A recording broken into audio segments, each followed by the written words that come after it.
There we go. Perfect. Hello. Hello, everyone. Welcome, welcome. Welcome to some more disco time. Disco Elysium. We are going to. I don't exactly know what we are going to do, but basically, we will try to. I was just checking if the mic is on. there we go. Perfect. Okay. Let's get into it. So I believe that last time we got. Yeah, we were about to deliver the body, which is. I'm going to start with that. I mean, I will go to the freezer and just wait there while I look through my stuff to see if there is anything else that we need to do before that. Let me just get out of Union. Because I remember that last time we just did the check. We could also speak to this guy, but I don't really want to do that just yet. So, yep. We have to go to the across the thingy, the bridge or whatever, to determine where the shot was. Ask client about about Sunday night. This later.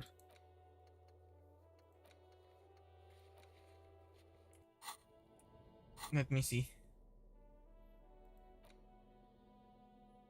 Yeah, so last stream I got the freaking no, I have the smokes. Let's just do this. There it is, a brave little army in your pocket. The first Smokes platoon. 20 brave souls standing in salute, ready to step into fire for you, sir. Okay, let's do it. You picked the best one. This soldier is fat and succulent. What are you waiting for? Light up.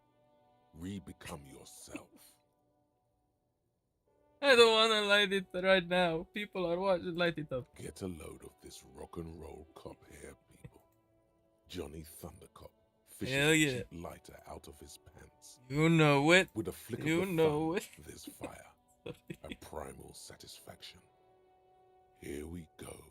Let's do this. The lighter's dark green disposable plastic. Safety's off. In your case, the safety is always off. Juicy. What are the repercussions if I do this? Repercussions? There's a high risk of glory, with a mild chance, cool genius. Smoking makes you into an intellectual. Everybody Not knows really. that. Okay. It will help you concentrate a bit. That much is true. Fair enough. It only lets you concentrate because you're in nicotine withdrawal. It only mitigates its own. Blah, blah, blah. Boring. Light it up. Okay, dip that baby boy in the flame and breathe it in. Thick, warm smoke gets sucked down into your lungs. Immediately, you feel a warm nostalgia fill your head, body, and soul. A nostalgia for yourself. The man you were in your youth. Johnny Thundercop is back, and he's chill as balls. Okay, I only did this because I had a task to do that, okay? And I also leveled up. In the bottom right corner of the screen, there's a cigarettes button. Cigarettes gives +1 to intellect skills. Okay. Logic, rhetoric, conceptualization, visual calculus, encyclopedia, and drama. This is good before a white check, but damages your health. A bit of that.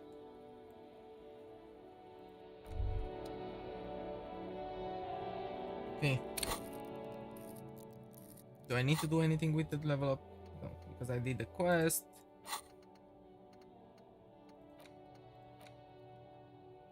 Yeah, I said I would unlock one of those to get the birthday date generator. Yeah. Let's go with it. With a decent.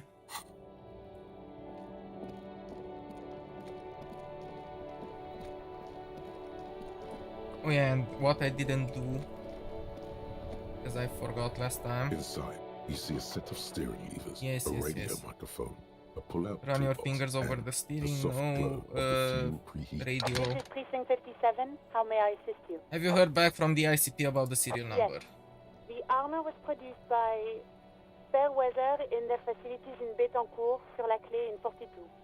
So, just so you know, I did this last time. I think there is footage of this.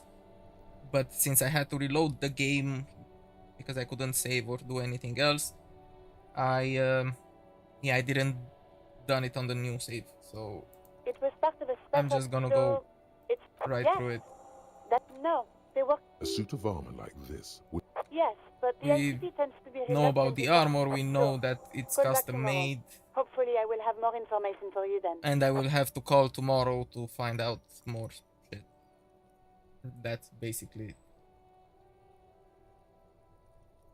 And there is 57. in nothing the cabin. You see left to do. But I just had to do that. Okay. Listening mag.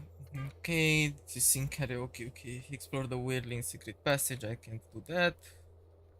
Who put the clothes in the trash? That's not yet discovered. Track down your badge. Close the water lock on Wednesday. It is Wednesday, so we will do this as soon as we send the body. Find one armor piece, get the signatures, send victim's body to processing. This is what we are going to do now. Basically, if there is nothing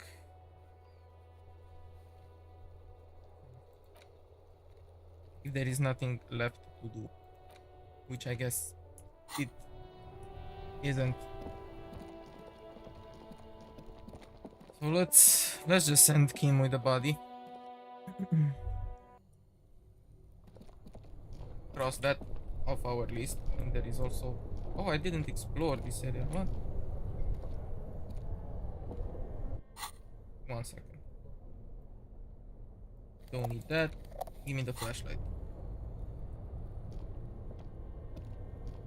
There we go. What's here? A cellar window, people's feet shuffling by on the street. And we get some money.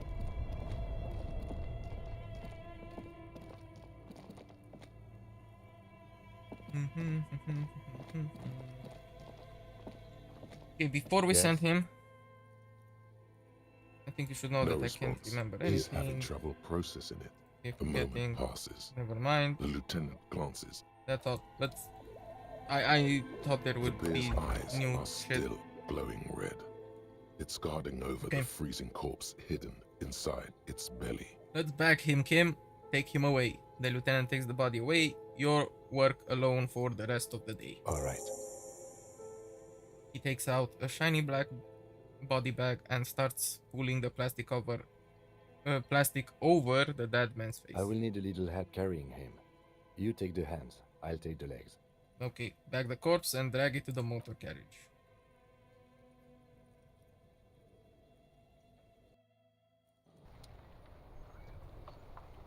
And there we go.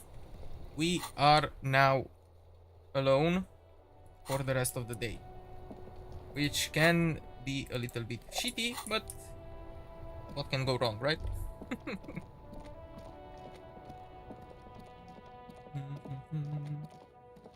Oh, new guys.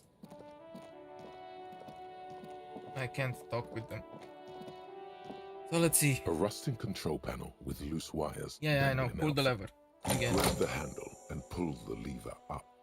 As soon as the metal connects against the contact pins, you hear a loud clunk. Then the water Then? lock starts moving. Perfect.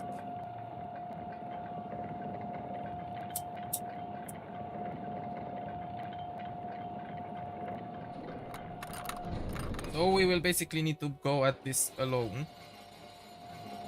Which is not entirely that bad. We just need to be careful for all the things that go around here. The radio relay hums with electricity. We need to pay a shitload of attention because we are in a new area. Ooh. Healing item. Traffic beyond the gate. More abandoned motor lorries. That's locked. I think I need a lockpick. The sign says no entry. Someone scribbled an inverted star on it. Maybe later.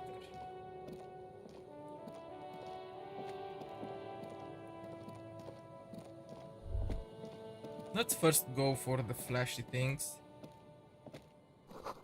Breaker box power the radio pylon above you. Maybe there's something inside.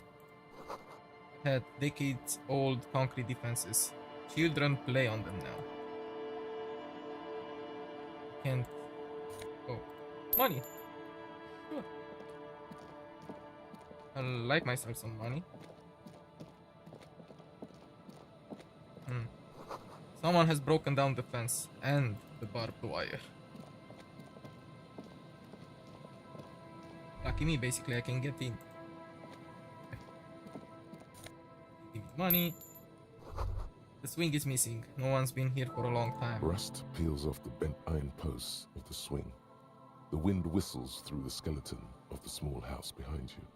There's desolation everywhere. What happened here? In this yard, someone thought they could have a summer house on the beach for cheap. It didn't work out. Looks like they abandoned it. Sure looks like that. But what can we find inside? More money. I'll take it. Glory, says the graffito, to the ghost of us.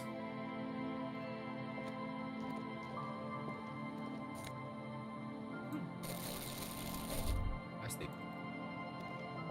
That's 20 cents over there. Someone has left their music collection beneath the tarpaulin. Tape, smallest church in Sun Sands.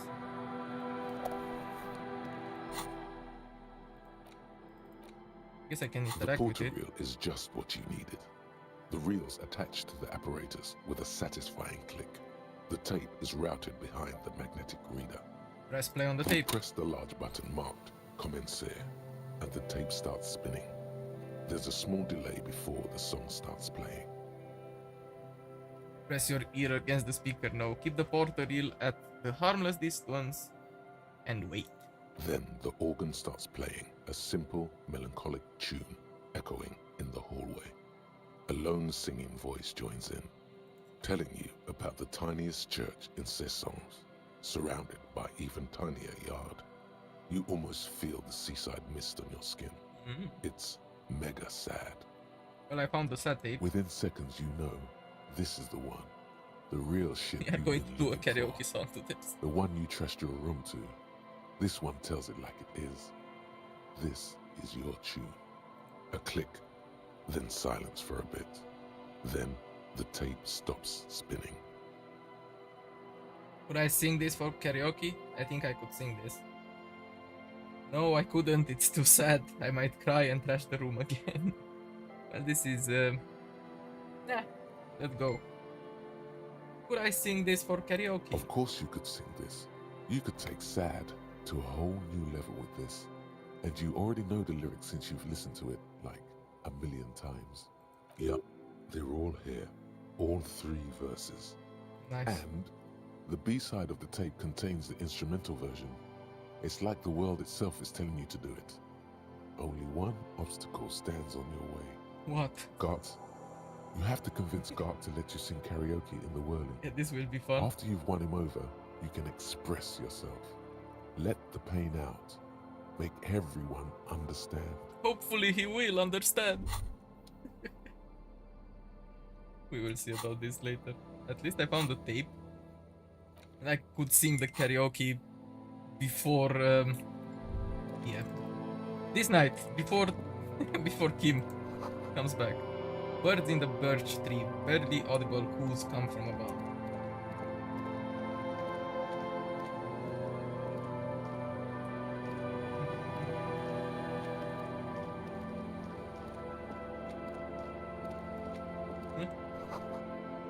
Thinking ahead. Broken axle grinding.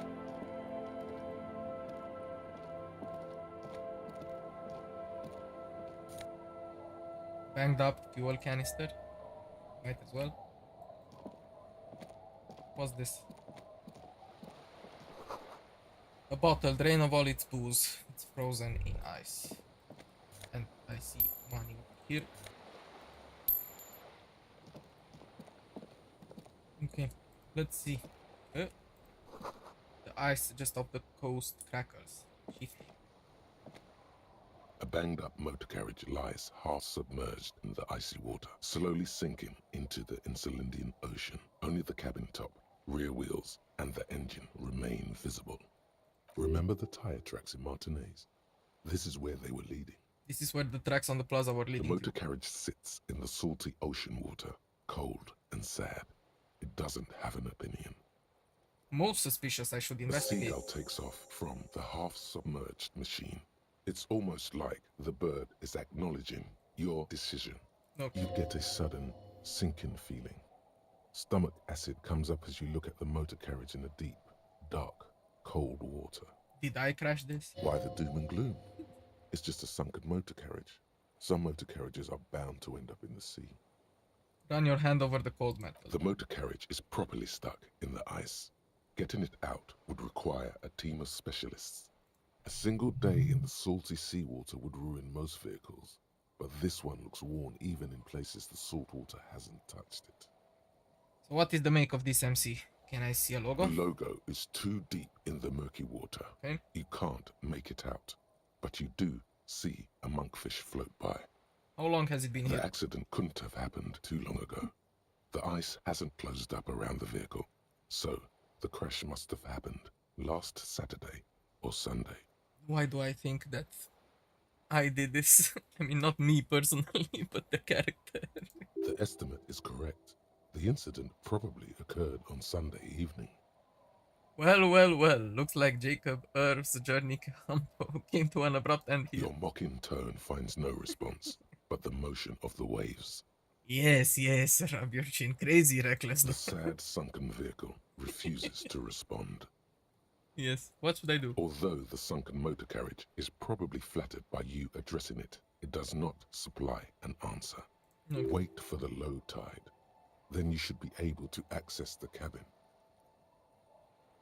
Sit on the swing and wait for the tide to recede.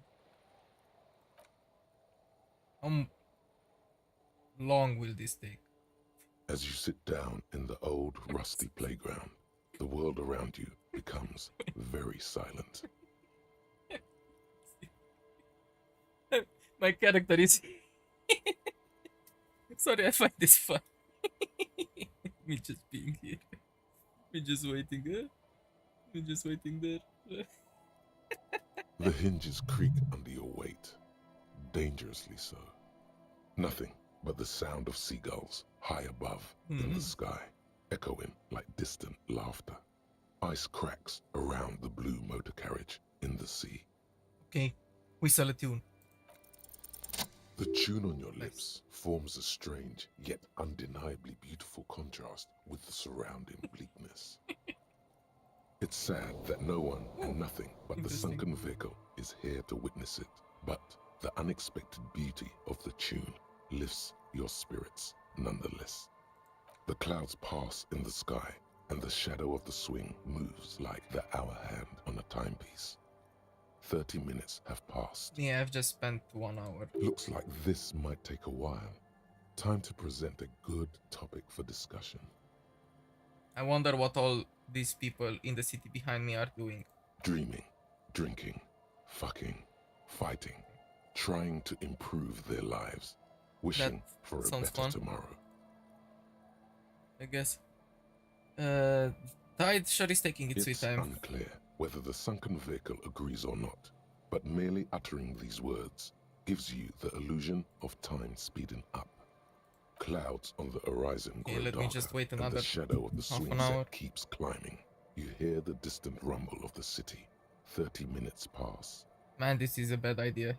This is taking a long Yes, time. it is. It feels as the city behind you grows silent in the waiting. Why am I wasting Seems my time like with this? an eternity has passed. Oh god damn it. I hate this. This is bad. This is a bad decision that I made. A dim light scatters from the cloud cover above the city. In it, you can see the blue and white motor carriage slowly appear from the water, centimeter by centimeter, Nice. as the sea recedes.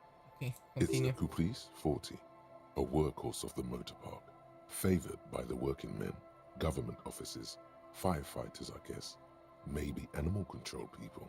You know, those kind of people. Squint your eyes and say, is that a number on the side? Yes, Harry. It's the number 41, the number of our precinct. I hoped you would come back for me. Even if the motor carriage is mine, literally anyone could have driven it Come into on, the Harry. sea. There's nowhere to run. It's just you and me, old friend. Oh god. I'm so sorry, Harry. Yep. A massive pit opens up in your stomach, and the most terrible feeling comes over you. You feel like you're about to faint and fall off the swing. Your hands get clammy, and the air tastes sour to breathe. No, just nope. Say no to this, Harry. Oh god, it is mine. I drove my car into the Yes, sea. Harry, you did. No, no, that's not true. It can't be. No matter how many times you say it, it won't change the truth. No, no, no. No, The no, sooner no. you accept it, the sooner you can move on. The badge, the gun, and now this? Keep moving. You're a shark. You stop, you die. Maybe I was in pursuit of someone. You were not. Okay. How do we get you out? We don't. Okay, I can fix it. No, you can't. Of The course. damage is too extensive.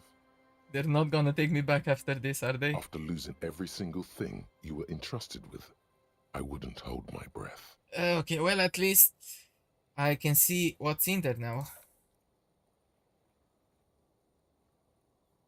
At least Kim is not An here to witness aggressive-looking this shit. seagull lands on the swing set and stares at you Huh? with a murderous look. I don't You see. really need to keep moving. I don't see a seagull. You are lying to me. Okay, let me finish the breakthrough. Anti-object task force. This will be helpful, I guess. Behold, the anti-object task force has assembled.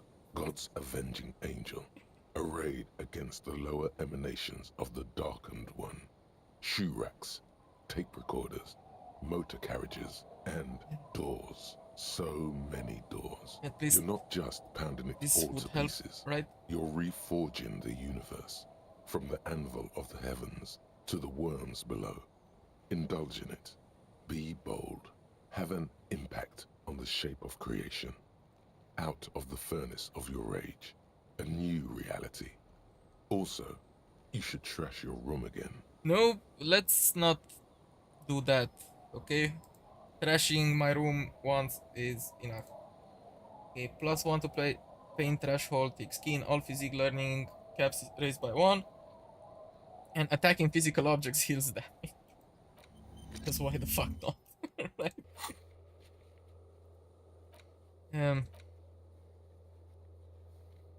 Okay.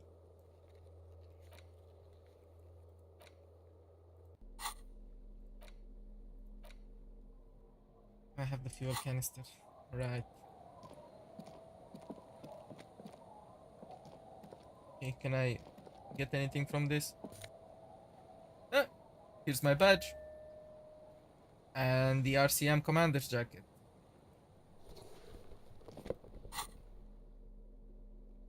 Spirit, the corpse, and shivers. I think I would look fancier with visual calculus like this. It looks weird. I need new pants. Not those pants. Those are... Electrochemistry, not really. Okay, let me just change pants. I look stupid. The pockets of these new jeans are perfect for sticking your hand into. Makes you look cool, calm, and collected. As your hand enters the pocket, your fingers brush against something soft yet crinkly. Take the item out. Hey, it's a chewing gum wrapper. It reminds you of the fruity juice of apricots. You should inspect it closer if you have time. Something about the wrapper's texture is familiar. Not familiar in a good way, you might say. There's pain in there somewhere. Then I think I shouldn't By the expect way, this. the raw materials were most likely exported from Seaguy, the apricot suzerainty, Okay. and processed in Sur-le-Clay into the apricot-flavored chewing gum loved by kids of today and yesterday. Something about it is familiar, and not only to your fingers. I don't think I want to experience this, but I'm going to do it anyway. Starting with the badge. A police badge on which you see the photo of a man. Some seaweed is stuck to the back. I found my The badge. man in the photo looks at you solemnly. Study the badge. Encased between two durable plastic sheets is a bluish card with lines of information and a watermark in the shape of the street grid of Revachol West. You see a photo, a name, a rank, a document number, the date of issue, and in the lower right corner, your precinct. Okay, look at the The photo. man keeps winking at you with his green-grey eyes. The photo is old, no doubt about that. Okay. But the badge is new. You used an old photo for a new badge. How old? 8, maybe 10 years. The guy in the picture is rather good looking. He's got a nice haircut and is distinctly lacking in massive sideburns. And he's winking? Why? What do you think? His face is already contorted by the expression, although it looks less grotesque on him than it does on you now. It looks better on him because he isn't in as much pain while producing it as you are now. Although there's already a hint of that pain, certainly. The badge in your hand shines as you rotate it, catching light. You see lines of information on it and a shining watermark. Okay, name. Harrier Dubois. This document confirms it. Harrier Dubois, i.e., Harry is really your name. Okay, rank. That's what it says on the badge. No more information is provided. Okay. You should look at the badge when Lieutenant Kitsuragi is around. He could help you make sense of all this. Yeah, The that's badge true. in your hand shines as you rotate it, catching light. You Okay. see lines of Serial. Revachol, Jamrock, Precinct 41. You don't remember what the numbers in the middle mean. A date of issue 7 The November badge 50. was issued roughly 4 months ago. A new Okay. document is given to you as part of a promotion, or when you lose the old one. Precinct The 41. number shows that this badge belongs to an officer of the 41st I mean, precinct. yeah, he is from the 71st precinct. The badge in your hand shines Okay, as put the badge away. That's fine. How about this? a crinkled chewing gum wrapper. A bad idea, The but worn label reads, I don't know. Tutti Frutti. It Tutti smells Frutti. faintly of apricots with a barely noticeable twinge of cinnamon. You feel compelled to point out that there's nothing fruity about cinnamon. It's a spice derived from tree bark. Why do I even care about this? Good question. There is no answer or secret phrase written on the inside of the wrapper, yet you're drawn to it. Drawn by regret. Stop before you hurt yourself with a Tutti Frutti wrapper. Throw it away, please. Okay, cinnamon's not a Can fruit. a used wrapper shrug? Seems like that's what the wrapper is doing somehow. This is not about flowers or bark. What is this about? Why are you looking at this wrapper? Okay, I'll hang on to it just in You case. carefully fold the wrapper into a square before putting it back into your pocket, lovingly even, despite the strange feeling of regret. Okay. Enough of that. I think I've explored everything that has to do with my crashed car. Footprints in the snow, they lead away from the accident. What's this? There's a boat tucked away underneath the trampoline cover. Thank you, autosave. Seems the walker was either very confused or drunk out of his mind. You don't say. The underside of the boat has recently been tarred. Okay, there's a person over there. Let me just... Oh, we are going around, okay? Yeah, because there is a hill. Great news. The boat is big enough for a grown man like you to fit underneath it in a supine position. Wait, what would I be doing under there? I don't know. Sleeping? What do people do under boats? Fair enough. This is merely a measurement from your visual cortex. Do with it what you want. The elements are rough around here. I don't know about this. Great news then, I do need somewhere cozy. No, wait. Sorry. My bad. There's a rotten dog carcass under there and old fish too. Okay. You wouldn't fit next to the mummified I don't think I would want to do that. Damn dog, taking up all your space. The fish smell is too rank too, though. You have a home somewhere. All cops do. When this is done, you can return. Okay. Yeah, let's see what we can find here. More plastic bags. What's that? That goes the other way. Light. Where is my... Oh, tools. There. Okay. Now we can see it better. Cold breeze is enough to make the wall blanks creak. Postcard. We can sell that. Ooh, a bow now. Can I equip it? Anything is better than this weird looking tie. And it gives me +2 to drama, which is... I have a shit ton of points in drama. Use a dark red chair in the dim light of the room. And I guess that's all that I can see here. Okay. I love the way that I'm walking around with my plastic bag in hand.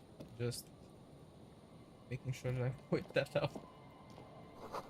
Through the broken glass, dusty shelves and a forgotten chair. Okay, I could have come up from there. Jesus Christ, this place is huge. Cinder blocks, charred makeshift fire pit with magazines for light. Bushes are too thick and thorny to pass through. So I will have to go around. Later. Ooh.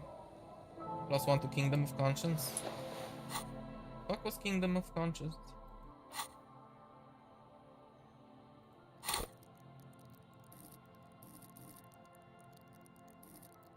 With the thingy.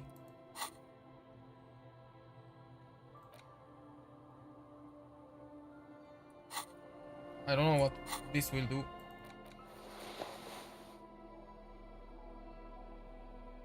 So it gives me an increase to this. Maybe I can just remove this because I have the Kingdom of... I don't know how this works, actually. So let me just keep the jeans for now. All les. Use in or something like that. You see dust-covered linens, dried tulips on a bed. Moving on. White curtains have been drawn shut. No looking in. Wetting stone well worn and covered in rust. This place is abandoned as fuck.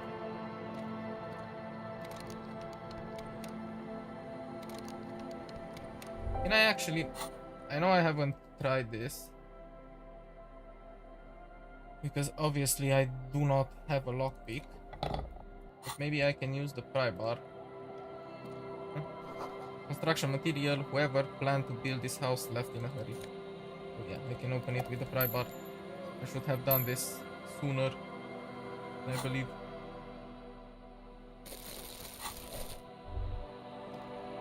I can basically just walk around like this. It's not even weird. What do you mean? A police officer with a plastic bag for collecting bottles and with a pry bar in the other hand. It's perfectly normal, don't you think? The street sign is illegible below the graffito. It's... The scruffy-haired little boy kicks a stone. He can't be more than 5 years old. The other one looks indistinguishable from him. He watches his brother kick the stone with his tongue lolling out of his mouth. Kids, have you seen any bad people around? What bad people? One of the twins looks up, his mouth slightly open. Bad people, criminals, dangerous woman. No, we're not really supposed to talk to strangers, you know? The other twin shakes his head. Hey, where is your The mom? kids don't reply, absorbed in their little game. Fair enough. You guys look The identical. stone-kicking one becomes frantic all of a sudden, as if that's something to be scared of. The obvious fact that you just stated. He looks just like me. Yeah, I said that. The boy doesn't answer. His brother throws another rock. Both of their hair is covered in some kind of dirt. The rock kicker was just being shy, but now he's enthusiastic again. Hey, bye kids, take care. The old woman next to a bucket of clothes hums an odd melody. Her eyes are closed. You're not sure about the melody, but it might be South Samaran, possibly Sigayan, also known as the apricot suzunti. Welcome to the fishing village. Please lean in closer. I have cataracts.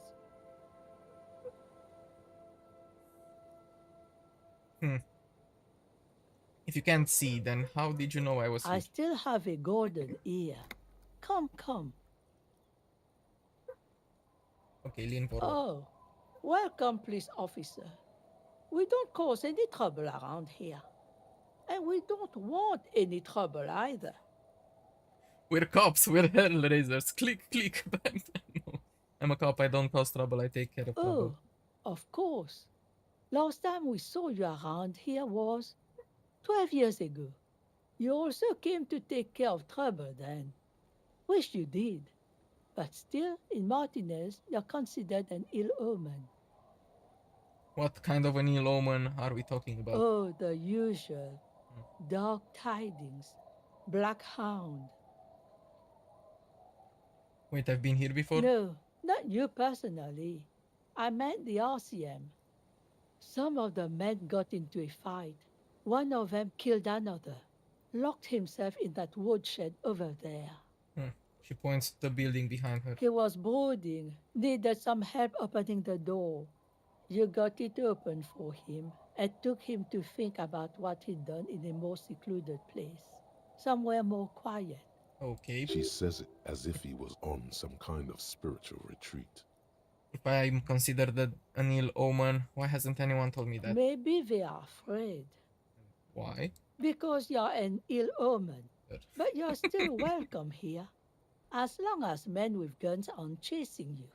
And maybe even then, because that's the kind of fishing village we've built. I'm sorry there's not a lot of room to park the motor carriage, and not a It's lot parked, of it's fine. houses, or a lot of people.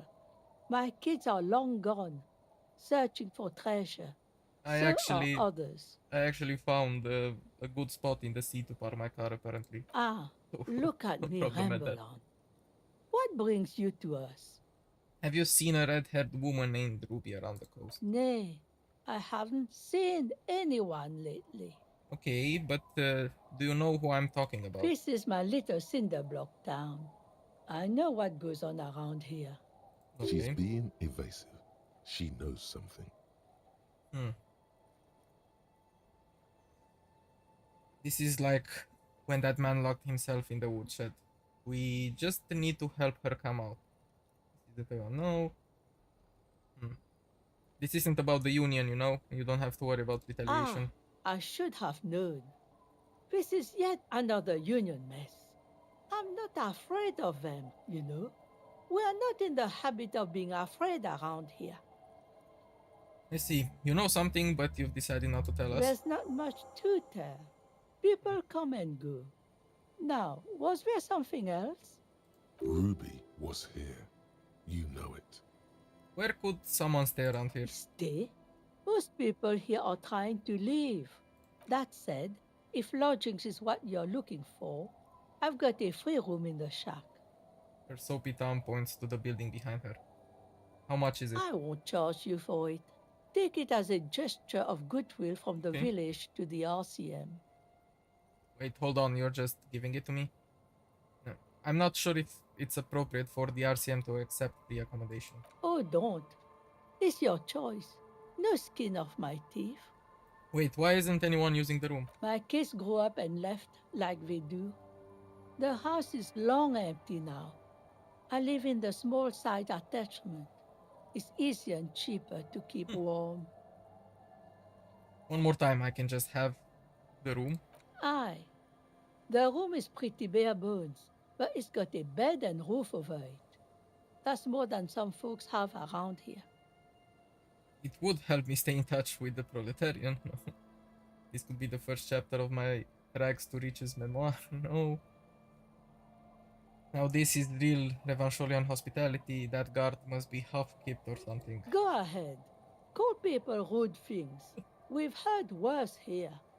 Now, are you interested or not? Should I take this? No, I don't want a free room. It's not proper. I'm pretty sure I can get the money, and I also paid for this day, so... Suit yourself. But should you ever need shelter, remember old Isabel and her shack by the sea. Okay. So what is in this fishing village? Just us. It's barely a village anymore. We almost don't exist. So what do you mean about that? This is pretty much a non-place. A gap. A blank spot on the map. Just a cluster of nameless shacks on a nameless street. The place is so pornographically poor, it's not even funny. There's got to be something here. No, who else lives in this village? Well, there's Lillian and her kids. A few new folks live in the house to the east. But they are away right now. And then there's the drunks. Not a pretty sight, but there's little we can do about it. Home is home, even for them. So who? What drunks? Sooner or later, you'll see for yourself. Okay. Don't have to look long to find these guys. Is there a way to make a little money around here? Here, for you? No, officer. The only money we have here is some coins the drunks tried hiding from their women and then forgot about. Under carts, boats, in little boxes. It's not hard to find. Okay, there's got to be something here. Tell me. Over there, you can find more of the same. Shacks and trees growing wild. That's the pox. The box? What's that? An old military hospital and its surroundings. Or it used to be, during the time of the suzerain. Okay. After the war, it was turned into a goodwill hospital for shell-shock veterans and folks looking for some quiet in the old sanatorium gardens. Okay. Now the got that. area is crisscrossed with nameless streets and makeshift cinder block houses. Shacks as far as the eye can see. So what happened to the hospital? The goodwill ran out. The staff left and the place was shut down. It's long gone by now. Hey, this place is pornographic. No. Alright, there's another topic She I'd like to nods, address. rinsing another piece of cloth. So what's down the coast? Not much. There's the abandoned church, the DeLorean Church of Humanity. It's been there since before my time, even. So why is it abandoned? Some things just don't fly, officer. Look around. Who'd go to church here? They built it 300 years ago. Must have been nicer then. The ecclesiastes have tried to get things going there, but things just keep happening. Crime, accidents, other things. The place never stays open. She frowns. It's a pity. It used to be such a nice church. And then what else is down the coast? Before you get to the church, there's some ruins, an apartment complex, or some kind of electrical plant. Run-down bunch of houses, empty. So which is it then? Apartments or electrical plant? I don't know exactly. A pre-war place. It used to be something. Before the war.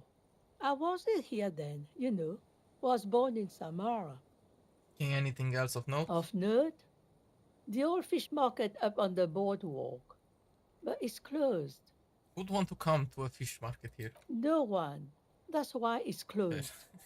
No. It was once a What that bustling place, back when I was young, and so was Yeah. everyone else. Okay. Now, what catch we do bring in goes straight into a lorry for the Delta or somewhere else. That's it? There's got to be more along the coast. What? You're one of those real estate people with big plans? If Nope. you want a development opportunity, you can check out the abandoned building over at Land's End. Okay. Used to be a supply depot, we think, sending goods and ammo across the bay. It's jam shut though. We tried to get in, see if there was anything to sell or scavenge, but it's impossible. And now you know everything there is to know about this coast. She drops a bar of soap into the bucket with a splash. Okay. Tell me more about yourself. Who exactly are you? Here? Me? No one. Just an old washerwoman. Mother called me Isabel, if that's what you're asking. And my married name is Sadie.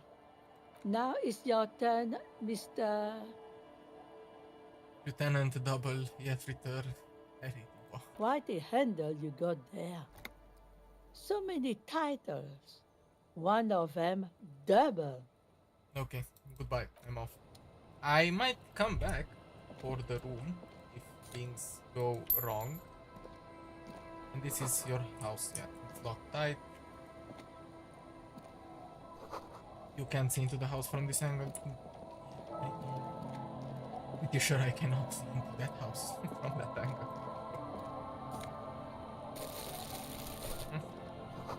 What are these doing in the fish? That's a weird phrasing. This boat is floating freely into the water, unmoored. The planks creak beneath your weight. The ladder leads to a school of fish swimming in the kelp. Okay. I'll just keep Oh. the Cordelechi in the channel, there. if that's okay. It's too shallow near the pier. She winds the mooring line Hi, around the ma'am. post. And it's a jetty, by the way. Huh? Of course. Jetty. I prefer a good jetty to a pier any day. Jetty? I only see one person. Something about the way she says it makes you want to sing. Nah, it's fine. Hello, ma'am. Hello, detective. She fastened the end of the line around the post and straightens her. It's good to see you here. I only just arrived myself. So what brings you here? Nothing, really. I've had my eye on this jetty for weeks now, so I decided to investigate it personally. This cluster of buildings isn't on any of the official maps, as far as I can tell. So I've heard. That. And she's also keeping an eye on you. Have you been spying on me? Spying has such a negative connotation. I did track your progress along the coast, however, and decided I would be better able to assist you from here. Then there's the matter of that little scamp in old lady clothes. She threatened to paint the Cordelechi red. Like blood, you see. Well, I like it the way it is. White. What is this? Destruction of property? Hooliganism? Elder abuse? Sounds like Cindy the Scholar, right? Want me to book No her? need. Lillian and I are getting on much better. For one, she appreciates the concept of rent. So how do you like it here? Look around. How do I like it? That's what I asked you. She cast her gaze towards the village, slush melting on the cinder blocks. Construction work left half finished 10 years ago. Water drips down eaves of eternite. The jetty below her feet creaks to the tune. The smell of salt and dog shit in the background. It's pornographically poor. The That street is- has no name. All the men are dead or missing. And is that the carcass of a motor carriage over there? She squints her I'm eyes. surprised that woman hasn't put me to the sword yet. Maybe she will. You should ask your questions while you can. Dark eyes survey the coast leading up to Martinaise. Dull grey metal rests in her Oh yeah, I should scabbard. speak. A sword. The wind is too loud for her to hear. All right. Politics time. Let's react. Real men, real politics, real thoughts in your head. Huh. You're right to be scared. This is all your fault. No. Try not to be scared. This is just how the real city looks. Oh, I'm not frightened, officer. I'd never... She leans against the railing, looking up at the grey Do sky. you know how they discovered this place? The wind picks up, her raincoat flaps in the gust. This fishing village? No, they're in Celindian, Isola. What is an Isola exactly? I'm guessing you don't know then. No, I don't know how they discovered it. Well, your condition has left you no worse off than most of these people. The literacy rate is around 45% west of the river. 50 years of occupation have left these people in an oblivion of poverty. Oblivion, that's so me. 40% is around where I operate. Things are getting better though. I knew you would sympathize. Most Revacholians will never know what this place means. Our home. This island of matter. Or why they were ferried over in the first place. Remind me to tell you one day. She corrects her now, stuff. Okay. How can I assist you in this new location? Okay, tell me now. I have time. I hear you have singled out a suspect and are in pursuit. This is cause for cautious optimism. I would not want to delay you. Maybe there is something else I can assist you with while you're hot in pursuit. Show her your badge. I found my badge, by the way. I love you did. She inspects the piece of blue plastic, her eyes scanning from left to right. Fast, observantly, like an electronic printer. She is memorizing your badge number. Pleased to meet you, Lieutenant W. Freighter Dubois. I am glad to see a man of high qualification. The situation is precarious. What can I help you with, Lieutenant Freighter? I think that's all. I don't think I want anything for you just yet. Maybe a bit later. Let's talk with this one. Hi, officer. A woman in a raincoat stands on the quay. Considering an overturned boat, a sword is a scabbard and in a scabbard hangs from her hip. I can't read for shit. Anything I can help you with? That depends. Where are we exactly? A fishing village on the seashore. This place doesn't really have a name. It's sometimes called Elysible. Why? The sign on the street leading here is illegible. Has been since they built this place. Okay, I have questions. The first is, what's your name? The name is Lillian. People call me Netpicker. I think I have time for questions. And that was actually the second one. Indeed, you're always confused as to your whereabouts. I'm looking for someone. Maybe you can help. Let's see. Who are you looking for? I'm looking for a suspect who might have stayed in this neighborhood. When did this person stay here? Very recently, over the past few days, she might have arrived on Friday. Oh. I've been out on the sea for most of the past week. Well, The weather's been good that's for not fishing, helping so I usually start at 4 in the morning. Really? Yes, that's the optimal time. Got to make the most of the calm. I've been sleeping like a corpse after. The sea really takes its toll. Now I'm just waiting for the wind to settle to get out there again. Sorry I couldn't help you out. Maybe I can help you find someone else. I'm looking for missing cryptozoologists. I don't think I know what these are. Care to elaborate? People who look for animals who are hard to find. Aha! Like snowmen. Snowmen? I haven't heard about those. 2 odd guys have been wandering around here. Nose in sand, talking nonsense about snowmen and the like. Wait, the like? Where did they go? Don't really know. Further down the peninsula, I guess. I mean, that's where they were heading. Who else are you looking for besides snowmen? That's it, I'm not looking for anyone else right now. Well, how can I assist you then, officer? Should I know?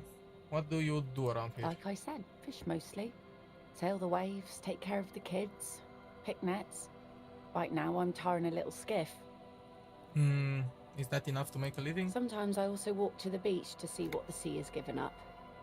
The sea is full of surprises. Fair enough. Keep it professional, man.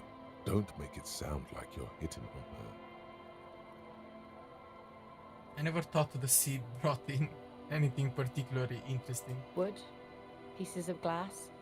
Every once in a while we see dead bodies. Human, animal, fish, other odd sea creatures. A mine washed ashore once. Okay. Bottles, drugs also. Lost cargo in general. Most of the time it's just wood and glass. All right. Major choice moment. You only get to ask one thing. It would be weird to say them all. Choose wisely. I need to know about those human bodies. Let's go with this one. More professional overall, I guess. Well, you're barking under the wrong tree then, officer. I have no interest in floaters. Seen enough of them in my life already. Very unattractive bunch.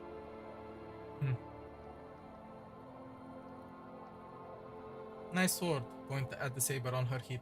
Does it come with a story? Unfortunately, the factory sold this one with a 3-year warranty instead of a story. It's to intimidate folks mostly. It is imposing. Hold on. Do you know how to use Not it? really. I know some Okay. basic moves, and I know it sure as hell beats a knife when you're in a tough spot. Yeah, fair enough. Longer reach, you know. But Helps. not when you're in a tight spot. Yeah, it is imposing. It's a regular mass-produced sword, like a shovel or an axe. Nothing fancy, just for intimidation. So why do you need intimidation tactics? From time to time, people need a lesson in respect. That's just the way it is. Back in the day, I caught the eyes of many men. And believe me, men need a lesson in manners from time to time. Can I borrow that? No, I'm afraid not. Tempting to confiscate the blade I used to keep these animals in check? You would put me in an early grave. So why don't more women on the self is it so effective? No. So where are all the men now? Some went to patch their wounds, their lesson learned. Others were more thick-headed. And one of them, I ended up marrying. So where's your husband now? Gone. Gone? Where? To the waves. Oh. The sea took him.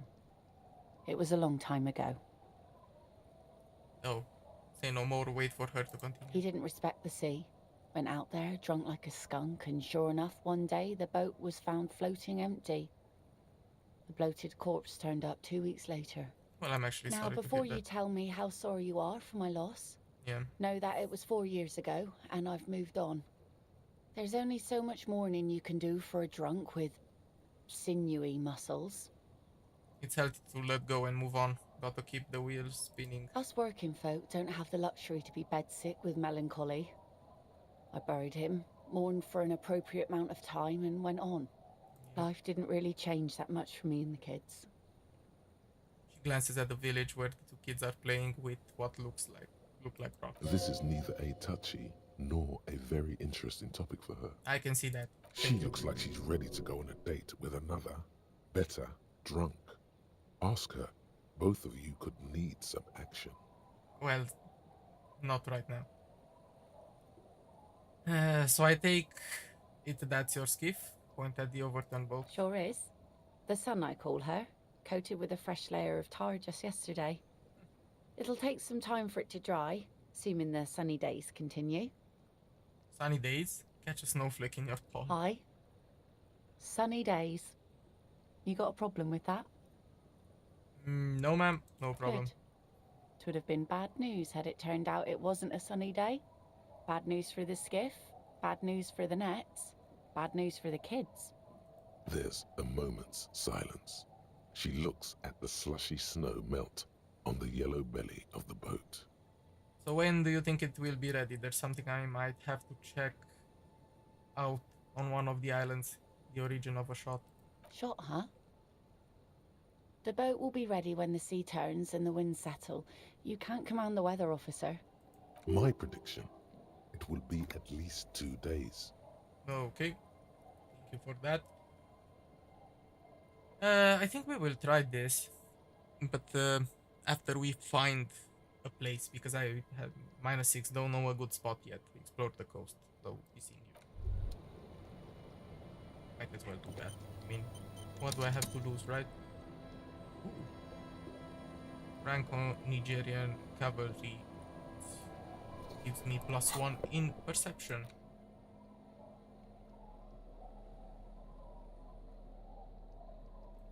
Might as well, because the boots I have are ugly as fuck. I know stats and all that, but they have good stats, huh? Inside you hear the cozy sound of some kind of heater sputtering. Okay, these are the kids. Her kids. Hard to see the detail, the colors, all warm and welcoming, are cozy.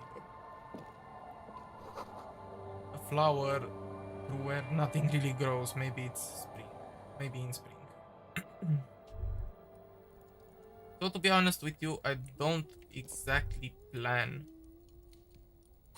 on getting the real signatures.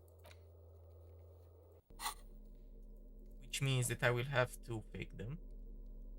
I know it's not the best thing to do, but fuck the guy. Okay. You take the legal documents out of the envelope.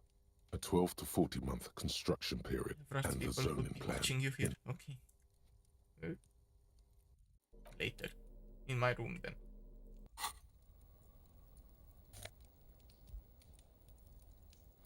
I'm freaking steal from people, that's bad. Industrial coal pallets burn with an orange glow. Okay. Anything else? Not really. Let's see. Hello, mister. A young girl, barely 4 or 5 years old, sits on the sofa. She is looking at you with frank She curiosity. clutches a small stuffed animal. Occasionally, she twirls it around. I heard there was a girl here who has armor gloves. Is that you? Oh, I had gloves. Very big ones. Heavy, too. Where did you get them? Found them when Lemmy and I were playing hide and seek. Hmm. In an empty house. Where no one lives. I think someone hid them there. She doesn't want you to think she stole them. And where are the gloves now? I hid them. The twins were gonna take them. They're stupid. She lifts her stuffed toy up and looks into its one remaining eye, as though searching for confirmation. I kinda need those gloves. Why? She looks at you suspiciously. I need them for a very important police investigation. Oh. She doesn't seem to understand, but you have conveyed the important part at least. They're in my sandcastle. Okay. Behind our house. Under sand. You can break the castle. It's not very good. Okay, thank you. Do you know anyone named Ruby? Luby. Raluby. Suddenly the girl gets all serious and leans in, as if she's about to tell you a secret. My mom tells me I'm a big girl. But she doesn't know that I can't say Earl. Or sometimes I can. But then, Uller. Okay.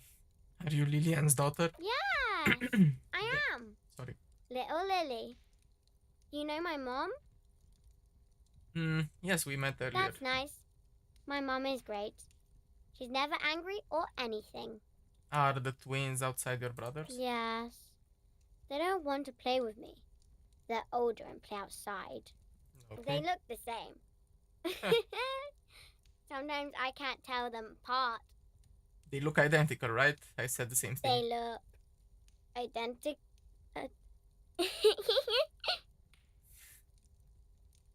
What's this? Show her the stuffed bird you took from the ceiling. It's a grouse. She yelps, smiling You might be broadly. able to get on Gart's good side if you replace the broken scooter you almost certainly broke. Can I have it?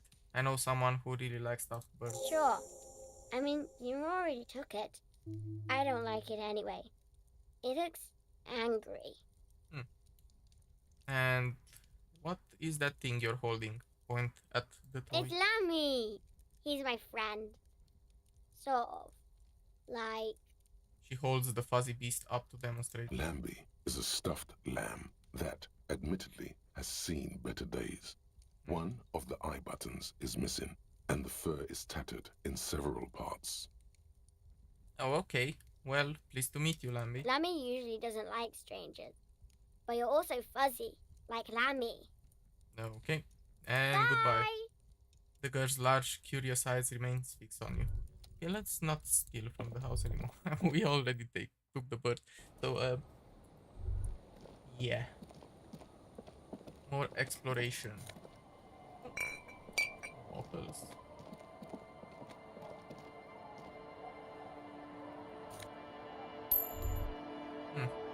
I don't remember the bench here being highlighted first time. Whatever. Sure, let's talk to the guys. Hey, tequila! Oh, these are the drunks, I guess. The 30-something man clad in a two-piece lycra PM tracksuit puts down his pilsner and extends his hand in Good greeting. to see you. How's business? How's the whole reality situation treating you? Why? I'm not used to people being friendly around here, so might as well shake his hand. So what's happening? He picks up his beer. Wait, tequila? Yeah, tequila sunset. He takes a How are sip. the, high-concept, reality-based adventures proceeding? He says it like it's obviously your name. Like you called someone Billy Brunel or leader of the 4th Street gang.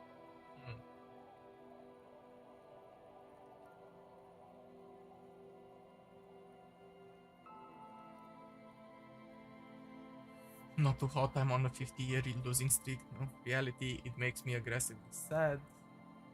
Nothing special like everyone else. I have all sorts of wild thoughts running through my head, but then pick the most boring one. Things aren't going super well for Idiot Doom Spiral either. Haven't found those keys yet, haven't won that great piece of ass back. No word from my business buddies. He takes a sip from his beer.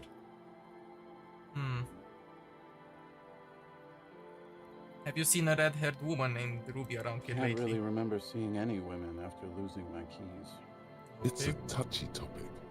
He hasn't got laid in ages. He really has no idea who this Ruby is, sire. So what do you guys do around here? We are saving the world. He looks at his comrades. Yeah, I don't... Please don't go. Don't go. Begs the man in the pipe. Okay, we're drinking. We're drinking alcohol. I can That's see that, what we're actually. doing. I tried to save the world once, a long time ago, with enterprise, creativity, and willpower. But that didn't work out. So now, it's a pirate's life for me. So what is the tequila sunset you keep saying? It's you. Your tequila sunset. How do you know this? We've met before. Don't you remember? Okay. No, you sure don't. Nope. Aha. Do you want to know how Tequila Sunset came to be? Sure, go ahead. Mhm. Let me take a sip to moisten up. This my might help with words. my memory. And Tequila Sunset bad. rolled into Martinaise last Friday. And by Tequila Sunset, I mean you. The man, the myth. was I alone? Hey, let's not jump ahead of ourselves. This is your story. Stop interrupting. He takes another sip, then continues. You got here on Friday to solve a case, hoping to be the early bird who gets the worm. And by the worm, I mean the buzz. Because as far as I know, all you did was get pissed drunk. Word on the street is you went around the local hostel telling people that you're a police officer, and that it would be really fucked up if you shot yourself in the head, right in front of them. That's pretty high concept, if you ask me. So what happened then? It was a late Saturday night when we, the Union of Moribund Alcoholics, were getting our drink on. Nothing remarkable about this, we get our drink on 24/7. Makes everything warm and glowy. I trust you know the feeling. Okay. One moment we hear the sound of a motor carriage revving up somewhere on the plaza, followed by a series of dings and bangs. Okay. Do you remember the sound of wood cracking? The billboard? Not exactly. Naturally, loud noises pique the interest of anybody owning a pair of ears. That's just the reality we're in. Naturally. Anyway, there was a brief silence. A gasp of silence, if you will. Followed by a real commotion.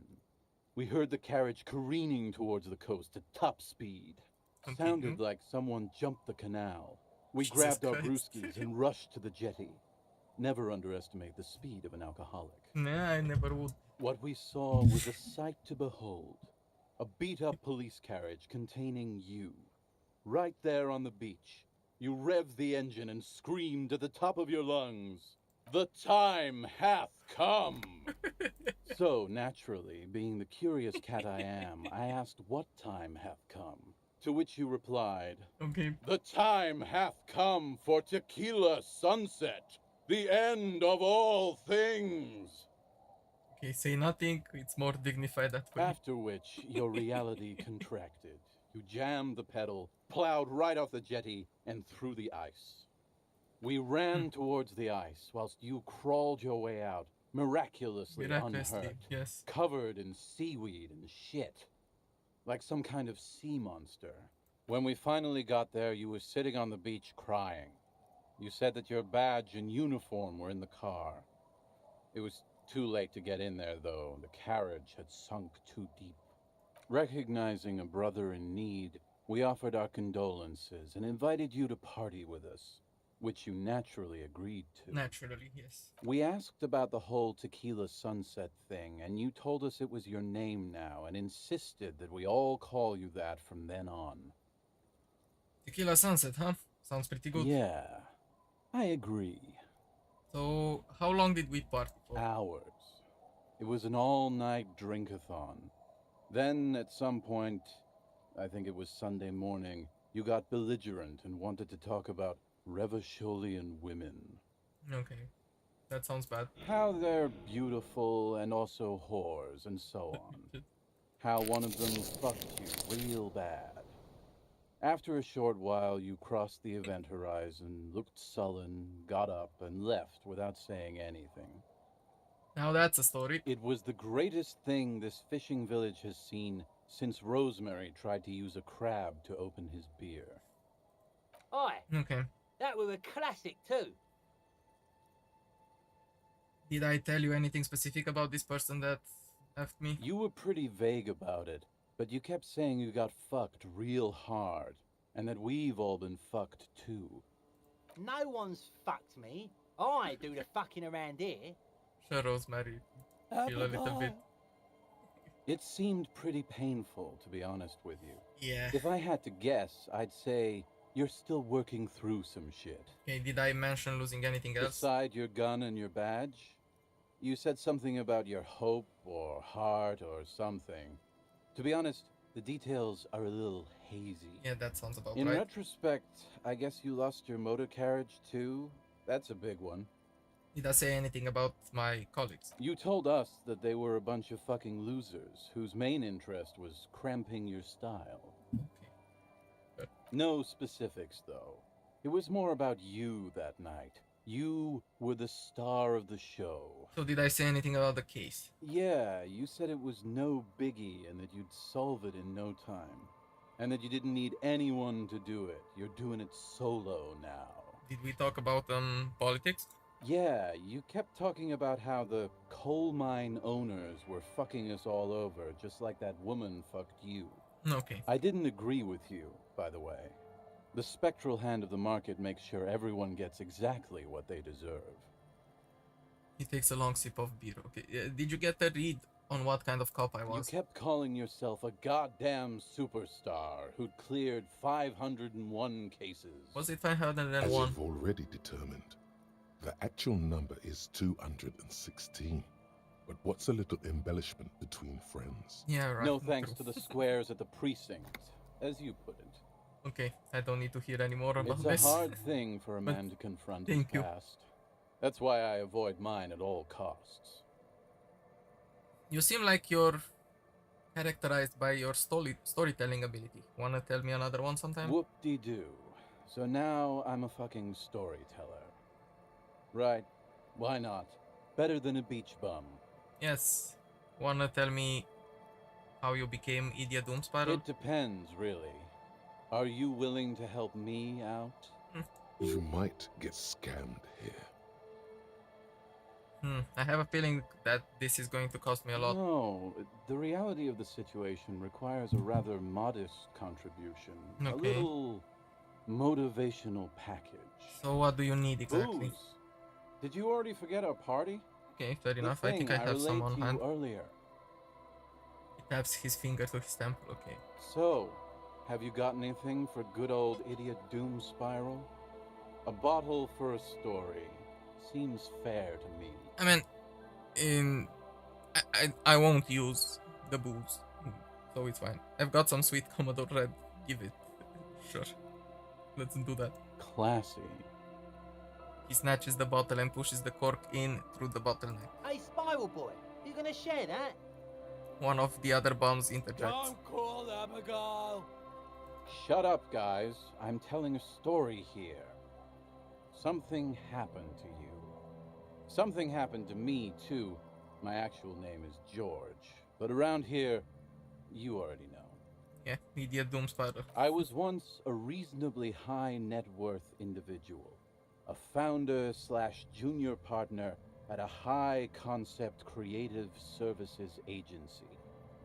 When my story begins, I had just landed a major contract with an insurance firm. Go on. I used the profits from my agency to finance what I called a cultural incubator.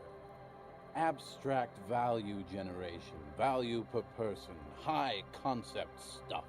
I developed the paradigm, worked within the paradigm, but the burden of leadership weighed heavily on me. So I went jogging every so often to keep myself sane. Wait, how many people did you have working for you? 22 full-time employees, an all-star team. That's a big team. A potentially historical set of individuals. Worrying about them often kept me up well into the morning hours. So did the jogging help? It did. With my trusty Sansarique tracksuit, I felt like I could conquer the world. But now dreams are worn thin, much like my tracksuit. He says thoughtfully, brushing dust off his shit-stained pants. One day happened? I left on my evening run. As you may know, it's impossible to clear your head when you're distracted by the sound of keys jangling in your pockets. He shakes the bottle and makes a ringing sound. His eyes are clouded, his dilated blood vessels encircling his irises like stinging brambles.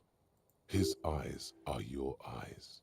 So I removed the key ring and put the keys for the front gate and the apartment into different pockets to stop the jangling, you see. At least, that was the plan. I was halfway done with my usual lap when it started to rain. The reality situation became very wet, very quickly. Go on. I made my way back home and discovered that I didn't have the key to the front gate. I'd mixed it up with the key to the letterbox, which was useless. Naturally, the situation required me to climb over the gate, which I did. There was no climbing down because I slipped and landed on my ass. Ouch. Ouch, indeed. Reality was looking rather grim just then.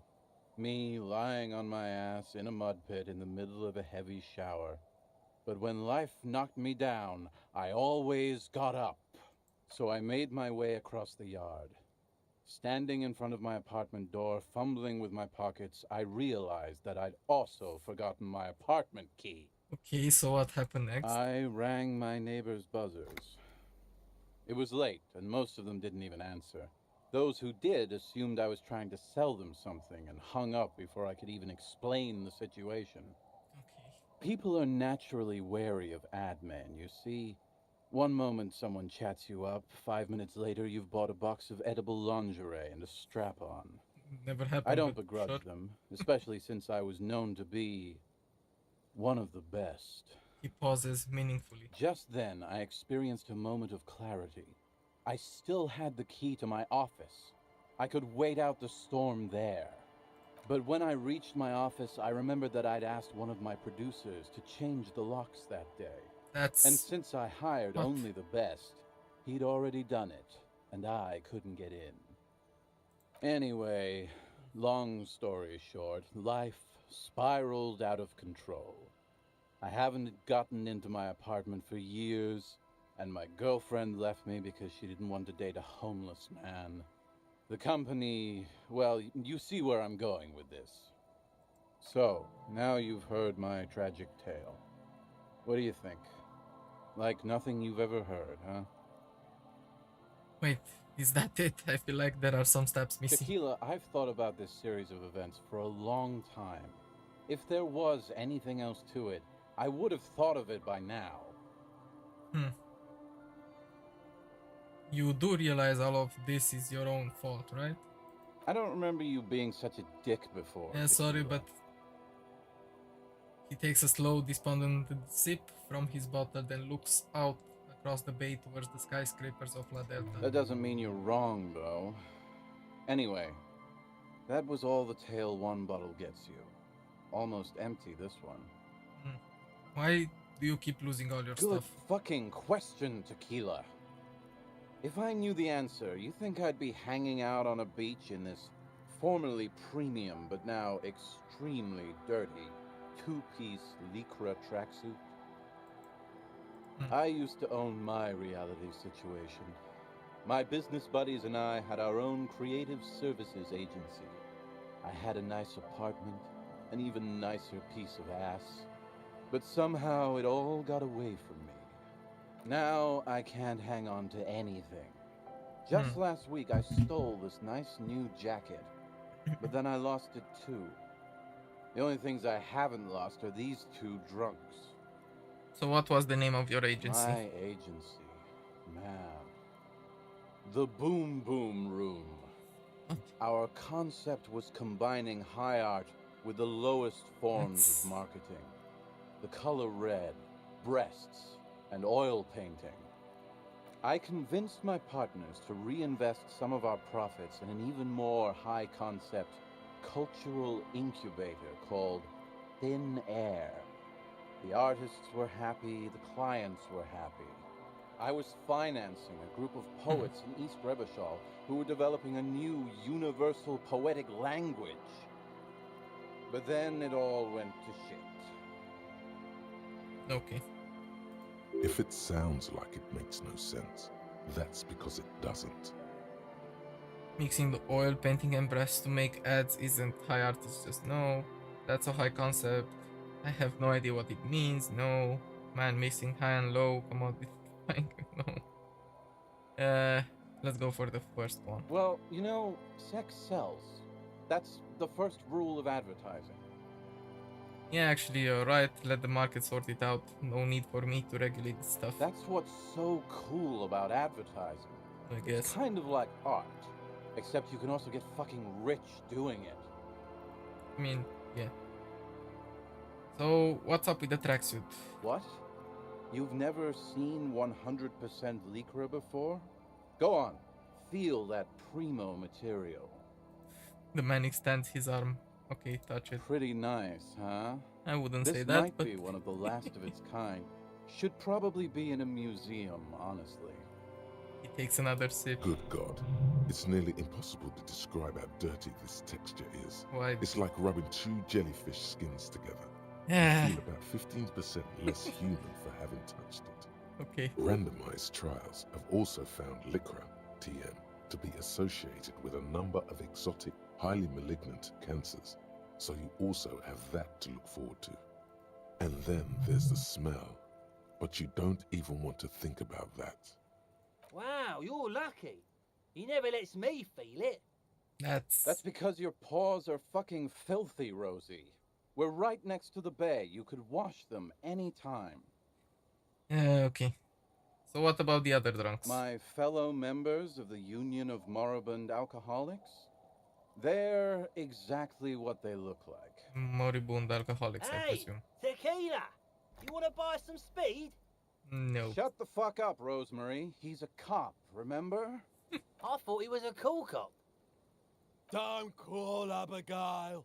Can you say something else beside that? I guess And not. this is Abs. So yeah, that's basically us. We drink together.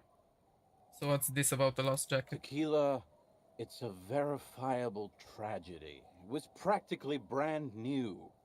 Sure, it didn't really go with my lycra threads, but it did itch a lot less. Say, you're a detective, right? Maybe you can help old Doom Spiral out. Solve the case of the missing jacket. What do you say, Tequila? Wait, you're asking a police officer to help find the jacket you stole and then lost? I mean, okay, sure. Where'd you lose it? If I knew where I lost it, don't you think I'd have it? I mean, maybe I was up by the boardwalk, or walking along the beach, or checking out the abandoned fish market. That's a lot of places. Somewhere north of here, that's for sure. You could ask around, see if anyone's seen it. I mean, it's a quest. We get experience from that, might as well. I'm all ears, Tequila. Have you got any more of those stories? But as you can see, my fuel tank is running quite low. If you catch my drift. Okay, I don't have any on me right Cottonmouth is keeping my tongue imprisoned. He shrugs his shoulders. Okay, be seeing you then. You too, Tequila Sunset. Can I talk with the other guys? Grumbles an unshaven man with a ruddy nose. He narrows his eyes at you as if in recognition, then turns his head The away. noxious odor emanating from the drunken man is strong and familiar. Don't you call her? Yeah! Don't call Abigail! I am the law. Abigail. Oh, Abigail. He mutters while trying to brush something off his extremely dirty trousers. His movements are slow and awkward. So who is Abigail? Abigail. Don't you fucking call Abigail. You're not going to get anything out of this guy. He's too drunk. Have you seen any woman around here lately? Abigail? Abigail, where are you? Who are you? What's your name? Don't call Abigail. Where am I? What is this place? The man hiccups, then mumbles something unintelligible. Hey, I'm on an important official investigation and demand you answer my questions. The drunk man starts coughing, a really disgusting, hacking cough. He does not sound well at all. Why shouldn't I call Abigail? He snorts and beckons you to lean in close. Don't He lean. waves his hand as if shooing you away, all the while murmuring something indecipherable. Don't call. See? Experience. Slowly his head nods off to the side and he passes out, tongue dangling from his mouth. Lovely. He's a really lovely Good fellow. to see you, friend. Do I How have about you? deals set up for you, buddy boy? What are you talking about? So what do you want? I got smokes. They're cheap. Very cheap. I got Pilsner. Great deal. You won't get a better deal on that piss. Spirits I can let go for 300 real. I also have speed. And by speed, I mean amphetamine. Amphetamine? Aye, by amphetamine, I mean speed. I think you didn't hear me when I said I'm a police officer. Sure did, buddy boy. That's why I said amphetamine. I mean speed. I mean amphetamine. I got both. I thought by speed you meant amphetamine. Aye, that's what I said. Okay. Good, my man. Now what can I offer you? Quite the business venture you've set up here. Oh, the system's been good to old Rosemary here, and I'm milking her like a bitch goat in the backyard. What do you mean? You see, friend, man makes his own luck, and I made mine real good. Got my hands on 3 bottles of liquor exquise, sold 2 to the fellows around here, and immediately invested the profit. So you Bought bought more. cigarettes, bought beer, even bought a bit of speed. And look at me now. I got everyone on my hook. He spreads his arms and smiles a crooked, toothless smile. The hook. Where is it? I can't see it. Looks like you're on your own hook too. Of course. It is what it is, you know. What it's always been. People, buddy boy. It's the people. So why does the bottle of spirits cost 300 real? See, friend, it's real valuable. Worth every real, if you catch my drift. Got it from a bit of a business venture. You know no one can buy spirits for 300 real. That's crazy. You know what's crazy, actually? He grins then bursts out laughing. Then takes 3 gulps of his pilsner and stares at you He's intently. finding it difficult to focus his watery gaze. What is? What? Keep him talking. What do you mean what? What did you think was crazy earlier? This guy.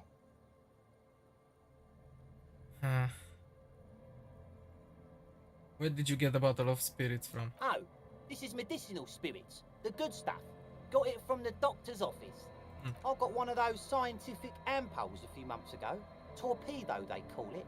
It's supposed to keep a man from taking a drink. He spits a nasty yellow cloth on. Okay. Didn't stop me for shit, that's for sure. 5 lemons with half a pack of butter and you're good to go.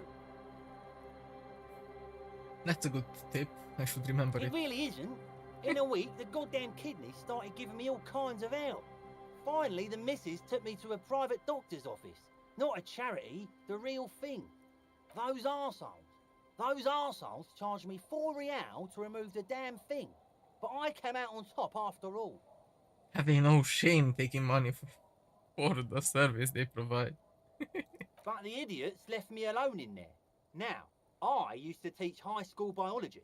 I know what doctors use to preserve dead thingies. He gets an excited gleam in his eyes. Like 3 cans of this blue medicinal stuff from the back room. Threw the snakes out and voila. What's left is this beautiful blue stuff. 98.7% almost pure alcohol. Snakes or intestinal worms? Who Yeah. I already sold to these fine gentlemen here. But this last one is yours for 3 real, if you want it. Don't say it. Can I smell it first? Yeah. Be careful. It's extremely flammable. One spark and the entire city of Revachol is wiped off the map. It's Feels like someone set a mustard field ablaze right inside your nose. This will then hurt my drenched it health, in right? Tear gas. Your nose is a singular source did of I- pain. But at the same time, you don't remember the last time you felt so alive. In all fairness, that might be attributed to the retrograde amnesia. So, what's the deal, friend? Want the spirits or not?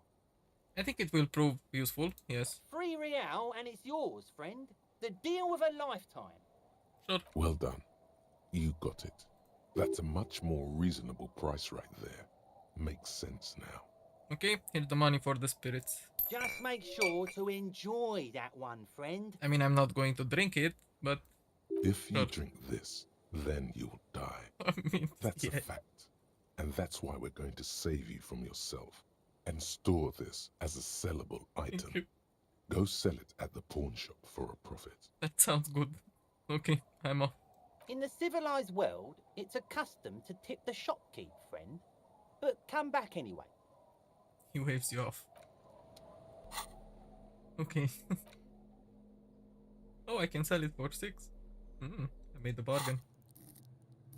I also leveled up. Aha.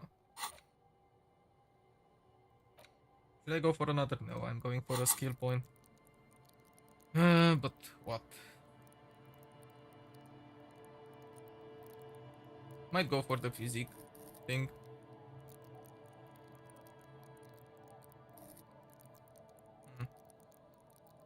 Let's do physical instrument, sure. Might help. Might not, but I don't really care.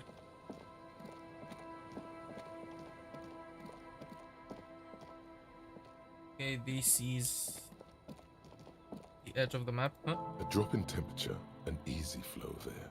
An empty street. Before you, a thoroughfare unjammed with lorries. No more drivers smoking on hitch steps. Just silence. What did the smoke smell like? Chemically sweetened. Across the road, a forgotten bus stop. Corrosion has opened a hole in its roof. An elm tree watches over the building. Its branches are dripping with rain and snow. Okay. The road is smooth and motley. Craters filled with a black asphalt. The asphalt, first laid, is grey already. A row of tenements are under construction in the distance. Who are the people who live across the road? A tub warm with water, white with soap. A man bathes while radio waves transmit the lottery numbers. 4, 18, 21, 4, 1. A modern washing machine rattles a drawer full of silverware. What about the bus stop? Number 312D. Young girls used to come here, huddled up. hoping for more warmth than their thin coats give them. The bus took them to school. It has not run for 8 years. There were not enough girls to sustain its cost. And what about the road? Craters pocked the surface. Children played in them until heavy trucks full of black pitch rolled in. The landowners have filled the craters with money. It is a vital artery of the flow of trade. There's one bump on the road. A dead dog lies flat about 200 paces away, right at the turn. A dead dog? Tragedy comes from the wheels of a fast RCM vehicle, hurrying to work. The cold washes over you. The sound of the sea has grown distant. This is enough. The wind moves the aerosol. A detective stands behind the boom barrier. A breeze moves a curl of his hair. Okay, helpful. So what did I discover? The armor gloves. We know when we can find them. We can get the bird to guard. And I need to find the jacket for Doom Spiral.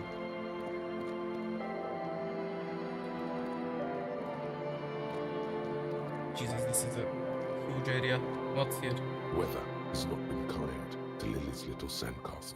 Okay. The once mighty towers are quickly eroding away. You can see something shining back to you from what must have been a vast underground catacomb network. Reach in the catacombs and pull out the shiny The object. walls and floors There give we way go. to the giant's greed, collapse and present you with a pair of ceramic gauntlets. Nice.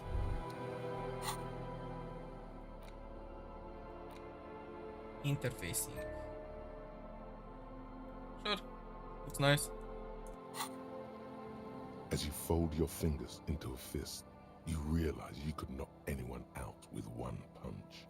The white ceramic gloves wrap around your digits comfortably. Your movements cause tiny little clicks, like dice rolling somewhere far away, as the plates reorient to your motions. I will be responsible with this.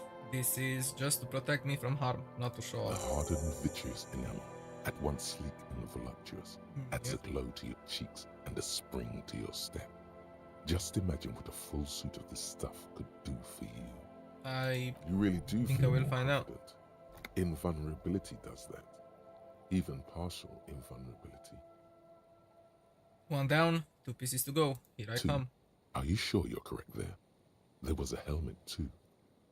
3 pieces more like. You were ambitious. Well, it doesn't really matter. I have another piece of that, so it's fine. Rust-eaten letters read Mazut.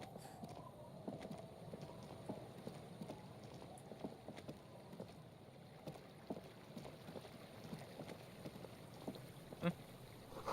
The water runs from the west, the source is upstream. A broken pipe? Eh?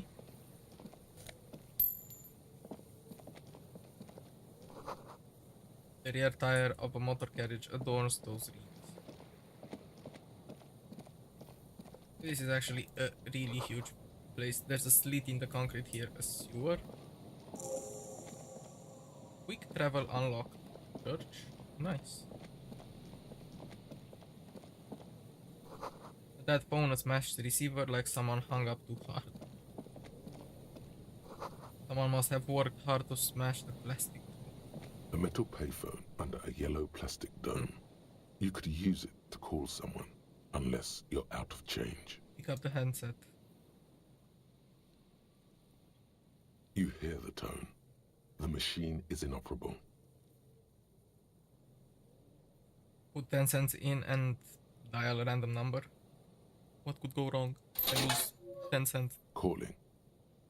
It's not like it will do anything, Still right? calling. This feels wrong. Should you be doing this? End of tone. Someone picks up. Pierre, is that you, Pierre? Yes, it's me, Pierre. So nice of you to find the time to call me. It gets so lonely. Even the animals have died. What kind of pets did you Are have? you sure you're Pierre? Your voice, it's different. There. Chrysanthemum. Her voice is drowned in white noise. Sounds like waves washing a beach, growing in volume until the call suddenly disconnects. This is a bad idea. Calling. Still calling. Again? Seriously? Someone with a masculine voice picks up. Hello, Gerard speaking. Hello, Gerard. Technically speaking, you're electricity. What? No, what you are is a surprise. Get his wife on the phone. Is the electricity there? I need to speak with the electricity. No. What the fuck? Why am I prank calling? What the fuck am I doing? Is the electricity there? I need to speak with the electricity, please. No, but I got a feeling I'll kick your ass is gonna make an appearance if you ever call this number again. Have a good one, asshole. Phone hanging up. Disconnect tone. Yeah, okay, fuck that. No more prank calls. What the fuck? Okay, so here is the church. We will have to investigate the place up there. Or this is the church. St. Brune, 1147, huh? You feel the shadow of a very large building fall on you. A kick drum pulse, the music is coming from somewhere on the ice.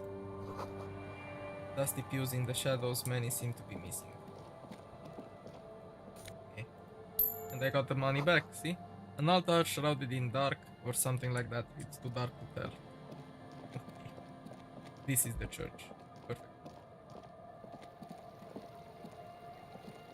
And full of holes to the posts. Hide treasure. Look inside.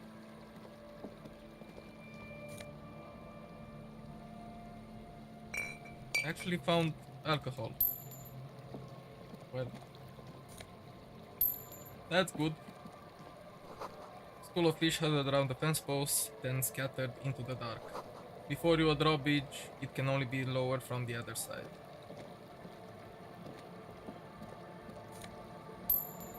It's so nice to find money everywhere here. Oh, and magnesium, sure. More money. And more money. Lovely. I don't think I can go there, right? Seems like I can if I go around. There's actually someone here, and it must have taken a lot of patience to do this. I agree with you. Painted with pastel, someone is trying to bring cheer into the world. Trash from some unending party, a pole screwed into the ice keeps the tent erect. Huh. Erect. More tribalistic marking, this post is covered in little humanoids. A pane of eternite has been planted. Let's try to into lower the snow. drawbridge. 2 poles are holding it up. Barely holding it up. It could fall over any minute. A stronger gust of wind might be enough.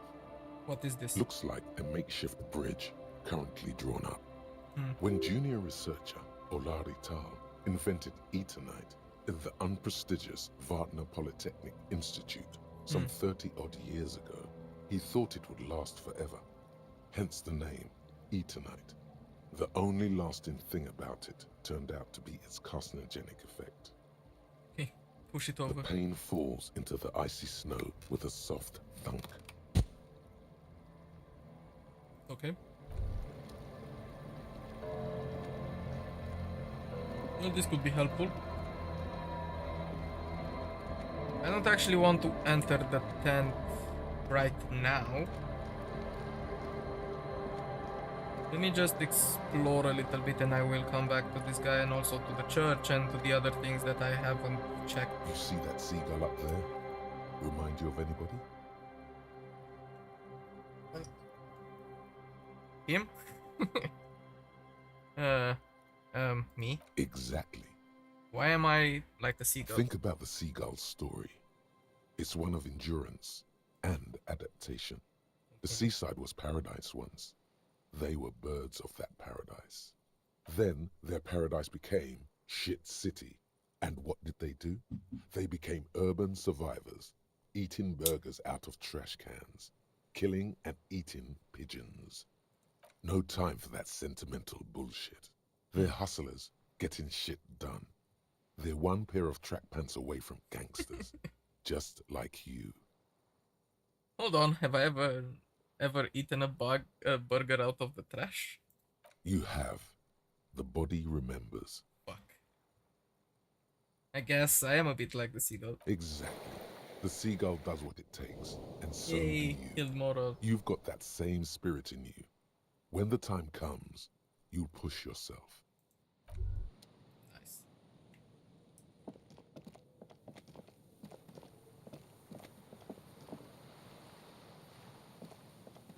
Okay, nothing else to see here.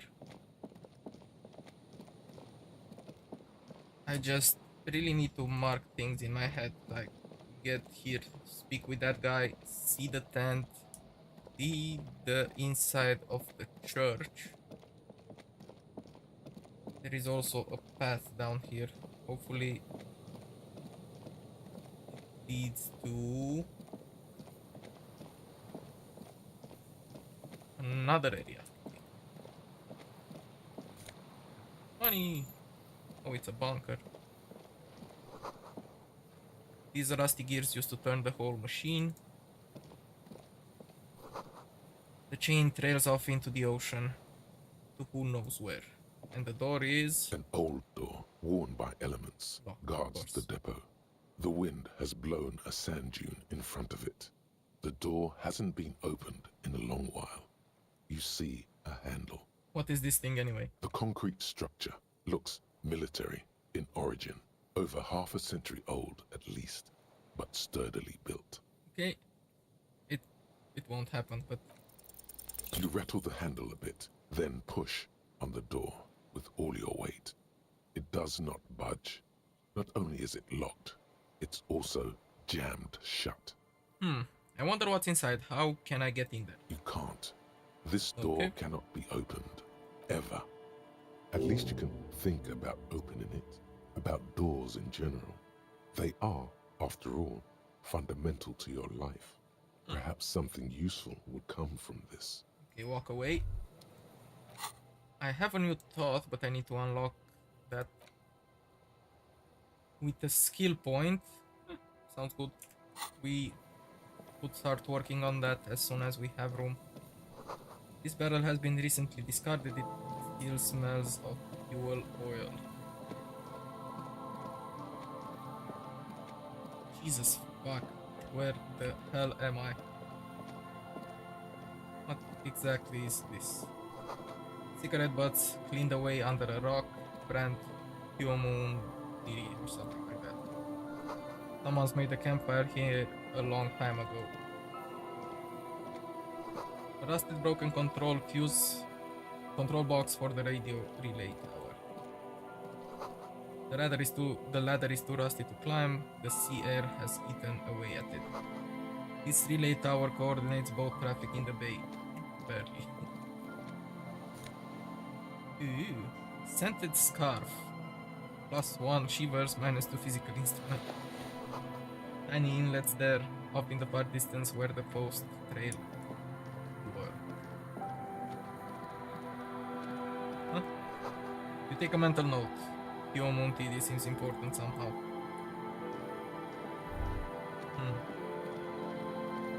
Maybe this is where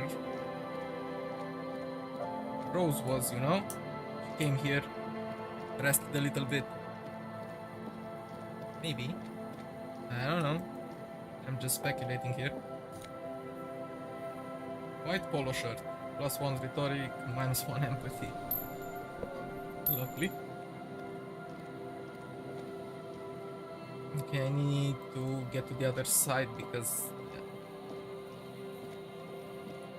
we have to go. This is the fish market, the closed fish market, I presume. We go there.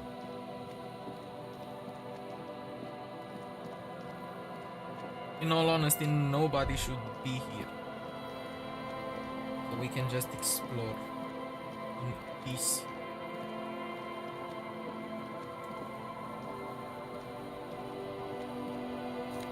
Because we get a lot of money. What's that? Is it the jacket? Someone has left an unidentifiable article of clothing on this railing. It smells really bad. Take a closer It's streaked with dried seagull shit and tangled with pieces of seaweed. A dangling arm suggests that there might be a jacket beneath the crust of filth. I think I found the It jacket. seems likely that it was left in the surf until someone laid it out on this fence to dry out. Unfortunately, that just seems to have stiffened it into a shapeless mass. Much as the thought of touching it causes you to cringe, this could be the jacket the idiot in the colourful tracksuit was looking for. Yeah. Okay. Get the jacket. There's something in a different color there. Nice.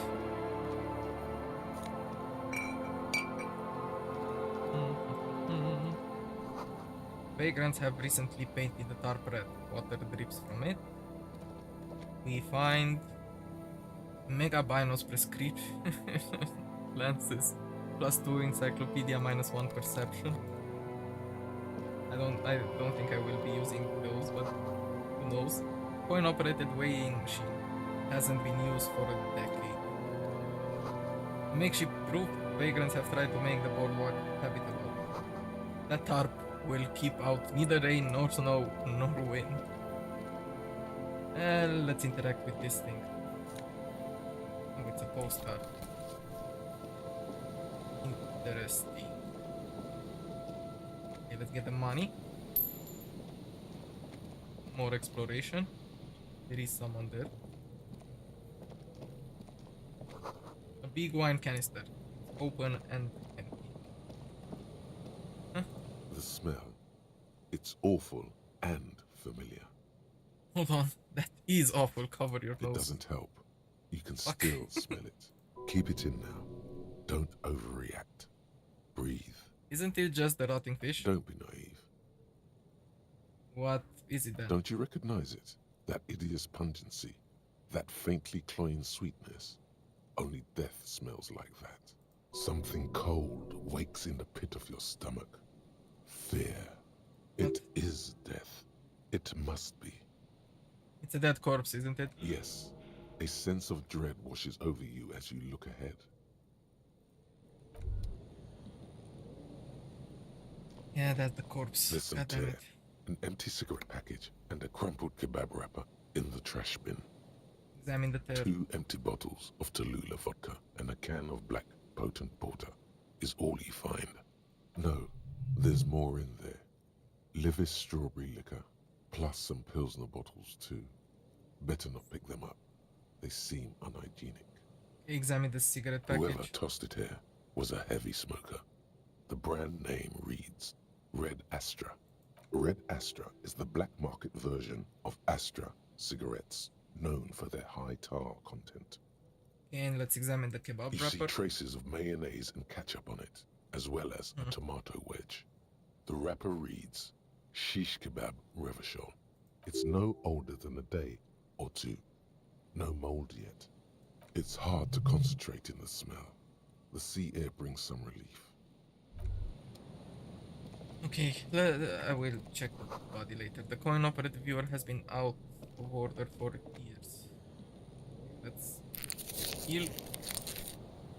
And let's check the body, I guess. A man lies on the boardwalk, his limbs bent and neck turned at an unnatural angle. Right next to him is an empty bottle of spirits. In his cramped hand, a chewing gum wrapper. Fuck. Half of his body has slipped between the cracked boardwalk, starting with the right leg. The fall has left him broken, contorted like a sad puppet. This is kind of fucked. The smell is not as bad as a 2-week-old corpse, but it's definitely heading there. Another dead body. This is your job. Steel yourself. Yeah, I should Calm do that. now. Carefully. Just another day. Just another dead body. Breathe. Come on, we can do it. Study the man's He's clothes. wearing mud-caked boots, beige trousers, and an old brown leather jacket with a bright blue lining. There are traces of kebab sauce on his chest. The leather jacket suits him well. It must be custom-made. Search his You pocket. find some sunflower seeds and a rain-soaked library card folded into 2. His jacket feels sodden and heavy under your hand. Study the There's surroundings. some dried blood on the metal bench, right where the corpse's head rests. The floorboards are rotten and slippery wet around the hole. An empty bottle lies nearby. A chewing gum wrapper is clutched in his fist. Be very, very careful where you step here. Okay, examine the man's head. A dried chunk of blood covers the hair at the back of his head. An open wound. It's sticky and cold to your touch. This is what killed him. Examine the A bottle. 0.75 liter Tallulah vodka with its cap missing. There's hardly anything left inside. And examine the chewing gum wrapper. Revachol spearmint chewing gum. Green leaves on the cover. The man's mouth is half agape from the terror of the fall. Look The in. blackness of death. Stench. You think you see white chewing gum too. Confirmed. Nearly the whole pack is there. Solidified on his lower rear teeth. To hide the stench of alcohol, no doubt. Okay, step back. The entire boardwalk creaks in the wind as you take a step back. Study the man. The man has fallen through a crack in the boardwalk and hit his head against the metal bench. Coagulated blood covers his black hair. One of his feet is still dangling through the hole. A bad fall. It might have been dark outside. This place is a minefield in the dark. Examine his face. His expression is dull, like the sea behind him. Drops of water shining on his mustache. His eyes, empty and wide, look frightening in their frozen gaze. Height, 170 to 175 centimeters. Curly hair, stout build. Age, approximately 50 to 60 years. So what should I do with the body? First, you need to talk with the lieutenant. Then report back to the station. This is too complicated to handle on your own. Okay, so I guess we have to wait for Kim to get back. Good. Careful there. These floorboards look rotten and weak. Yes. Moonshine probably smells like tasty fermentation. Okay, so we have another dead body on our hands. Cool. Not really, but you know what I mean. Okay, what's this? Bars cover those long, dusty windows. What's this? You see a once bright mural towering above you. The signage has peeled off over the years, but you can still make out Feld Electrical R&D. A slogan used to intertwine with the loops a long time ago. Now, only a shadow of peeled letters remains. It says, "Tomorrow is just a whisper away." Tomorrow is just a whisper Ah, away. yes. Their famous motto. A fine example of technological optimism from... He says something about the... something, but the wind blows and you can't hear him. Okay, let's check the surroundings first. Another power box, it charges, nothing now. It is empty. Give me that. Fence blocks the path, no way from here. Can search the vents. Okay. Health stuff and money.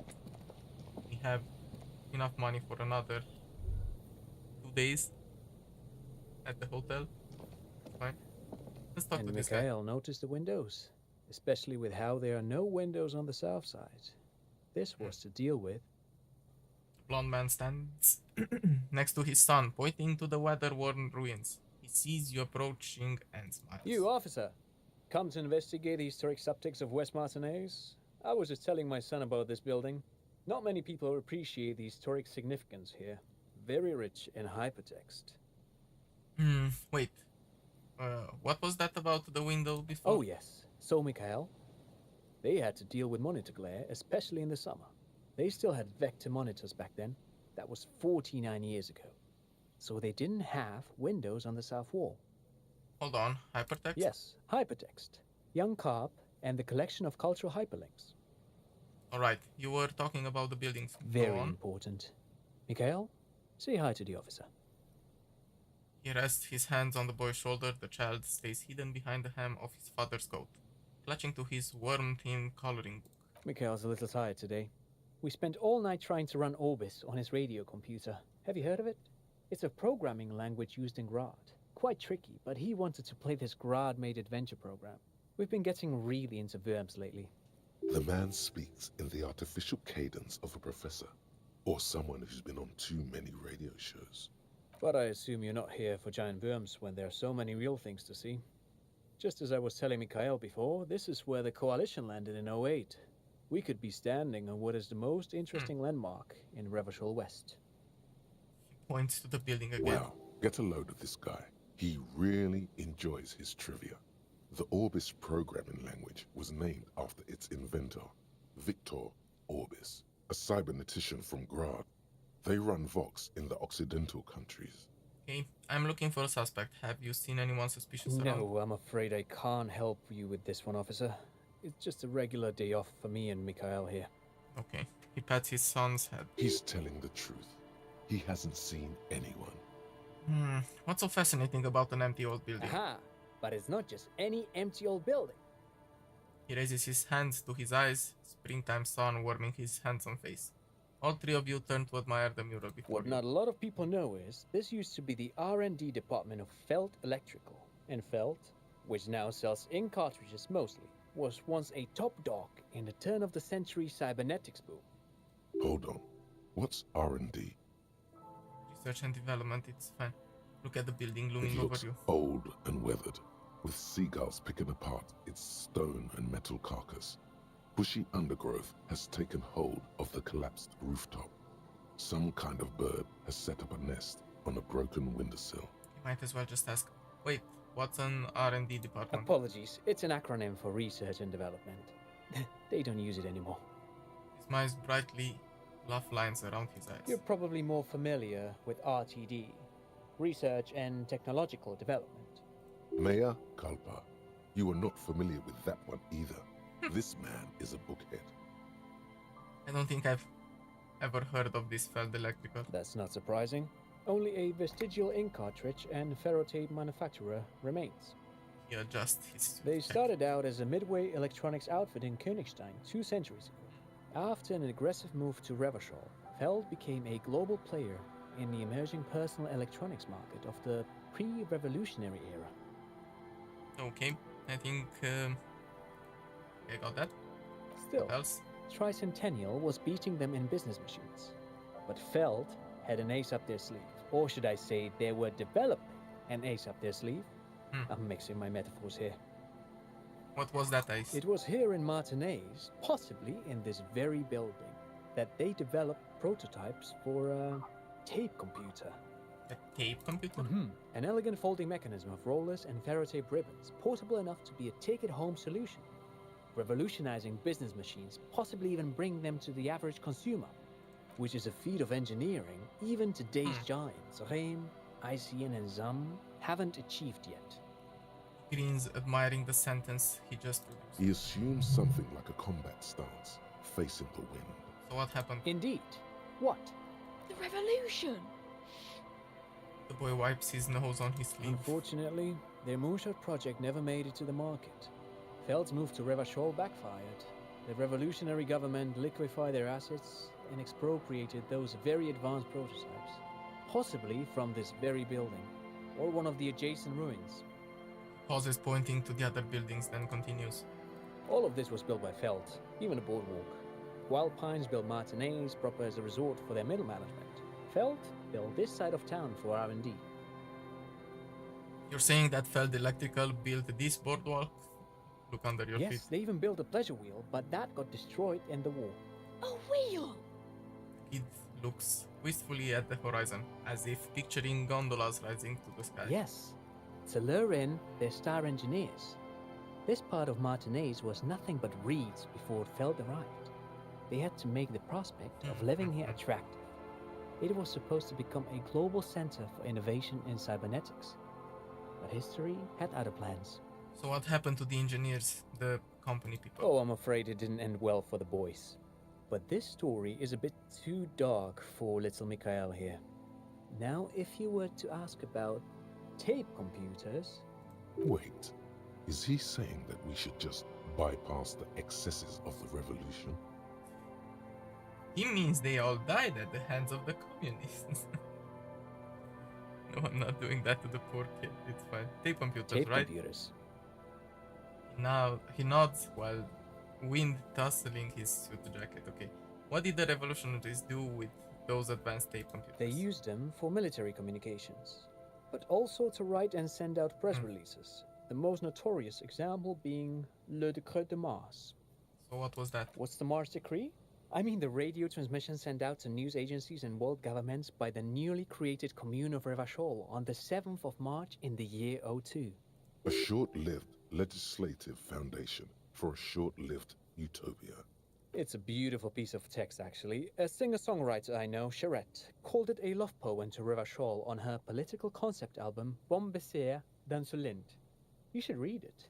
Every local library in Revachol stocks a copy of the decree. I tried to get Mikhail to memorize it. Tried to. Someone was much too interested in worms to be paying any attention.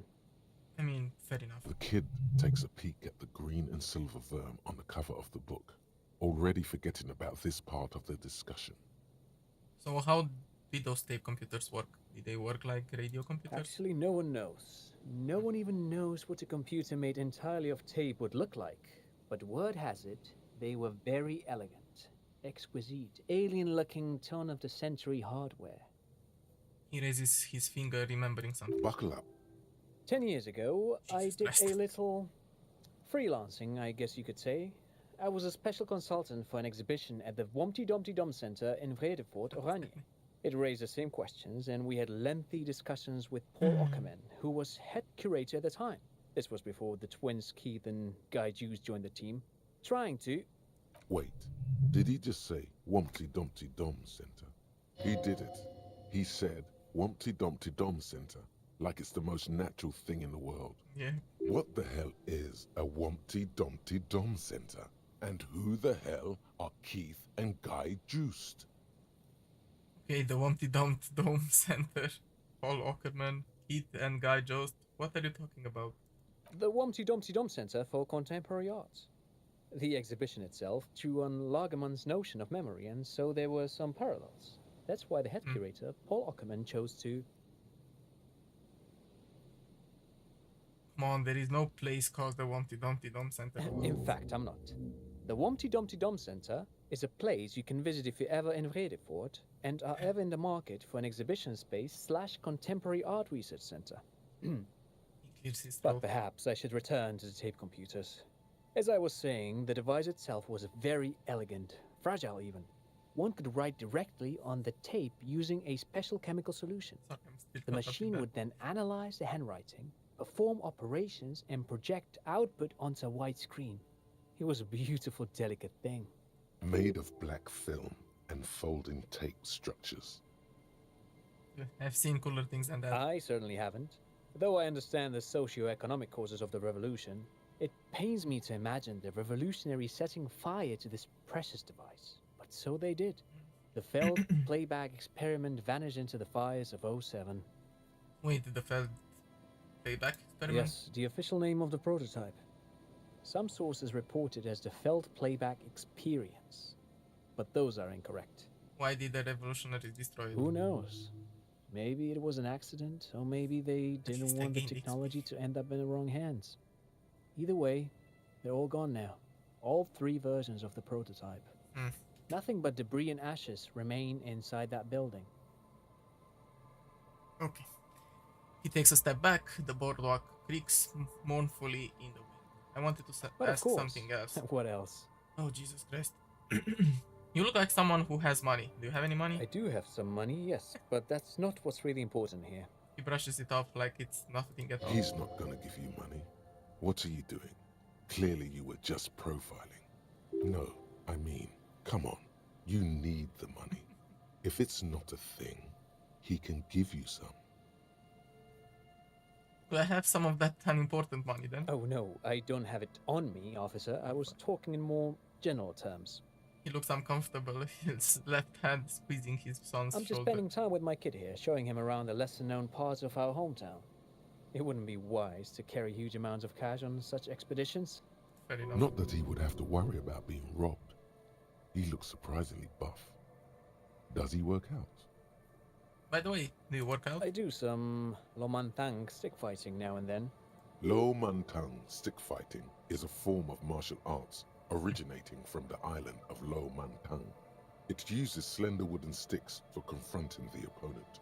Former martial arts from the Isle of Lomantang, right? Actually, a great many cultures have their own version of stick fighting, such as the sacred Mabolo tradition of the Harley people, a name deriving from the butterfruit tree traditionally used for crafting the long, slender sticks, whereas the sticks used in other cultures... You doze off as he paints you a comprehensive picture of the history of stick fighting among mankind, seasoning it with unexpected pop culture references. Man, he's good at speaking. People must love him. But anyway, I'm boring you with details again. You were saying? I don't really remember what I was saying. That's... Then I pretty guess much true. everything got said, right? Okay, great. Thank you for all the interesting information. No, thanks to you for having me and little Mikhail here to pick your brain. A very interesting conversation indeed. Pick your brain. If anything, this was rather one-sided. He did the talking. Whatever. It's fine. He returned to the dead body with Kim, and what have I finished here? I don't know. But I have the Humpty Dumpty Dum Center that gives -1 to suggestion, which I won't be doing because it sounds especially stupid. So, nope. Maybe I'm wasting shit by not doing that. But, we should live without knowing about the Humpty Dumpty whatever thingy stuff we...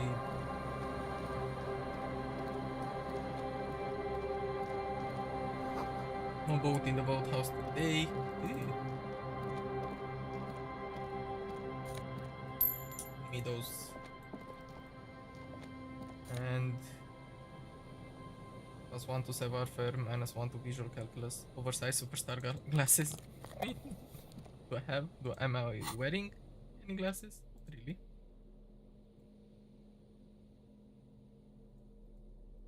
Might as well.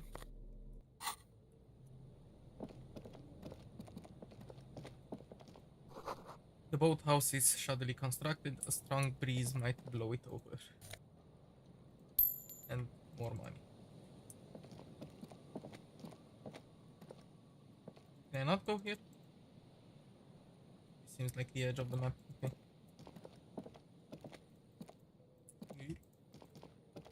Just go up there. Let's investigate this. Ancient paint is peeling off the roof of this shaded bench covered in rust. The sign says Entrée interdite. An old ticket taker booth no longer in operation.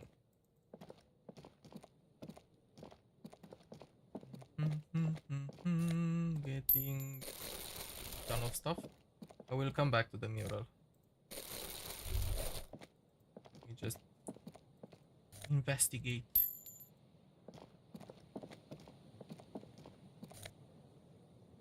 Fun. People. +2 logic, -1 perception. Interesting. The board is not only barred shut, but inaccessible.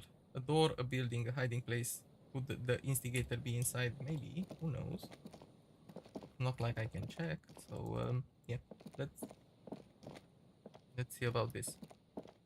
A scattering of bullet holes is spread across the cracked wall, reaching from one corner to the other. Even more bullet holes. Something has definitely happened here. The density and spread of these bullet holes is surprising. This takes a lot of bullets. Fully automatic rifle fire. Okay, visual calculus. Why this many bullet holes? A row of ghostly shades stand facing the wall. There are many of them. A dozen at least. Their heads lowered, and eyes blindfolded. It's quiet. No sound. No movement. 10 meters away, other shades are lined up in an orderly manner. Automatic rifles primed. A gust of wind blows by. The coats of the firing squad flap slowly in the breeze. A single person stands on the side. Snowflakes fall on the wooden planks and the surrounding sand dunes, covering the land with the white of innocence. A long time has passed since the moment of this fusillading.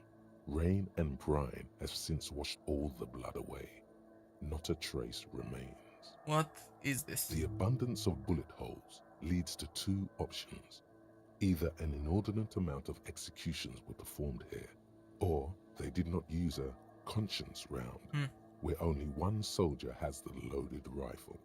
Looks like this was a mass execution with everyone fully armed.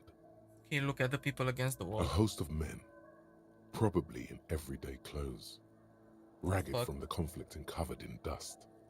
They were not sitting, a common practice for executions in some nations, as demonstrated by the height level of the bullet holes. Okay.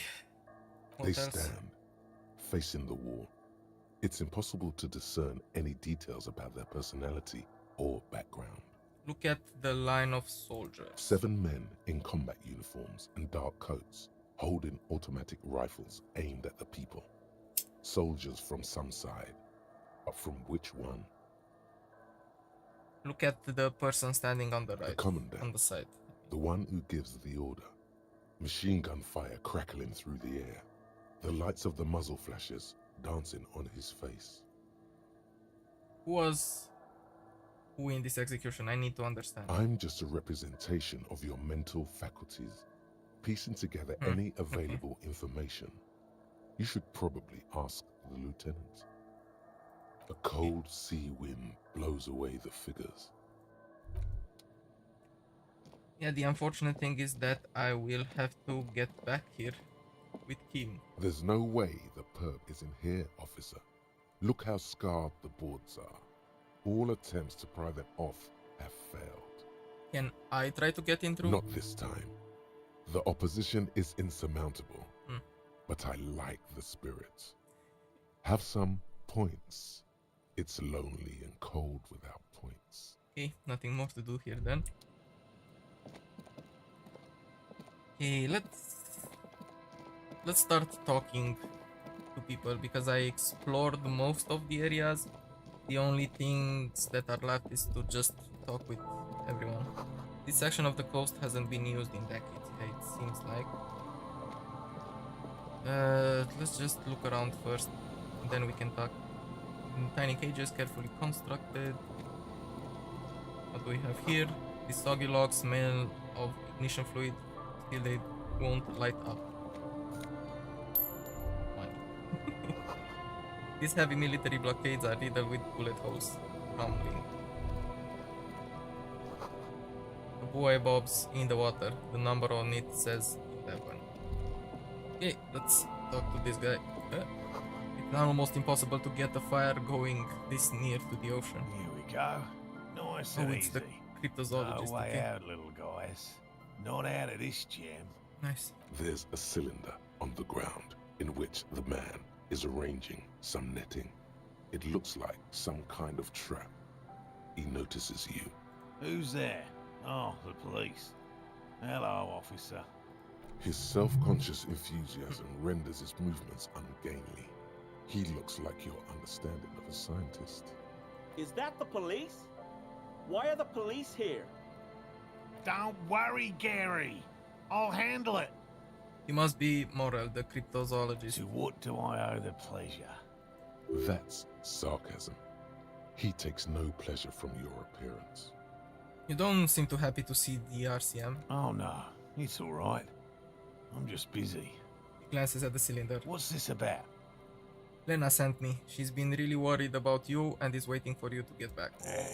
Of course. Thank you for passing along the message. That damn water lock is broken, and we can't go all the way around the 881. Yeah, let's withhold the whole story. The waterlock's been fixed. It was fine when I crossed it. Oh, good. We should really be getting back. Gary could use a hot shower and a warm bed. Did he say we can go back now? Yes, Gary! We can go soon! If you see Lena, tell her I won't be long. Sure. Just have to do one more round. See if the phasmid has taken the bait. Then we go in. He refastens a bit of netting that has come loose in the wind. His hands are large and weather-worn, but also used to delicate, precise work. You might as well ask him all of the questions. I'm looking for a suspect. Have you seen a woman with red hair who seemed to be on the I'm run? afraid not, officer. Yeah, fuck. I've been busy digging around in the reeds for days, looking for signs Well- of insect activity. I'm less interested in mammalian concerns, to be perfectly honest. Okay, tell me about this phasmid you're looking for. Well, first of all, it's damn difficult to find, which is why we've been knee-deep in the reeds laying traps for it. So what makes this so difficult to find? Good question. Being a phasmid of the order Phantasmodea, a ghost insect, it disguises itself as plant matter. In this case, the reeds. That's... Awful lot of reeds around, aren't there? Okay, give me one little second. So I want to unlock this and start working on one more door, which I should internalize. There we go. And I suspect it may have also developed other specialized techniques to protect itself from predators or scientists in our present case. Okay, what sorts of specialized techniques is the phasmid using to hide itself? It's my hypothesis that it has evolved certain electrochemical defenses that allow it to interfere with animal perception, impeding pattern recognition, confusing the visual cortex. But I cannot describe how these defenses work, much less how they evolved, without studying a live specimen. Okay, how big is this I'm phasmid? expecting it to be quite giant. One known species of phasmid, called the Megaphasmodea zoensis, is about the size of a grown man's forearm. So, He leaves the conclusion up to you. Sure. Why are you so interested in this stick bug? Aren't there more sensational animals out there? typical rookie assumption. Insects are much more sophisticated creatures than those unversed in zoology give them credit for. Even simply catching a glimpse of the Insulindian phasmid would be the apex of my, of any, cryptozoologist's career.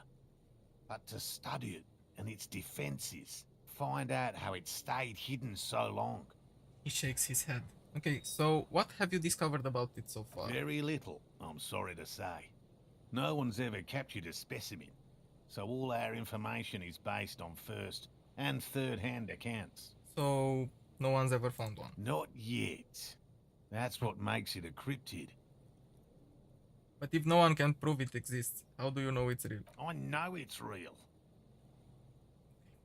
The cryptozoologist says, brusquely enough, that even he seems taken aback by It's it. clear that his obsession with the phasmid is driven by something more than the pure pursuit of scientific advancement. It's madness. By which I mean, I've heard enough first-hand accounts to believe quite firmly that the Insulindian phasmid is more than mere superstition. So what makes you think the phasmid is here in There was Martinaise? a credible sighting here recently.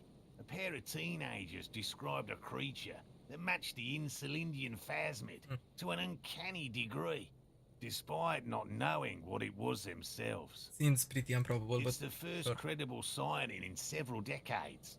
Admittedly, it's an unusual location for this species, but with all the sewage runoff upstream, it probably doesn't matter much anymore. Maybe the Insulindian phasmid has died out? I have to resist the thought. Such an extraordinary creature is doubtlessly highly resilient. After all, it's generally thought to be capable of parthenogenesis. He means asexual reproduction. The females of the species don't need to mate to produce viable eggs. This makes it easier for a species with a small population to survive. That's pretty clever. Yes, The Insulindian phasmid is a very clever insect. That's why it's so damn difficult to catch. But as a scientist, I'll try my best to remain dispassionate. So tell me more about these traps. Well, they may not look impressive, but Lena designed them quite cleverly, so I'm sure they'll do the trick. Lena designed the traps? Yes. How do the traps work? Simple. Attracted by the locusts, the phasmid crawls down the funnel and, having eaten its fill, can get back out.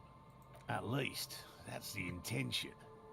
The net isn't a perfect solution, but we didn't want to use anything that might damage the specimen's delicate exoskeleton. Specimen, yes. What are you using as bait? Locusts. Why do I... Nearly all known phasmids are herbivores, of course. But we've hypothesized that the Insulindian phasmid might occasionally prey on other insects. Inside the traps, a number of locusts crawl and tumble over one another in a tiny, chittering swarm. A meat-eating stick insect? Does it pretend to be the reeds as part of its ambush behavior? This seems unlikely. A carnivorous stick insect seems kinda unlikely. Thank you for your opinion. We have also included plant material in the traps to satiate your skepticism. So what will you do if these traps don't work? They'll work, I assure you. The predatory hypothesis, using locusts as bait, accounts for the failure of previous efforts by other teams, which use plants. We have given this some thought. I don't know why I'm so skeptic about this thing working, sorry. The traps do seem to be deftly and thoughtfully constructed. It's clear the cryptozoologist's wife knows what she's doing. Okay, let me ask you about something else. What? Lina seems pretty eager for you to return. And I'm eager to return to her, I assure you. But I can't leave before we finish with these traps. Okay. My wife understands that just as well as anyone. He looks out where Lena should be. Come on, Morale. We've been soaking out here for days. It's time to go back. And leave the traps? Absolutely not. He yells in response. Don't let Lena down. Come on, she wants us back.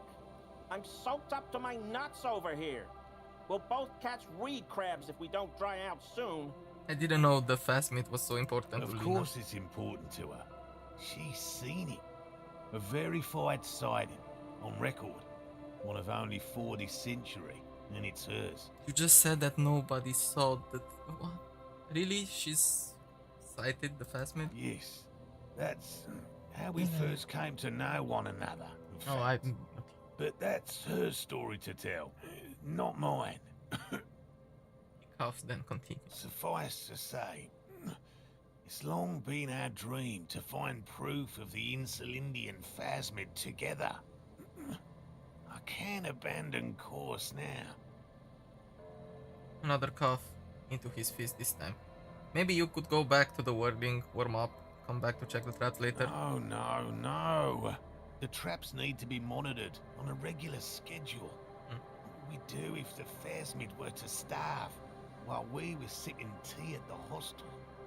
He's dead set on this. Yeah, he is. I could go for some trap setting. What if I check the traps for you? I didn't expect you to take such an interest in our work here, officer. I'm looking for someone hiding on this very coast. Looking for another thing may lead me to her. Sometimes it's helpful to take a break and return to one's primary pursuit with fresh eyes.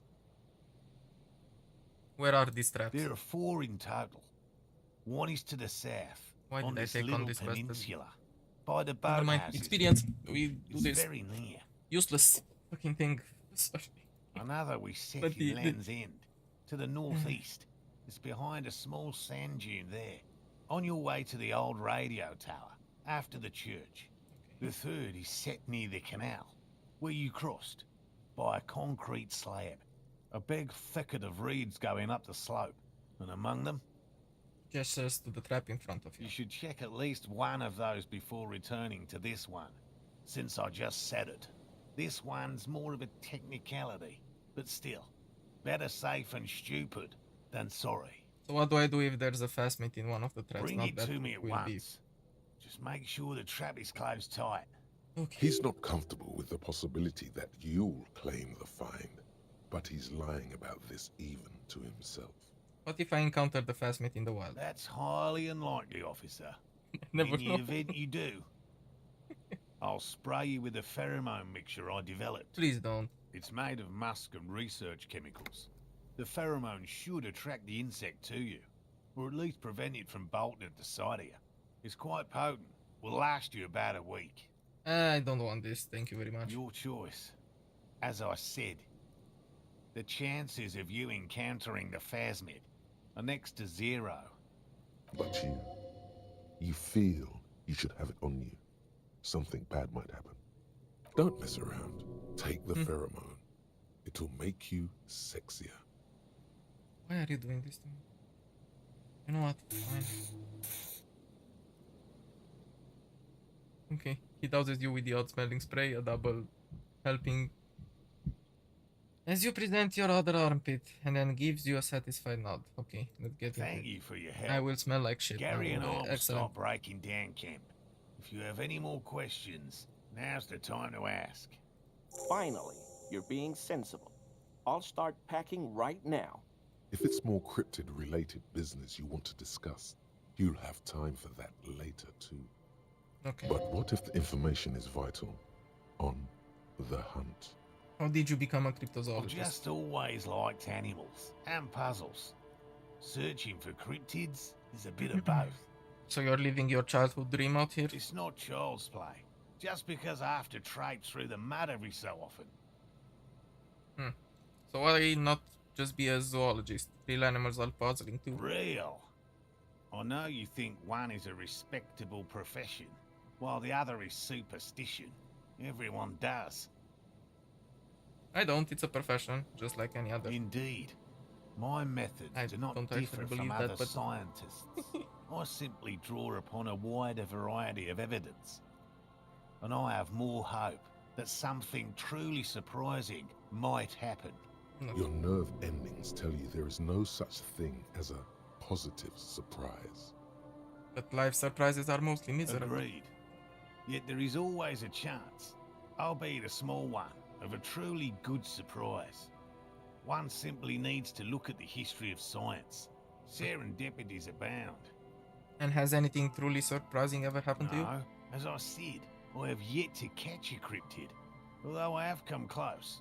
Close enough to keep trying. Interesting. Something for later, this close call. What kind of evidence do you use? Everything from forgotten regional lore to newspaper accounts, like the one that brought us here, to look for the phasmid. I keep a very open mind. He's interested in things that people believe that scientists don't.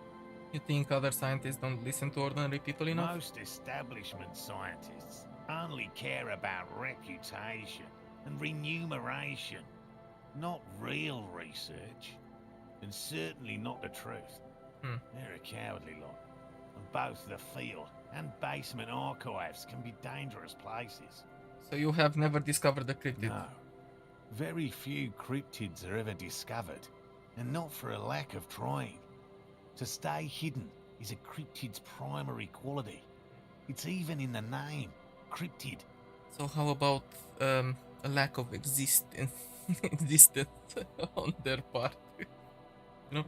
So how many cryptids have been found? Of the list of cryptids kept by the Cryptozoological Society of Chemnee, which is 4,082 items long, about 2,000 have been confirmed as hoaxes. I wonder why. 2 are categorized as confirmed discoveries.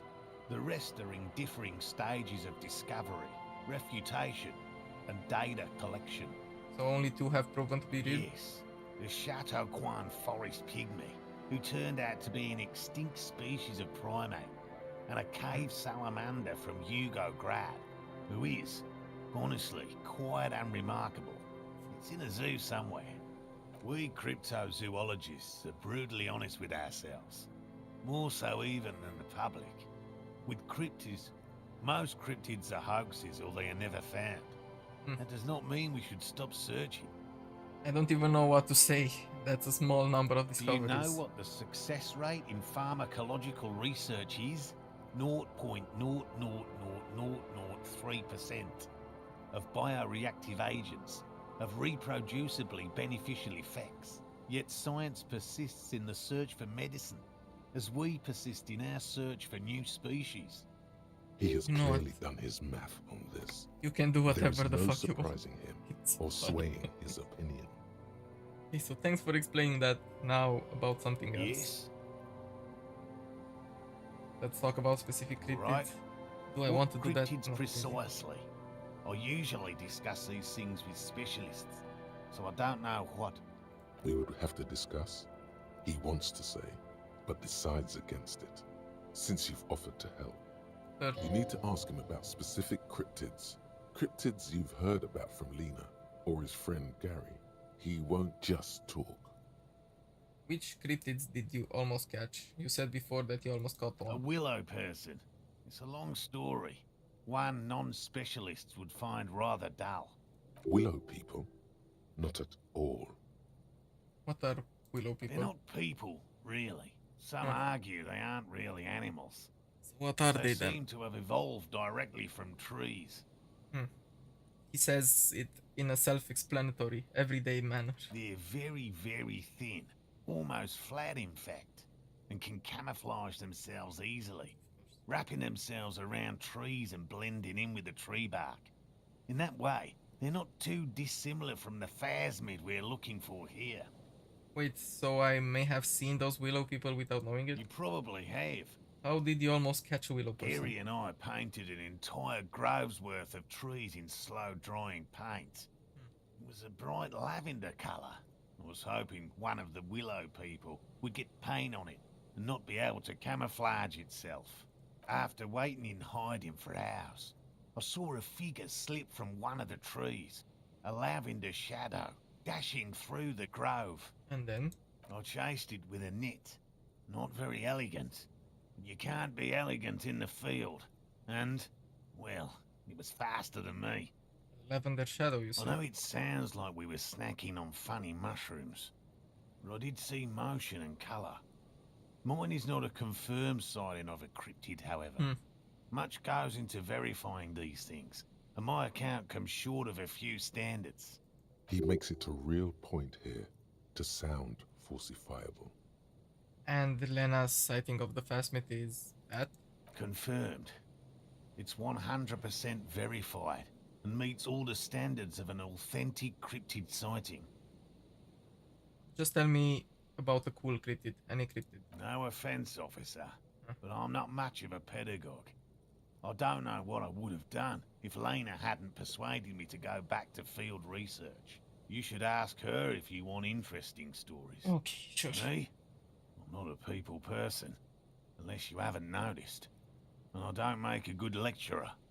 My strength lies in field work and persistence. Brushes an errant strand of his hair from his eye. Okay, enough. By all means. I'll get going. Let's talk to this one. Hello, I'm Gary. Hey, Gary. Very generous of you to help us out, officer. I'm just waiting for my friend Morel to finish up with his insect traps so we can return to civilization.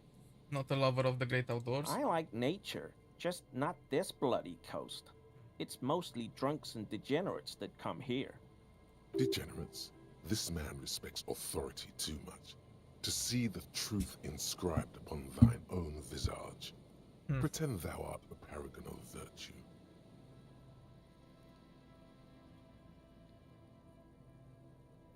Sadly, I think I might be a drunk or a degenerate, maybe even both. I'm neither of those things.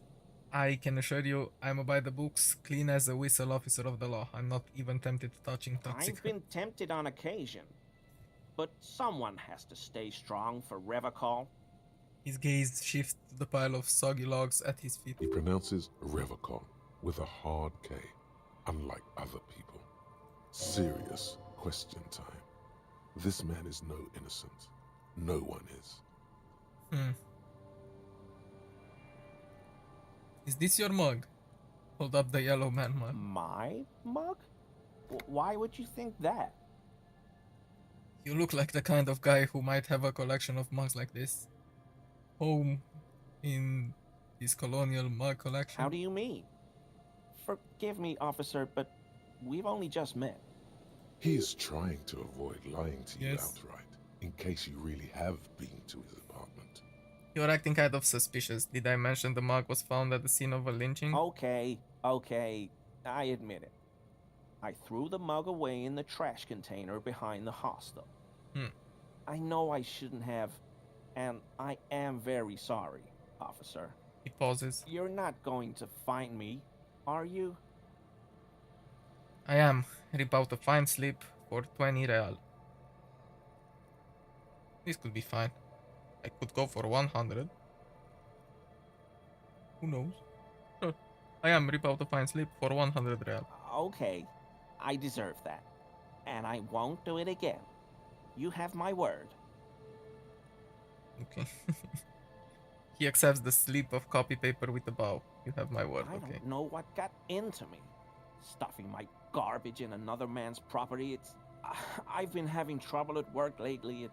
The Quakos are price dumping us out of competition. What did you do, Gary? Nothing. Nothing. Just answering some questions. Helping out the law. So how did you get into the trash container? I know a guy who works with the trash collection services, CS Municipal. He gave me a master key for the trash containers of Martinaise. So why would you need to get into everyone's stash? So I can use trash? the Whirling's trash compactor to store my own stuff. Garbage disposal is expensive as hell. The damn Hemians run it like a mob. I'm sorry, okay? I thought I could cut costs. I shouldn't have. I shouldn't have disgraced myself. Okay, Gary. Did you put the clothes of a murder victim, the man who was hanged behind the whirling in rags, into the trash container? Officer, please. Let me explain. It's not like that. Okay. I was only cleaning up. I live right across the yard from where he was hanged, and I saw him stripped naked. All the clothes lying around in the yard, smelling. People are animals, you know? Okay, then what happened? Then I came out to clean up the rags because no one else would. I put them into the Whirling's trash, along with a broken mug, admittedly. He changes his mind mid-sentence. Okay. I was coming to throw the mug away, and, well, I threw the mug there and the clothes too. As he shifts uncomfortably, a series Nice. of clicks, like the clinking of glass beads against one another as they roll across a hardwood floor. You've heard this sound before, but where? You wouldn't know anything about the victim's missing armor, would you? Armor? No. I mean, yes. Of course. I know he was wearing armor, but I don't know anything about it. Gary? An infant could see he's not telling the truth, but he's too scared to admit more wrongdoing. There's something going on here. You should observe him more closely after this topic is concluded. So what's that strange sound? What sound? That clinking I just heard when you moved. Really? He fans his arm out slowly, and this time his motions are soundless. There's lots of weird stuff out here in the reeds, though. Insects, trash. Could be the wind shifting some garbage nearby. The sound you heard was not the sound of something easily abandoned. Okay, let's move on. For now. I hope I could help your investigation. In my small way. He's visibly relieved it's over. Does this mean you were in his apartment, admiring his colonial mug collection? Perhaps it would be interesting to tell him. Do you know... So what... Okay. No. Do you know anything about the man hanged behind the whirling in rags? I told you everything I know, sir. I'm truly sorry for the mug, but I have nothing to do with that. He shifts uncomfortably in his clothes. He's not feeling too comfortable in his own skin. Odd, I'd say. Uncomfortable shifting around doesn't make him the killer, though. It's something else. You said Revachol. I like to pronounce it the hard way. The old way. The Vespertine way. He nods solemnly. The stupid way? He winks at you, trying to relay some hidden message, inviting you to mispronounce it too, perhaps. It's odd. It's a secret rite. A very fringe nationalist handshake, probably. So Gary, you live nearby, in an apartment in Martinaise. Point in its direction. Sure do, officer. His eyes narrow slightly. He's wondering where this is going.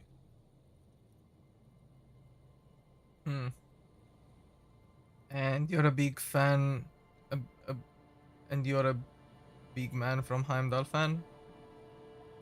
Mr. Clare must be very angry with you. No. And you're a big man, and you're a big man from Heimdall fan? How?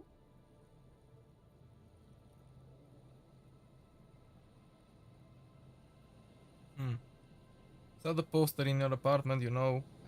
No. Mr. Eva Clare thought it necessary to unlock your apartment. Mr. Clare unlocked my apartment? Don't worry, I didn't go in, which is basically a lie. So you work for Everard Clare? Officer, please tell him we're good. No, tell him I'll make it up to him. What have I done? He'll send the muscle after me. The man looks around whispering. He makes sure no one hears you talk. As he lowers his tone, he hunches his back.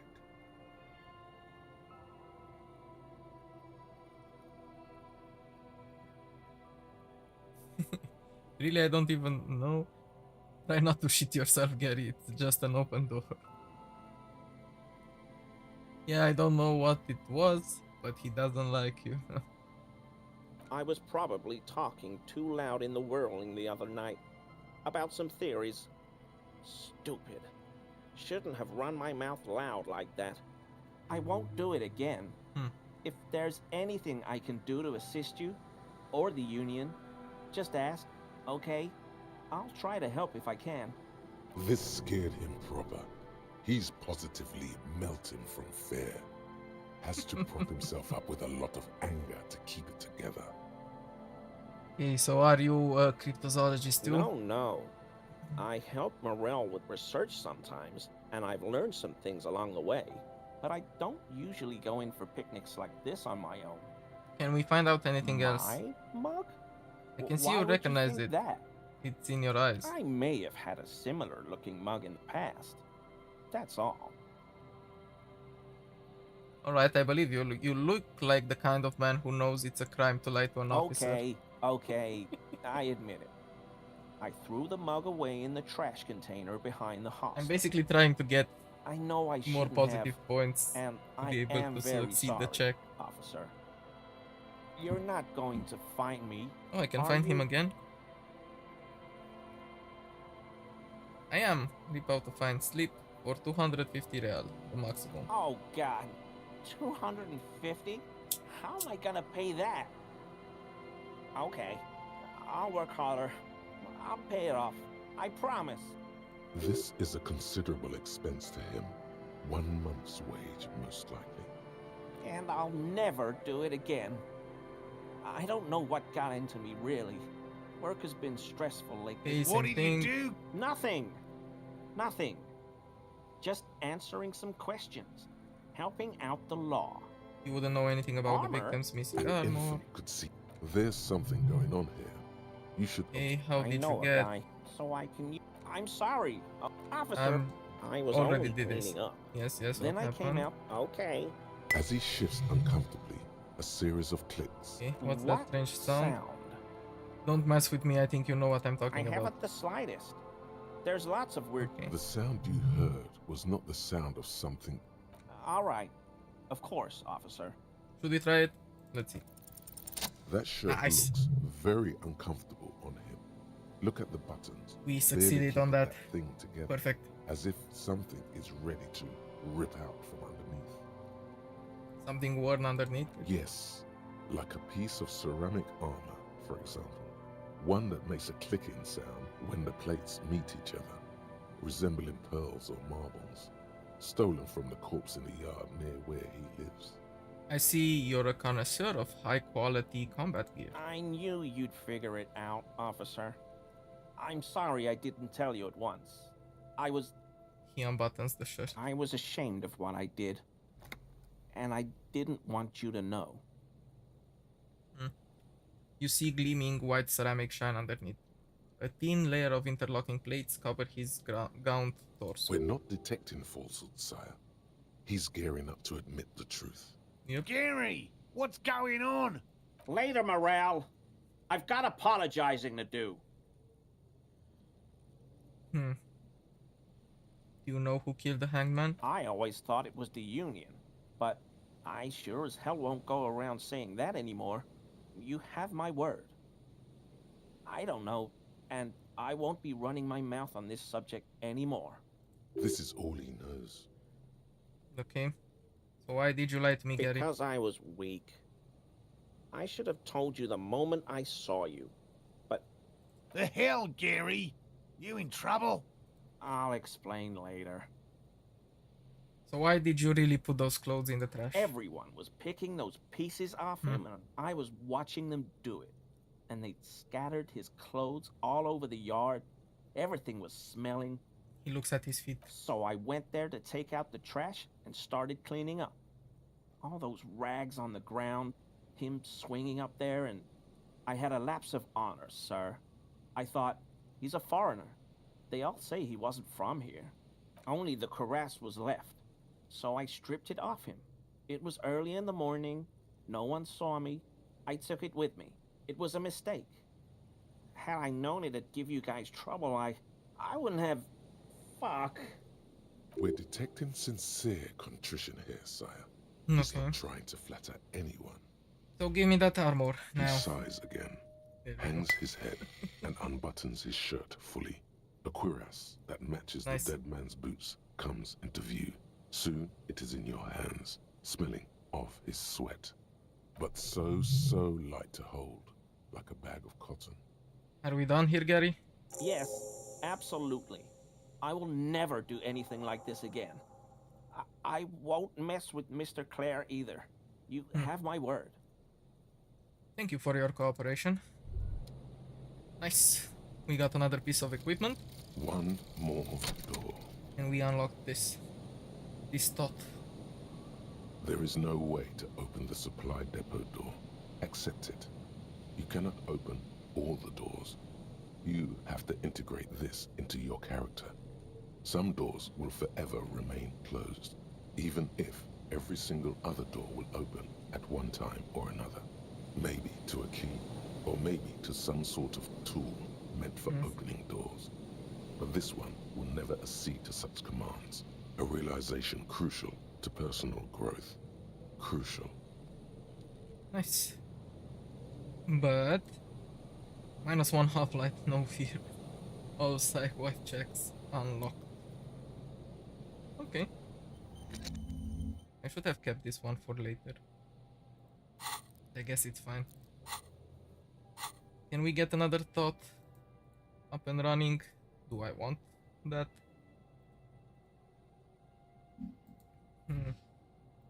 Not really.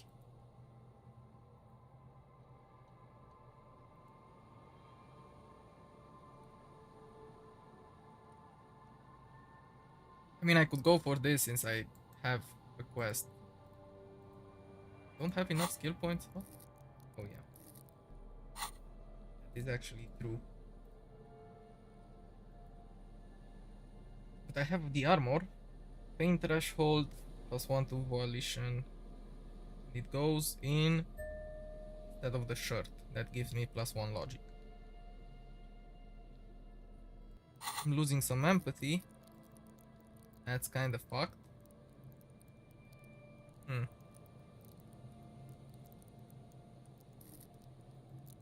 I could actually level it up. Yeah, let's keep it like this for now. No more empathy for now.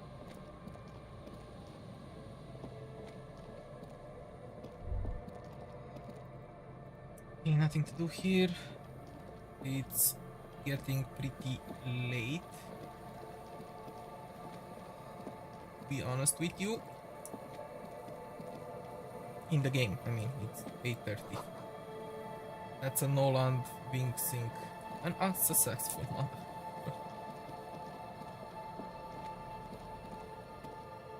Yeah, might as well go search for the cryptid. I only know about one place where the traps were set. Might as well.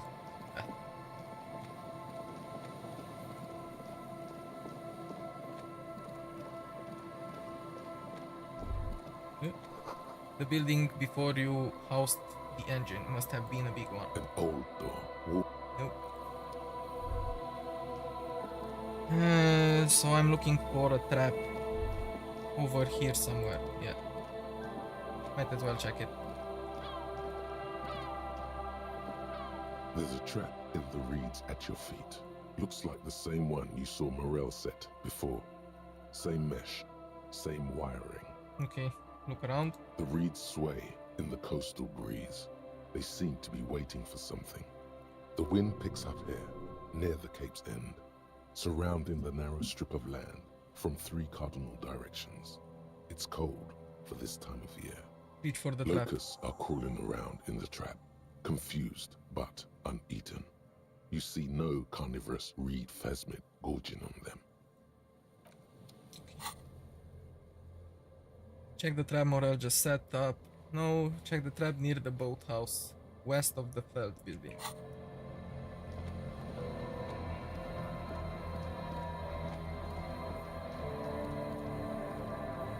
I actually believe that, yeah, I will do this thing. I will check the traps and then I will go back to the whirling, and we actually need to come back here with Kim tomorrow, and then we will have enough time to search inside the church with this guy over here, because it will take some time.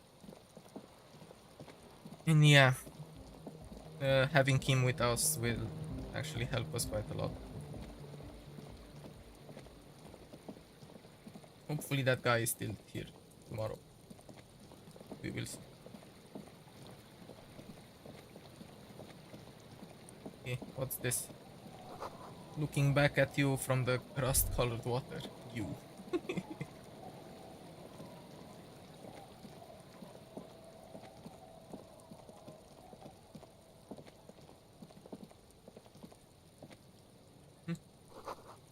A little black swallow circles above you. You hear it cheer up.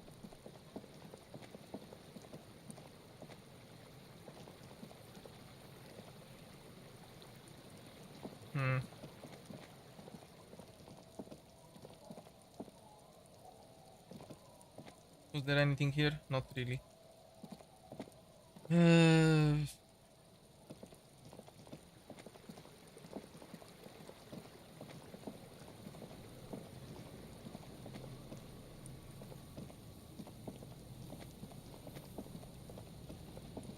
Where exactly would be west of this building? The remaining windows rattle from a strong gust of wind.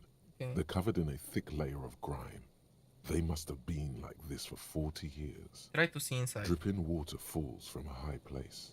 All you can see is the shadow of a collapsing staircase. There's rust and corrosion on the bars. They're foaming with it. And a small layer of white salt from the sea. Okay, finished off. What? That was weird. Hopefully we are not bugged. Might as well do a quick save just in case.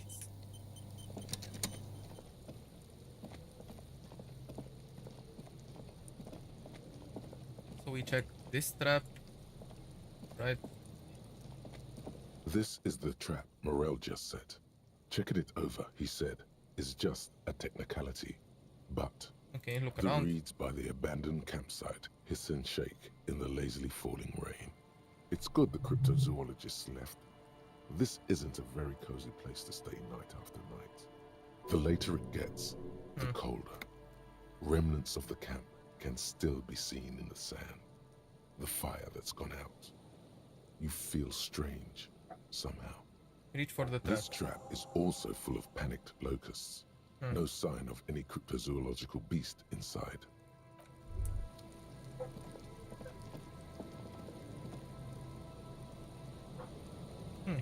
I see a door up there.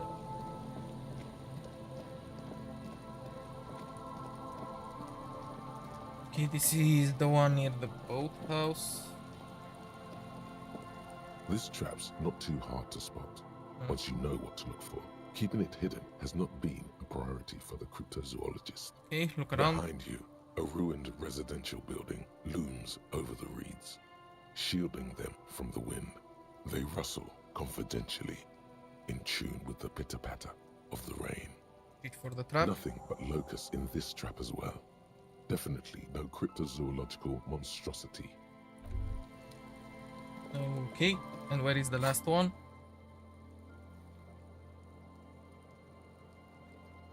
Oh yeah, I have those things unlocked. Check the trap near the canal you crossed southeast of the village. Well, I'm going in that direction, might as well. I find more of the cryptozoologist, I did that. Put the clothes in the trash. And I also got another piece of the armor. Yes, I don't see it here. I found his jacket, I could return that to him. Inspect the traps, take the stuffed bird, that's where I'm going. The washerwoman is hiding something. Look around. I mean, yeah, in all honesty, I could get the key. Why am I going here? It's a dead end.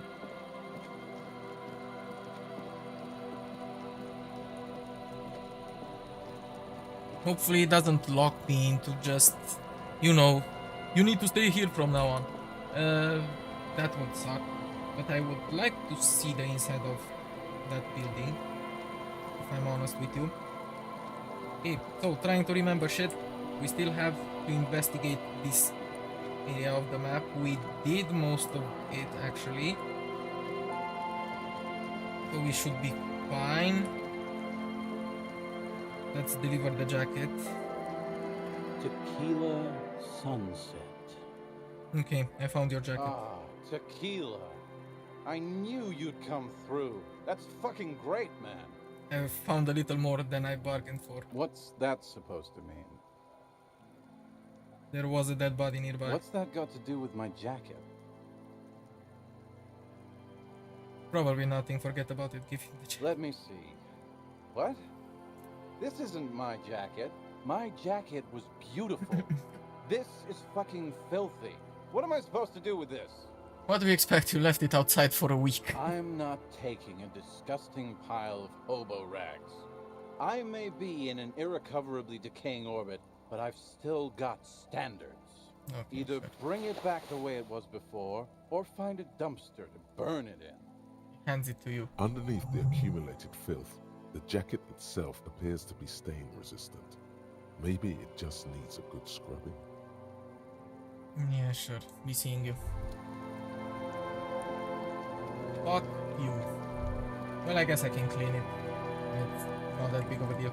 Okay, let's get the key from the old woman. Old woman? There's a gap where the name of that song should be. You should ask her about it right now. What is the song you're humming? A lullaby my mother used to sing.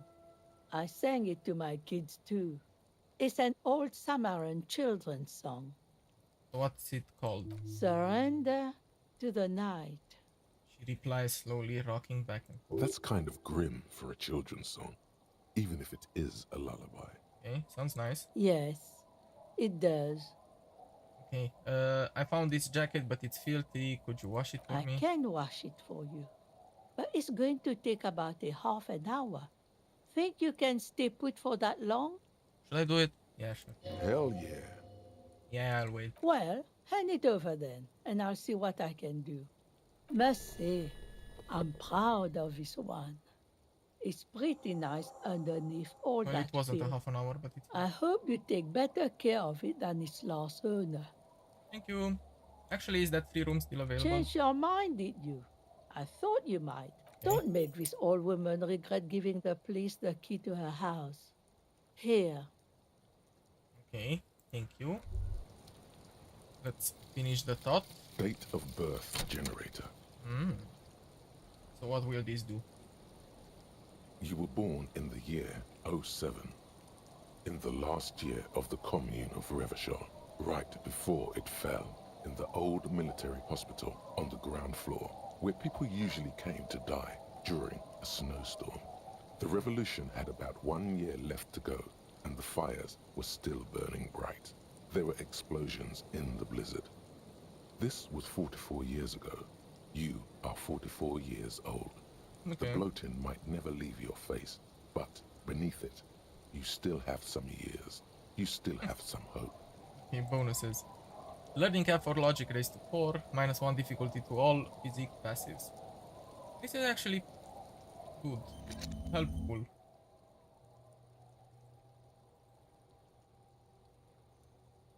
Yeah, you know what? I'll take that. Very good. Okay, wash the dirty jacket. Does it look better now? +1 pain threshold. +1 to half light. I might consider not giving him the jacket. Fuck it. I said I would, might as well. What's this? This door is closed for today. Time to put the kids to sleep. Hey, why are the kids still playing in? Tequila sunset. Okay, okay, here's your jacket, fresh My washed. jacket? Yeah, the one you had me clean the seagull shit off. A look of consternation crosses the man's face. He looks at you, then at his bottle, then back at you. What the fuck are you talking about, Tequila? So you're saying this isn't your jacket? Faun? That's medium concept stuff, not my style at all. I can't believe I'm saying this, but maybe you should lay off the booze. It's fucking with your head. It becomes abundantly clear to you how this man managed to lose his keys, business, friends, and girlfriend. Yep. I'm calling it. It's neurological. Your loss. I'm keeping the jacket for myself. That shit is so medium concept, I wouldn't touch it with a stick. But Okay. yeah, okay. I'm sure it looks great on you. Sure. Be seeing you then. Excellent. Fucking idiot.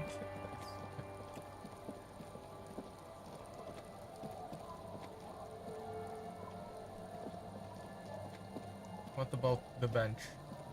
You sit on the wind-worn wooden planks of the bench. Your feet ache. No, I'm not waiting. What? I have stuff to do, things to see, fit to solve. Sounds of life in the north. A washboard scrapped from fabric. Yeah. I should investigate the apartment. I mean the house, for which I have the keys. Need to do just that. Real fast. The door has seen better days. Yeah. The layer of paint has started to peel off due to the salt and wind from the sea. Even the lock looks slightly rusted. Hey, unlock the shack door with the key.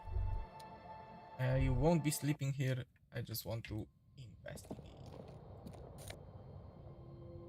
Royer jacket. What's this? An old mirror hangs on the wall. You see the reflection of your face in it, adorned with the expression. Electrochemistry. I mean, it is electrochemistry, might as well. What do I have that gives me a plus in electrochemistry?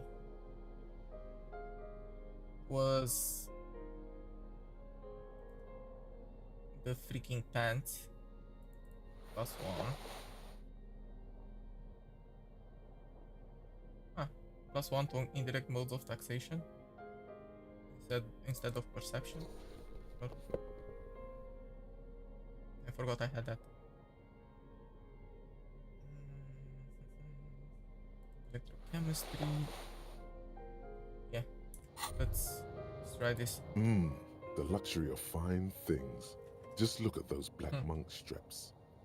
After spending an entire day hustling, who's to say that you didn't deserve a pair of ridiculously expensive shoes on your tired feet? You're right, beautiful things do make people happy. Beautiful things give you a rush. It's power.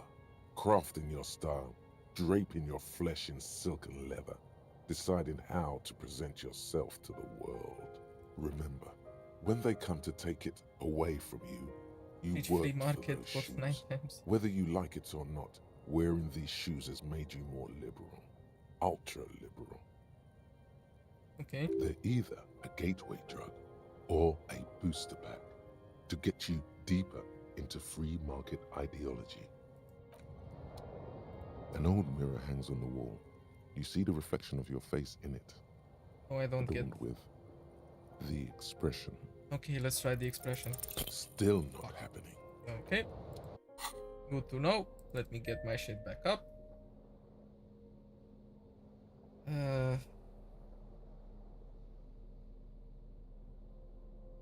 Oh, the pants. Kingdom of Conscience. Sure. Let's actually get those boots back. I look weird as fuck. I need a different hat, to be honest with you. It gives me +1 to encyclopedia, so it's fine. Okay, -1 in empathy. Blah blah blah.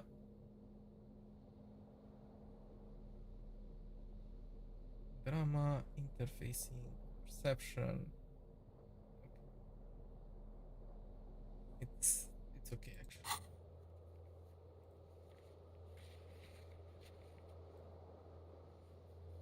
I still have a shit ton of checks. Can you please let me?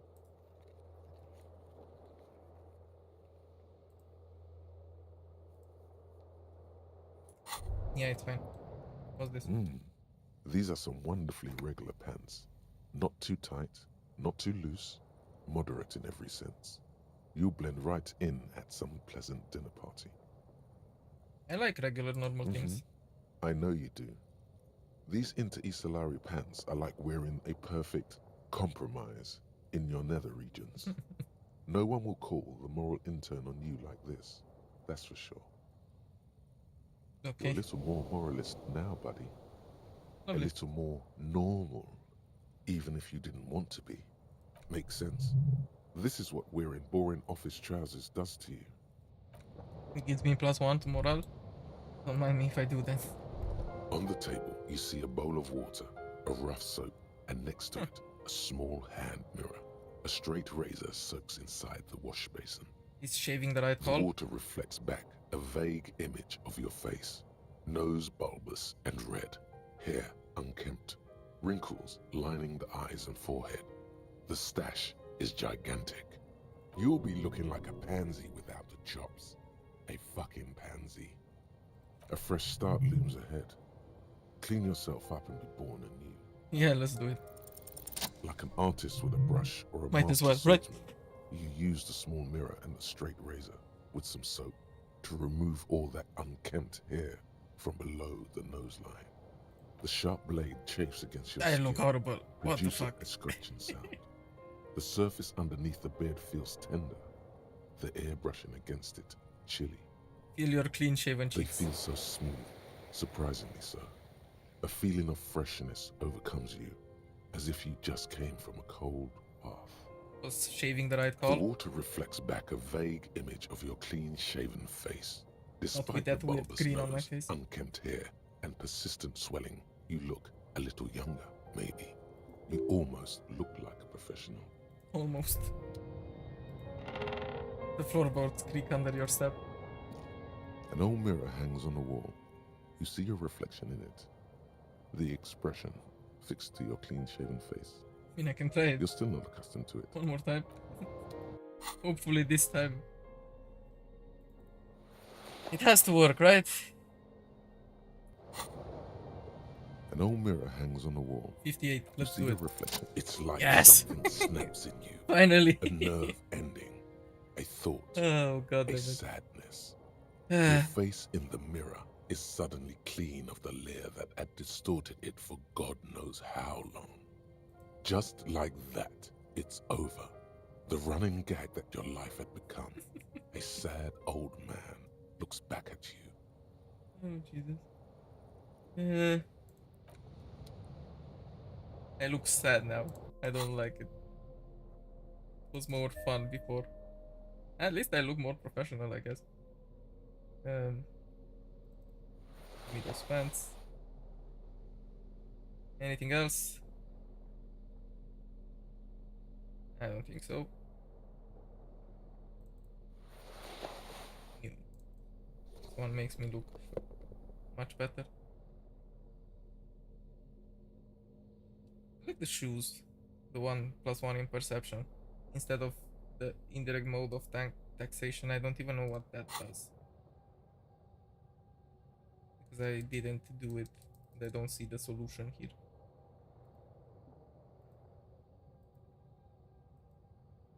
It's fine. On the table, you see... Okay, I already shaved. What's this? As you look at the floorboards in this corner of the shack, it's clear one of them isn't quite level with the others. The edge of a floorboard next to it looks scratched. Move the board. Hollow space underneath the floorboards is dark and damp. You can barely make out the mixture of sand and sawdust below. What's in there? Nothing particular catches your eye. Looks like more reeds. There might be something hidden inside the sand, though. Okay, search through the sand and You sawdust. stick your hand in and start combing through the sand. Dry, not like outside. Fine dust. And then, something hard wrapped in paper. What is it? A small cylindrical object. You pull it out. Found a bullet. A 9mm bullet, to be exact. Fit for all muzzle loaders of that caliber. This bullet isn't for a breech loader like the murder weapon? The floorboard isn't interested. Maybe the washerwoman is. You have enough to confront her with. It's extra ammunition. She's locked and loaded, ready to fight some cops. Interesting. This intricate heat engine hums quietly, giving out a pleasant warmth.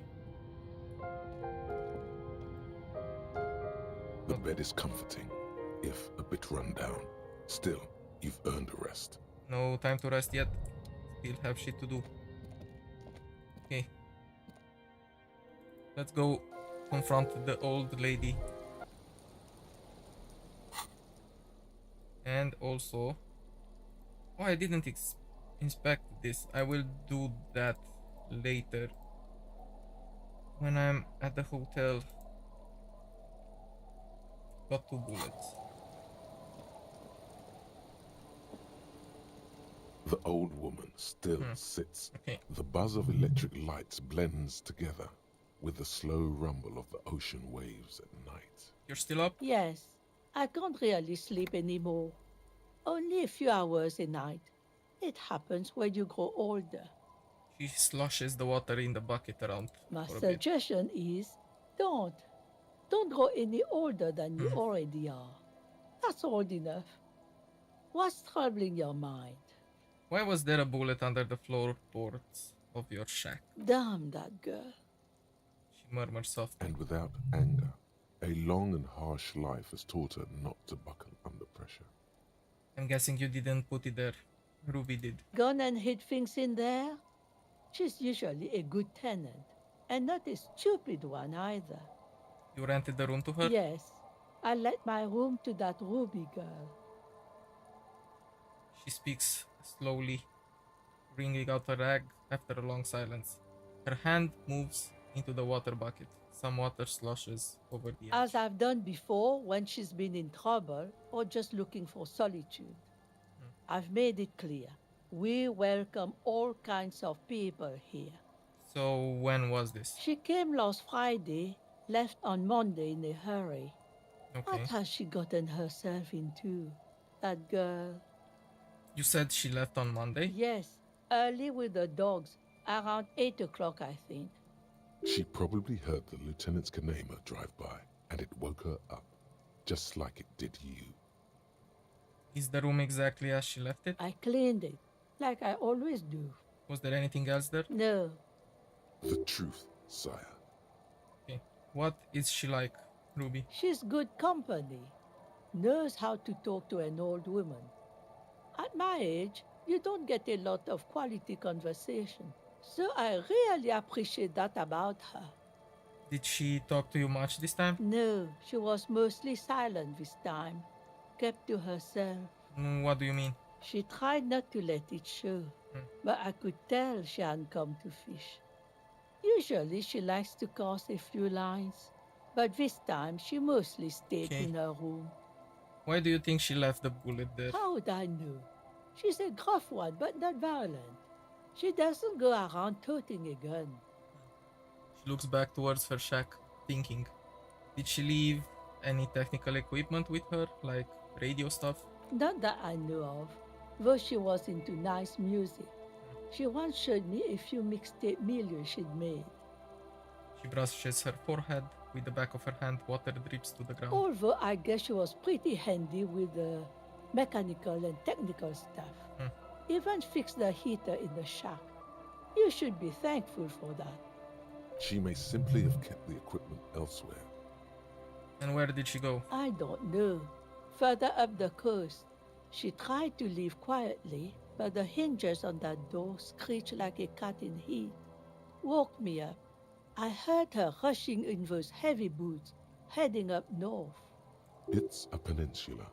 She might be trapped. You'll never find her, you know. She knows the coast like the back of her hand. You only just arrived. Man, I was really hoping she'd be hiding in this village. Are you sure she didn't go somewhere more pleasant and less wet? Further up the coast we go then. Are you sure you would rather stay here? Get a nice cozy fire going in the heater? Seems like a better idea to me. The failed electric neuron. You feel like you should go look at it again. Step closer this time. Okay. I had a few more What questions. more do you want to know? Yes. Okay, thank you. One thing, officer. Okay. If you do find her, please go easy on her. She looks around, the air is getting colder. I mean, we will be easy on her if she doesn't do anything stupid. She's a good girl. Whatever she's gotten herself mixed up in. I mean, I really just want to talk. Let's get more empathy. Yeah, I said I would do this, and the next skill point will go into one more of this. Ooh, okay then. It's pretty dark. We will keep the other thing for tomorrow, when we also have Kim. I could try one more thing.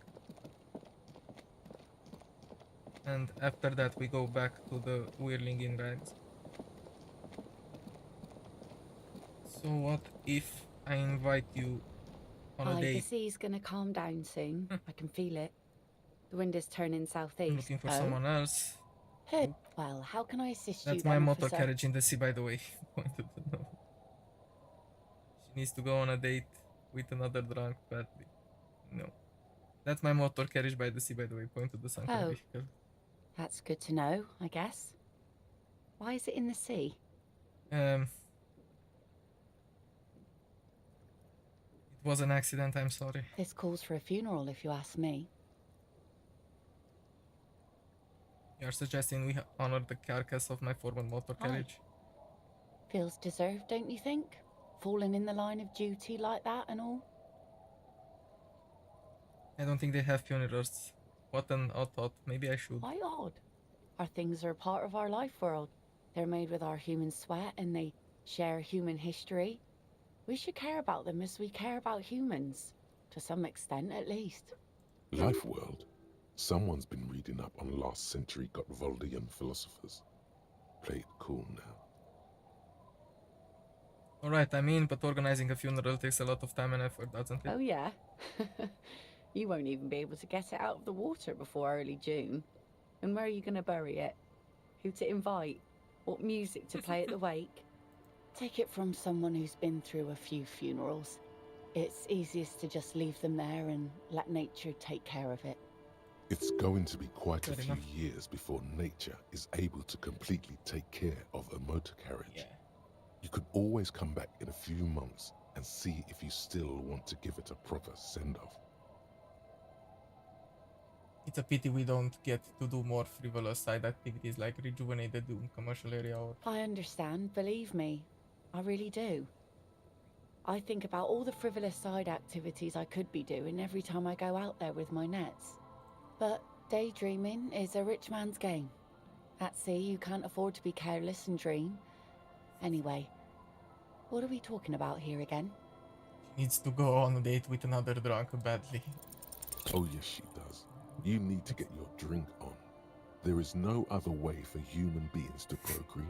I like you, but Not I'm after afraid. 6,000 years of yeast cultivation-based mating rituals. I like you, but I'm afraid to be around you because you're a woman. Since the dawn of mankind, all Ghul has watched over the reprocreation of our species. Stay with me, let's celebrate them.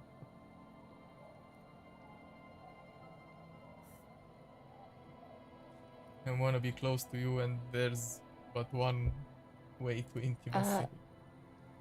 What? Drunk date. Tap on your throat. All we need is booze, the rest will follow. Funny sailor jokes. Sorry if I'm not laughing out loud, but the comedy has worn thin over the years. It's okay. She just hasn't figured out how these things work between the sexes. Keep at it. She'll come around. I'm pretty sure. Hey, so we've been monitoring you internally, and now we know your Copo type. Okay, what am I? Guess. Sorry, cop. I was kinda hoping I'm the superstar cop. That is only a ludicrous daydream. Guess again. You're the... Cool cop? No, you're the sorry cop. Of course I'm the sorry. The cop who's sorriest. Let's make it official then, shall we?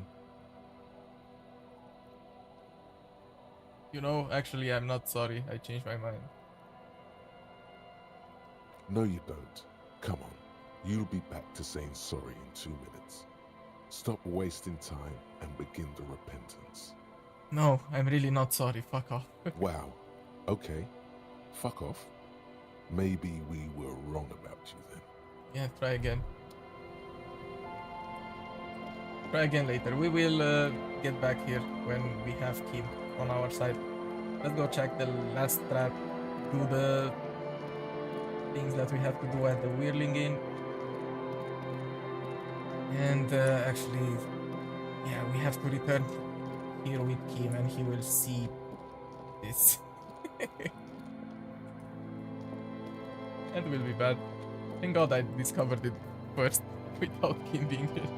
It takes you a moment, but finally you spot the last of Morel's traps. This one's partially obscured by the reeds. What is that? That's the wheel. Look around. The reeds bend forlornly toward the water. Some Okay. tufts have been crushed. Broken stalks, sickly pale against the darkness. In the east, the city center hums to you. The constant, distant song, louder on this part of the coast, nearer somehow. And there's that cold again. Always the cold.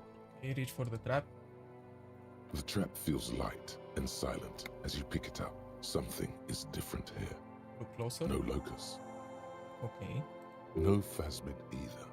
But still. Look closer still. Nothing. No traces of the locus or the Insulindian phasmid. What happened? The netting is a little untidy, messier than the others. Like someone or something picked up the trap and shook it before dropping it back down on the ground. The reeds continue to hiss around you as you put the empty trap back on the ground. Time to consult the professionals, Morel and Lena. Okay, look The around. reeds, the constant, the reeds, the constant. Same, okay.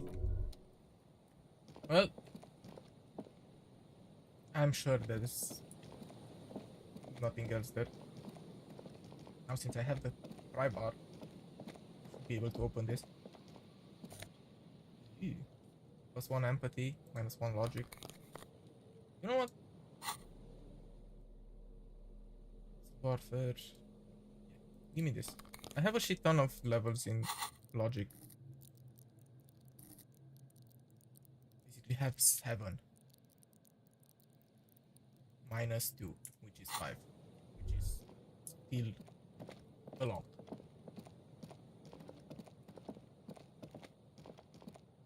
I just need to walk around the place more with my pry bar. So I can open more shit. Okay, let's go sell everything that we have on us.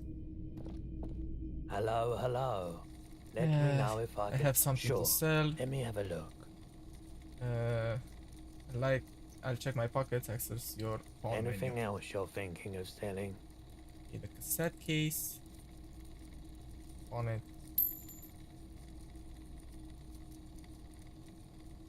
Postcard. Fuel canister. And we keep that. I keep this. The medical spirit. And the postcard. Maybe I will be using postcards at some point, but fuck it. Don't have Another anything time, else. Let's go. At least we have some money. 3 days at the Whirling. That's what this bought us. What the fuck is that?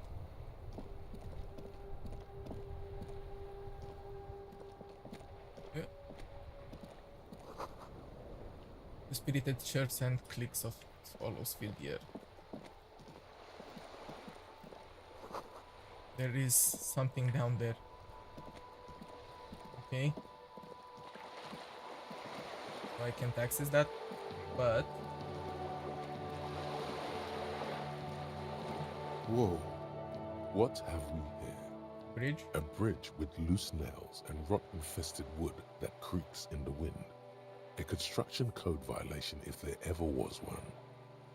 Guess I'll have to take my chances. If so, just be careful out there. One false step could cost you dearly.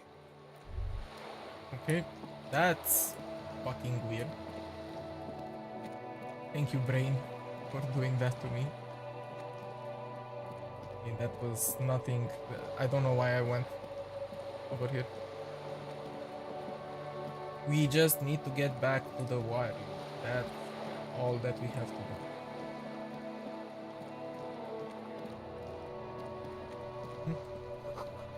The musty smell of a potato cellar in spring emanates from the air vent. Oh yeah, this is the underground area. Yeah. Fine.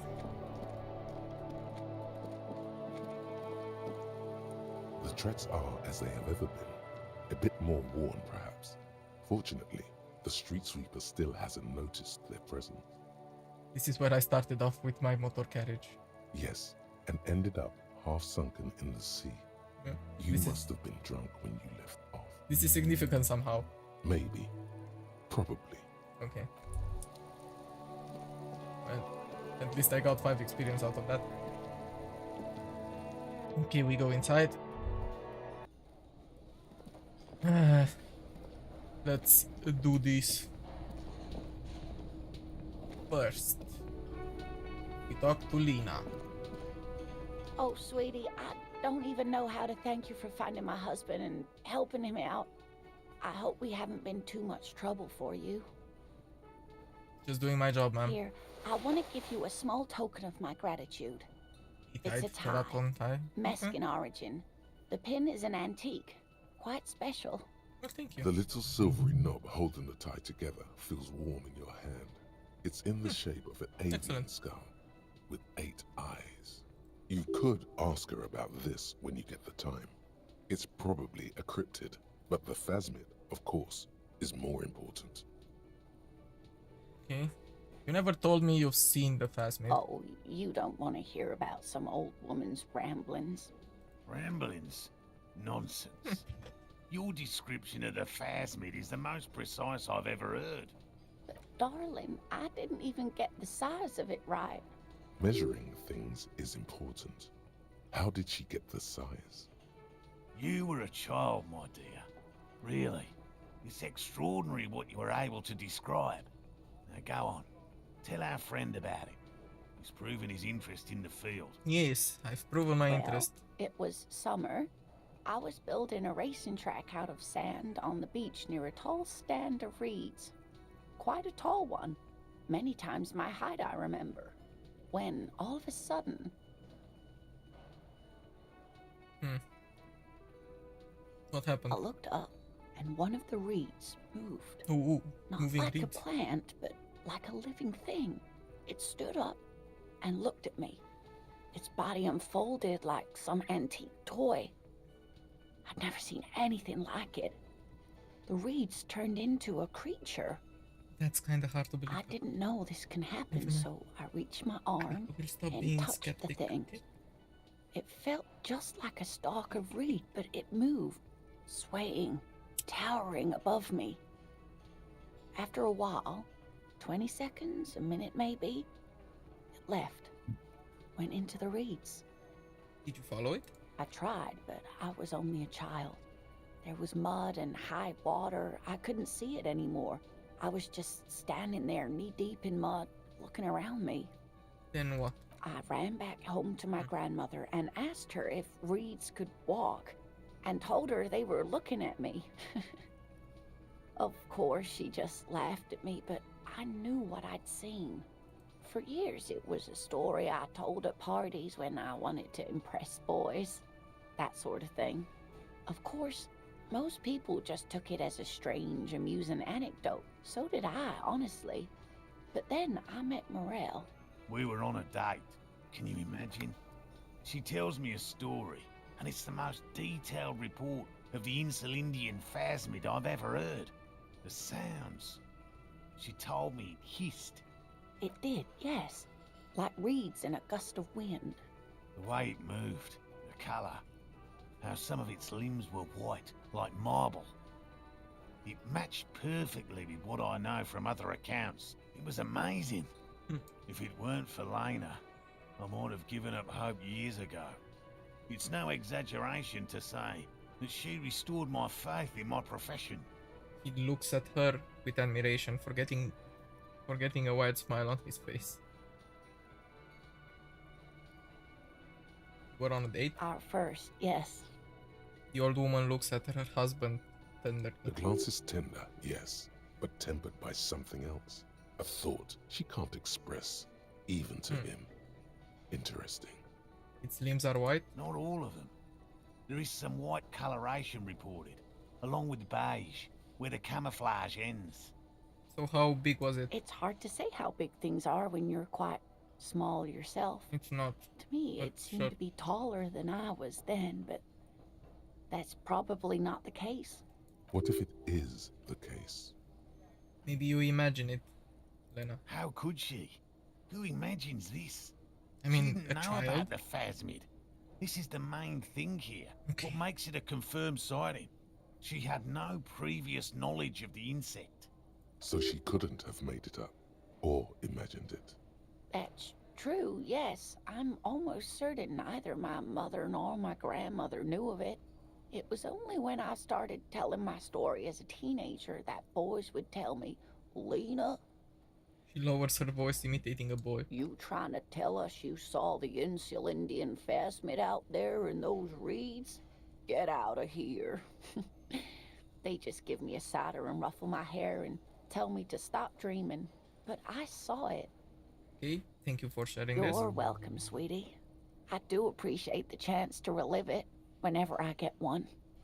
It was just such an impossibly sunshiny day. So warm. Okay, maybe you could convince her to tell you about some cool cryptids. No. Nope. You don't have any new winning tactics to get the woman to spill Nope. the beans about cryptids. I don't have that. It's fine. Okay, let's talk to the guy about the I quest. couldn't possibly shower thanks on you as enthusiastically as my wife has. But I am grateful for your assistance, officer. He tries to play it cool, remain professorial, but inside, this man is itching for some news on those traps. So I checked all the traps, Good. Okay. And? and one of them was empty. Completely empty? The Cryptozoologist's eyes grow wide. Yes, there was nothing in the traps. No locusts, no phasmid. No locusts? No phasmid either? That's not ideal, but... He rubs his chin. It just means the Insulindian phasmid is even more clever than we thought. Of course. She's engaging in a well-known self-deception called motivated reasoning. You should correct them. What would this help? Yes, What would this do? Phantasmadea picked off the locusts and escaped. This is good news, though we'll have to reconsider the design of the traps. Make them more secure. Another trip to the reeds.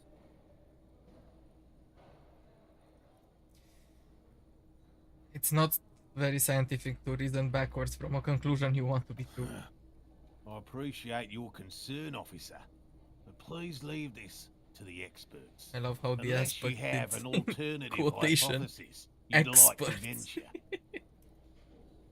You're jabbing at the soft underbelly of his psyche. He realizes he's gotten defensive. Of course. Actually, no. Excuse me for getting emotional. This is a big deal for us. You've helped us twice now, and brought some great news too. My gratitude, and the gratitude of the Société Cryptozoologique de Revachol, is yours. Heartfelt gratitude. But does it feel like closure? What really happened? Does it even Some matter? kind of foul play might It be is. afoot. It- Theft? How did I insult him? You know what? Develop an alternative theory about the missing locust. It's 83%. Consider the way the empty trap was disturbed. I rolled an As E-bag. though shaken. Most likely the hands of a young person. Hands small enough to fit inside the trap, too. You should ask the red-headed boy, Kuno. I think a little hooligan called Kuno may have stolen the A locust. little hooligan? But what would a child want with bags? I mean, it's Kuno. Who the Oh, fuck my knows? dear Morel, you've been an old man for too long. Kids love to torment insects almost as much as they love to torment old folks. I'll talk to the little gremlin and see if anything comes up. Oh, you've been such a dear to us. Please let us know whatever you turn up. I have a feeling we're getting so close. Well, I see you've got all the help you need. I'll see you tonight at my place. Let's play suzerainty, but no more field trips for me. After this is your last chance to talk to Gary. Really, Gary? We're getting somewhere here. I'd love to play suzerainty, but... Lena, I'm sorry, but you're not getting anywhere. It was some kids. I know the little mutants around here. Leave anything out in the open and they'll steal it, even if it's bugs. He looks at his teeth. Morel, it's been fun, really, but I need a bath and I have deliveries to handle. When this tea is done, I gotta run. No need to apologize, Geary. You'd be more than helpful. We'll have to take a rain check on that game of suzerainty today, though. We're gonna follow this through. Okay, fair enough. Do I need to talk to Gary about anything? Always a pleasure to see an officer of the law. Nah, I already got everything from him. Can I help you? Guard, I found a new bird for the Weirling. Give him the ruffed What grouse. is this thing? The man takes the stuffed bird. This is the ruffed grouse. It symbolizes the might of a male courtship rituals. May it serve as a reminder to keep an eye on the cock carousel. Cool. Okay. I was really hoping not to think about the cock carousel any longer because it made me feel like shit. But this is a competent piece of taxidermy. I can fix it to the plaque and have a new bird in the establishment, I guess. So, I don't know. Thank you. I'm gonna go with thank you. Sure. This was mostly about the fucking cardio. Massive cardio here. You'll live till 90. Or you get a heart attack from running. Okay, guard, I need to sing karaoke now. No, you don't. It's not happening. He tries not to look at you. It's dangerous to acknowledge the karaoke man. Yeah, but look him in the eye. Johnny Law is about to tear it up, sad style. The whirling doesn't need more sad style. That's one of the styles it can do without right now. Why do you even have the PA system if no one's going to It's use for the... It's for no one. It's a prop. I'm not letting anyone use it after the great karaoke catastrophe of 44. If it's not a prop, it's for your clients. I know it's used. Okay, yes, it's for some clients. He admits it. Look, I'm a real client. I've paid my bills, and I have the right to use the karaoke machine. Well, we don't have any tapes. They all got stolen. He's lying. But whatever, you don't really need his lame tracks. It's alright. I have my own song with me. Give him the tape for the smallest church in The Sunset. man in the vest and the violet This shirt will go out. stares at the tape you've just given him. He begins to frown. Hard. This is the look of a man who's defeated. He knows he's out of excuses. It's going down. Fine, fine. Climb on that stage Karaoke, and do your thing. yes. Just get out of my hair. I'll plug it in for you. Damn this karaoke machine. I'm having it uninstalled, he mumbles to himself. Another thing. Great. I love those. Nah, I'm not doing Yes. that to her. But I want to sing karaoke. Let's do it. Huh? This feels like you belong here. The stage is all set up for your performance. Feels silent. This You can go hear wrong the pellets on creep so many under your levels. feet. Yes, I can't quick save. Okay, never mind. You feel a little dizzy, a little unsteady suddenly. Okay. So, are you ready for your thing now? Let me know when I should turn on the karaoke carousel. Look around the room The first. bar is full and buzzing with chatter. No one is paying you any attention. But still you feel your knees turn to noodles. Okay, now a couple is looking at you. Even worse. That's a -1. You're sweating. Just make sure you move. No, Okay. it's a +1. Don't be stiff. Throwing in some dance move. Okay, put your lips against the microphone. Test it. Immediately, a loud feedback noise startles the room. You feel like an amateur. How are you supposed to hold the mic? Should you just sing into it? Where should you stand? Much thought. Where do you put your hands? On the microphone. Does someone feel like throwing up? I do. A The little. hand conundrum too close to the mic. Okay, I'm ready. Guard, hit play. The air Yes! is thick We with did it. anticipation. Someone dims the lights as the music starts. Okay, here we go.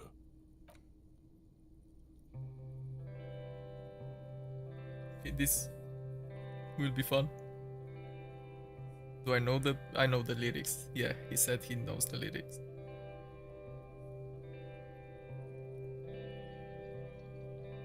I would often go there. The to raspy the voice. tiny church there. The smallest church in Saint-Saëns. Though it once was larger. How the realm may rest there. Well, at least this is a fun bit. Down through I like it. the mist there. Toward the Seven Sisters. Toward those pale cliffs there. I would often stay there. In that tiny yard there. I have been so glad here. Looking forward to the past here. But now, you are all alone. I'm sorry I can't get over the voice. None of this matters. No, none of this matters at all. Yay! Give it up for Gary. Woo! For Harry, not Gary, goddammit. Lovely. Okay. A lazy applause fills the room. That's You actually feel good. your hands shake as awareness of your body returns to you. I want to dedicate this song to whoever wrote me that fucking letter. I still love you. Thank you very much, asshole. Kim is not here. I'd like to dedicate this song to God for letting me sing. I'd like to dedicate this song. I don't want to dedicate. Okay. Thank you, ancient reptilian There's blade. silence now in the deep where the voice came from. It has receded to return only in dreams and nightmares. This guy really carried you. He actually did. I'd like to dedicate this song to my partner Kim, even though he's not here right now. Sure. Good, good. Are we ready? I want to unplug the microphone now. Last words? Say nothing, leave enigmatically. Thank you, Martinaise. Okay. Well, that was actually not that bad. You have something to say about my performance? Smallest church in Saint-Saëns, right? Yes. The cafeteria manager is waiting for you to acknowledge that he recognized the song.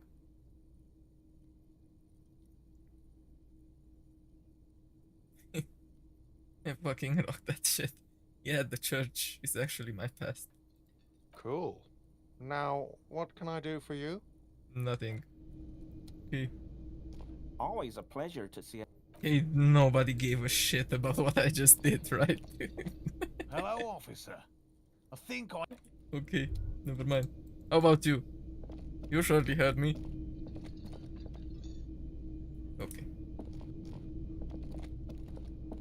Let me check the missing insects. Yeah, I have to speak with Kuno. Blah blah blah. Return the dead body. That Ruby left the village and went up the coast. Explored the coast for signs. I will do that tomorrow.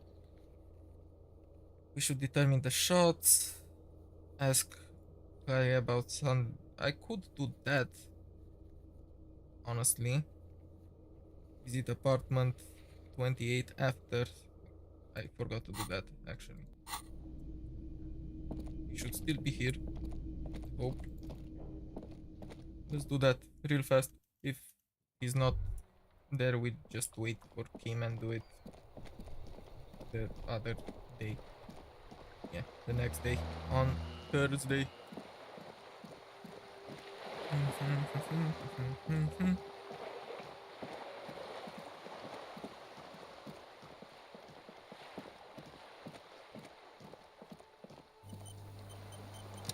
Yep, thank you for the autosave. Okay, let's go inside the building. Since now we have the key. Trying to remember where the stairs were. Here? I guess so. Oh, there's the guy. Let's talk to him. Gendarmerie, you found me. The young man on the balcony gives you a bright smile before taking another drag from his His cigarette. slender figure is backlit by city lights, its distant streets and motorways flashing like diamonds. I found a key hidden under a stone. Was it yours? Show him It the was key. mine. My friends use it from time to time to visit me. As he looks at you, something sparkles in his eyes. So tell me, are you here to make things right again? I'm not going to make things just right, I'm going to make them spectacular.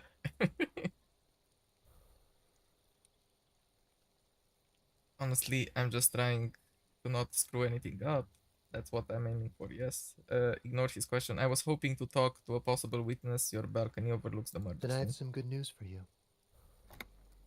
Okay, his eyes narrow. A nearby street lamp casts shadows on his chin, drawing out the slender cheekbone. My Sunday friend is visiting me tonight. I told him about you and he'd like to say hello. Step in. He's already waiting. By the way, I'm really digging the view here. Point to the city skyline. That's why I chose this place. Martinaise is special, isn't it? Why would I want to meet your friend? Trust me, you do. Very well, I'll talk to him, but first I want to talk to you. I have so many questions. That's nice, but I don't have anything to tell you. It's my friend you're looking for, not me. He Okay. takes another drag This of his unfiltered cigarette doesn't. and This is looks not good. around. It's getting dark, and the neighboring windows have lit up, one by one. Downstairs, a cat crosses the yard, disappearing into the bush. I have a bad feeling about this. Besides, I've got to run. Something tells you you're never going to talk to an individual this cool or mysterious ever again. Run where? To the city. It's a beautiful night. Okay. Only if you promise that we'll talk again. It's important. We'll talk. Just not tonight. Take care, alright? Interview the Sunday friend. And I have another skill point, which, as I said, unlock this and think about the advanced race theory, I guess, because I was already studying that. Okay, my list of things is getting really, yeah, I actually done a shit ton of tasks. Yeah, And sure. he's gone again. Looks like it's becoming a theme for him. This might be bad. I should have saved before. Quarterly business magazine, okay. Party Dragon Silk Robe. Don't mind me if I steal shit. An old photo of the same apartment dated year 01. Expensive man's perfume lingers in the air. I will just explore first, and then an empty ashtray. What else? Dishes sucked up in a pot. Dates for open lectures at the local university. Flyers for underground parties. What else? An exquisite canopy bed made out of metal. Samaran conical hat. +1 logic, -1 suggestion. Okay. And this is the last thing. Buckets of paint on a layer of old newspaper. Okay, let's talk to the guy. Officers of the Revachol Citizens Militia. The man in business casual removes his cufflinks. You shouldn't be seeing him in an intimate setting. For some reason, you feel this man is your superior. Superior, but he's not in the command chain. His hands are clean and well manicured. This is a man who knows the importance of appearances. Okay. My name is Charles Vildrouin, and I am an official with the coalition government. I work for the Institute of Price Stabilité on assignment from Sur-la-Clé. I heard you talking to my friend outside. Very good. Super. I am here to assist you in any way possible. Ask me about the hanging. Hanging? What a drag. He seems like a cultured gentleman. You should ask him about the finer things.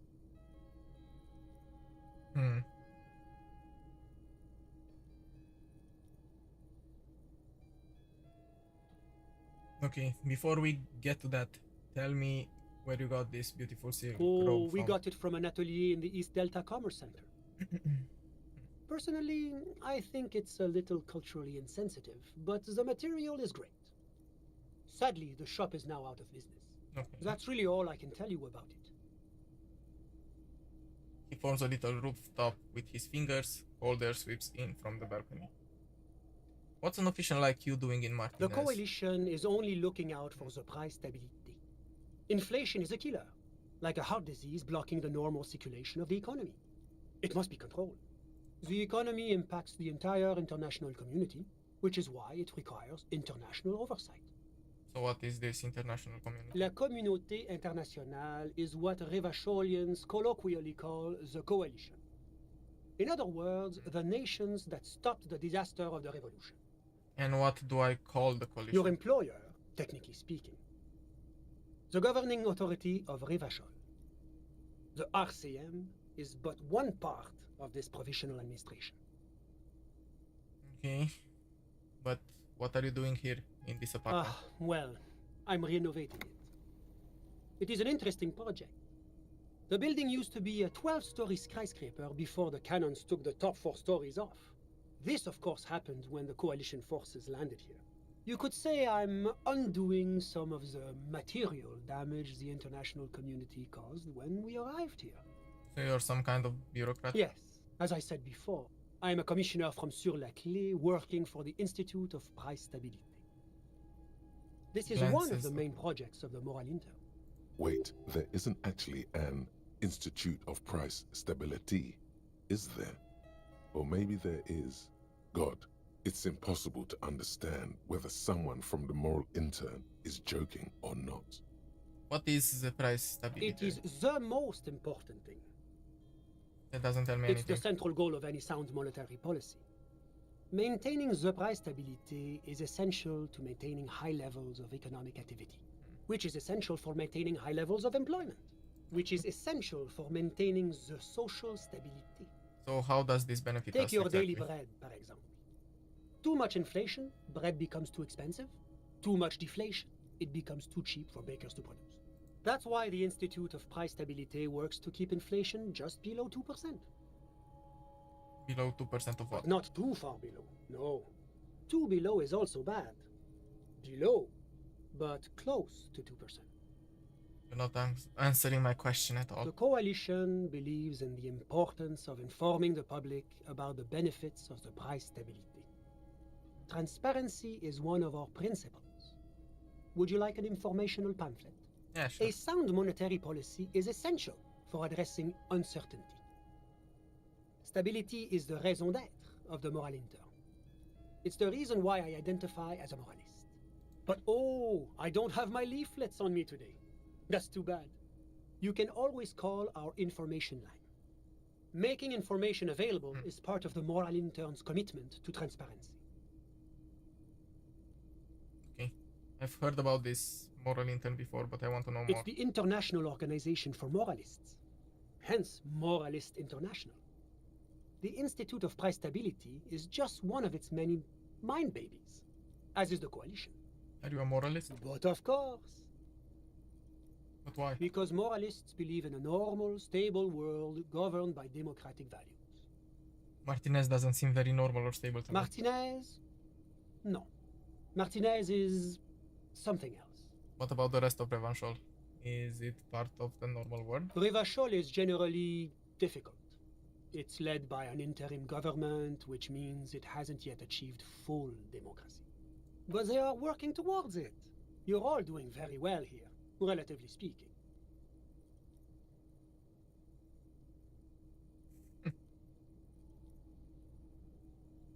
Moralism is the ideology of foreign. No.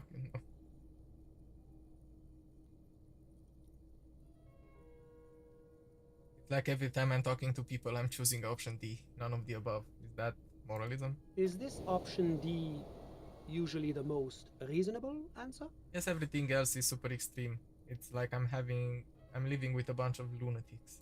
Sounds like you're a moralist indeed, my friend. Welcome. Moralism is all about compromise and achieving the achievable. It's pragmatic, realistic, and level-headed, an ideology for doers. Are you a doer, my friend? It looks to me like you are. Now, enough of this delightful political interlude. Was there anything else you wanted to ask? Tell me about Sur-la-Clef. What's there to say? Sur-la-Clef is a modern, urbanized country that measures very high on the Human Development and Freedom Index. Okay. Mostly, though, it's known as the executive heart of EPIS. Moreover, it is a great sponsor of less emerged countries. Revachol is only one of its many darlings whose progress it supports and cherishes. Darlings? That can't be an official designation. What makes Revachol Sur-la-Clef's darling? Because a great percentage of Revachol's culture hails from Sur-la-Clef. Its language, its people, its cuisine even. Or at least in the downtown La Delta area. Jamrock and other parts of the international zone have been mercifully spared of Sur-la-Clef's love for meatballs and mashed potatoes. Okay, enough business talk, let's talk Whatever about you something wish, else. officer. You actually witnessed the lynching? I'm sorry to say I did, officer. The man gives a solemn He nod. didn't see the hanging. He saw the little show staged by the Hardys. Let him talk. He may know more than even he knows. Start from the beginning if you don't mind. Officer, it's very difficult to describe what I saw that night. It was so surreal to me, like in a play. Okay. He holds out his hands and blossoms his fingers, like a drama teacher setting the scene. Meaning it was terrifying? No. I mean, it was so strange. I could barely believe what was happening. I was on the balcony when it happened, getting some fresh air. I remember that first they came in, carrying what looked like a body. And then I saw all the surrounding windows go dead, one by one. That's when I understood. I should not be seeing this. Thank you, sir. I think we've got the picture. Anything else stand out? Only that there were about 8 or 10. I couldn't make out anything. It was so dark. And it was quiet. Quietest lynching I've ever heard of, let alone heard. But I suspect you knew that already. I can't say I'm surprised. The fine reputation of the men and women serving in the RCM is well deserved. He actually gave me absolutely nothing. What if I told you there's a fugitive from the moral intern in Martinaise? A fugitive? Hypothetically speaking, you might add. Hypothetically speaking. Well, I would say that is very bad indeed. Not super. What sort of a fugitive are we talking about here? Pretty serious. I think they might have broken into some places. That could be quite bad, depending on what sort of place you're talking about. What if I told you it was the international headquarters of a major corporation? That is extremely serious. Corporate espionage may technically be legal in Revachol, but elsewhere it's a very high-level offense. It violates a number of international agreements, in particular the First La Charte Accord. This fugitive must be turned over to the ICP immediately. Have you apprehended them already? Pin it on someone else. Now's your chance, sire. Which of your enemies would you most like to make trouble for? Who should we pin it on? It's Revachol, the head of the dock workers union. We could do this. It's kind of bad. We'll find him hanging out by the roundabout. He's disguised as a really racist lorry driver. His name is Gart and he's working at the Whirling in Rag disguised as a cafeteria manager.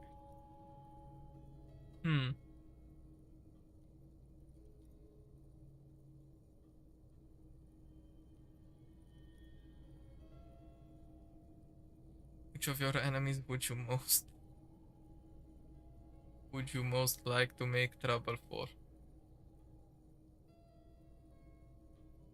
It's Revachol, the head of the dock workers. Revachol?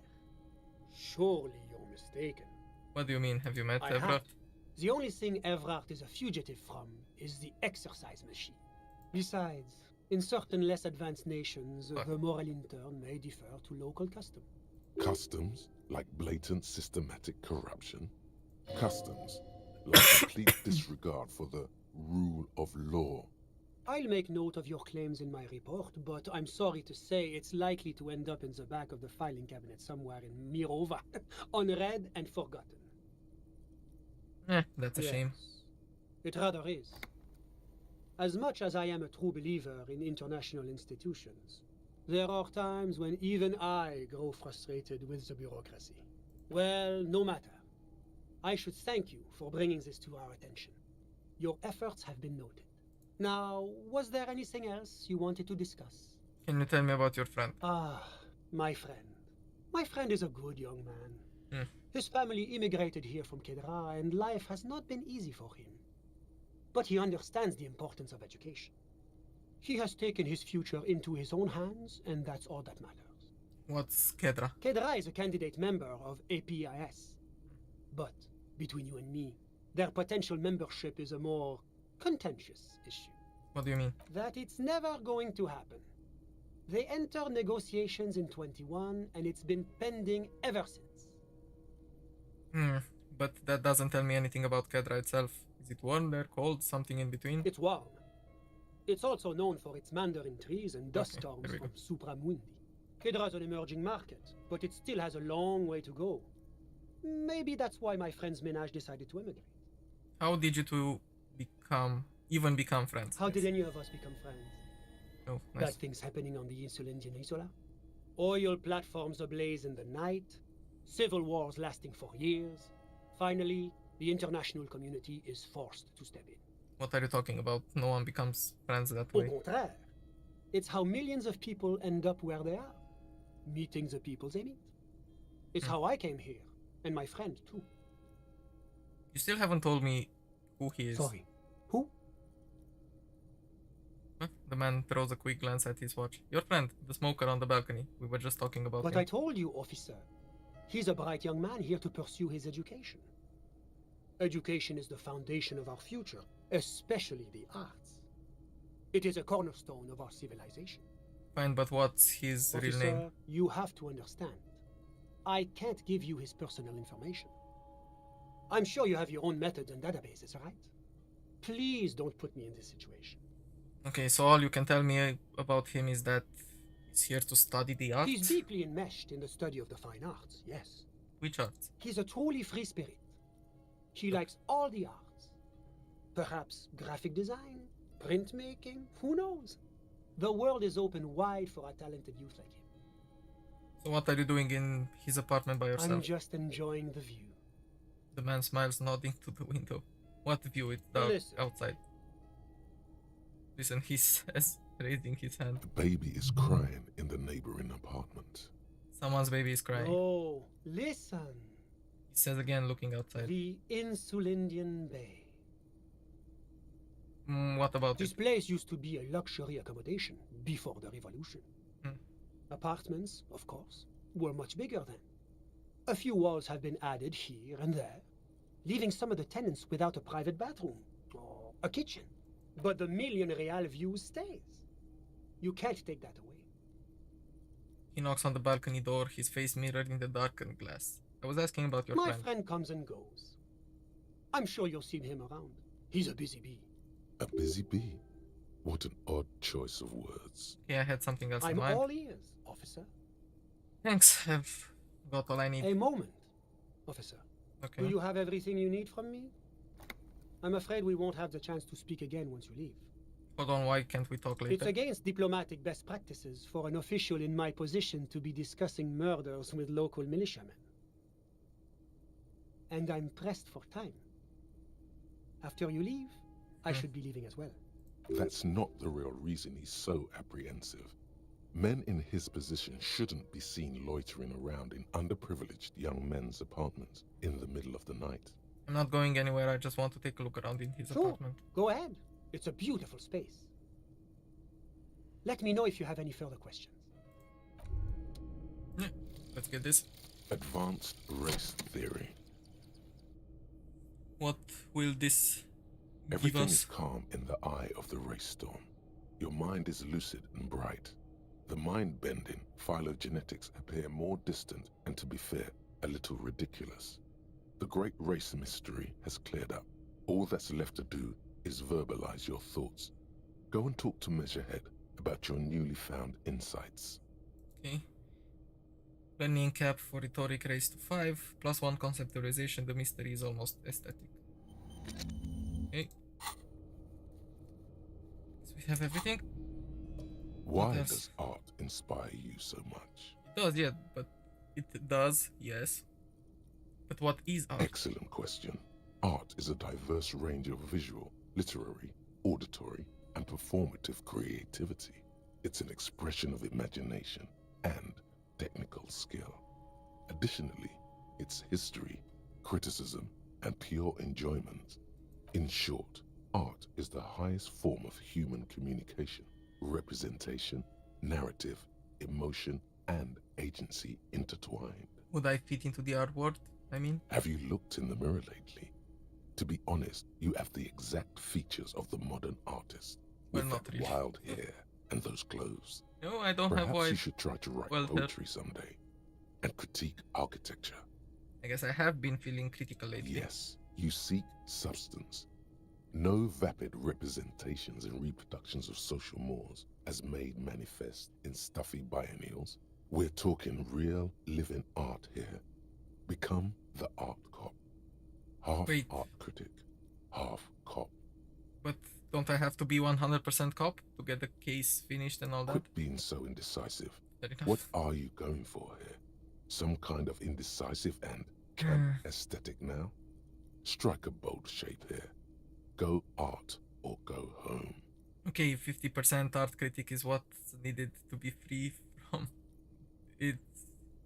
is what's needed to free me from rote repetition, so be it. Okay. Exactly. It's not only your Actual duty to artistry. only catch the criminals off the street, you must also apprehend criminals of the printing press and the gallery, I don't the think I will tried be and doing this, but derivative artists and writers of the world. hey, at least I have the thought. -1 perception, can't even look at this shit. Go ahead and provide savage criticisms, Art Cop. The world is yours to rip to pieces and reassemble. Okay, I think we are done here. Okay, let's. Was there anything else? Thanks, I Of got all I course. need. I'm glad I... Let's move on.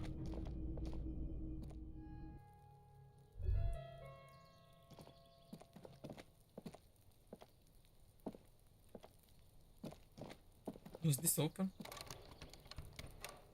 Nope. But I can open this. Aha. Money.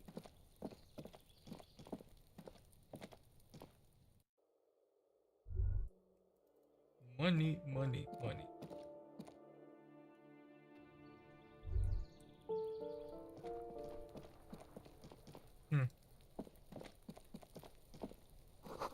You hear the sound of running water. Someone's washing dishes.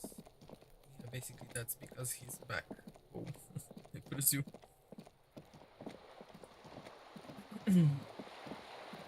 So yeah, there are still things that I need to do before I go to sleep in the game. Mainly to investigate my badge, which I did, but I have stuff that I need to investigate. Also forge the signatures and all that. Which I will basically do, but I guess next stream, next time, next week, next Wednesday. So I will end it here because I also, let me just go inside her apartment. I also want to talk to Claye, or whatever is her name, to ask about where was it? This one. Ask her about Sunday night. I want to do this also. And I really don't have time. It's getting late. I'm a bit tired, and yeah, I will end stream here for today. So yeah, thank you so much for watching. I will be back with more Disco Elysium next week on Wednesday, and Friday I will be back for Darkest Dungeon 2 run. In that one, I believe we will be able to finish the kingdoms if I beat the boss. But yeah, if we finish it, we will just start another run. The same one until we beat it, or we skip to the next, I mean not skip, we go to the next clan in order, which will be the witches. So yeah, thank you guys, thank you so much, see you next time, bye, bye bye, have a good one, bye.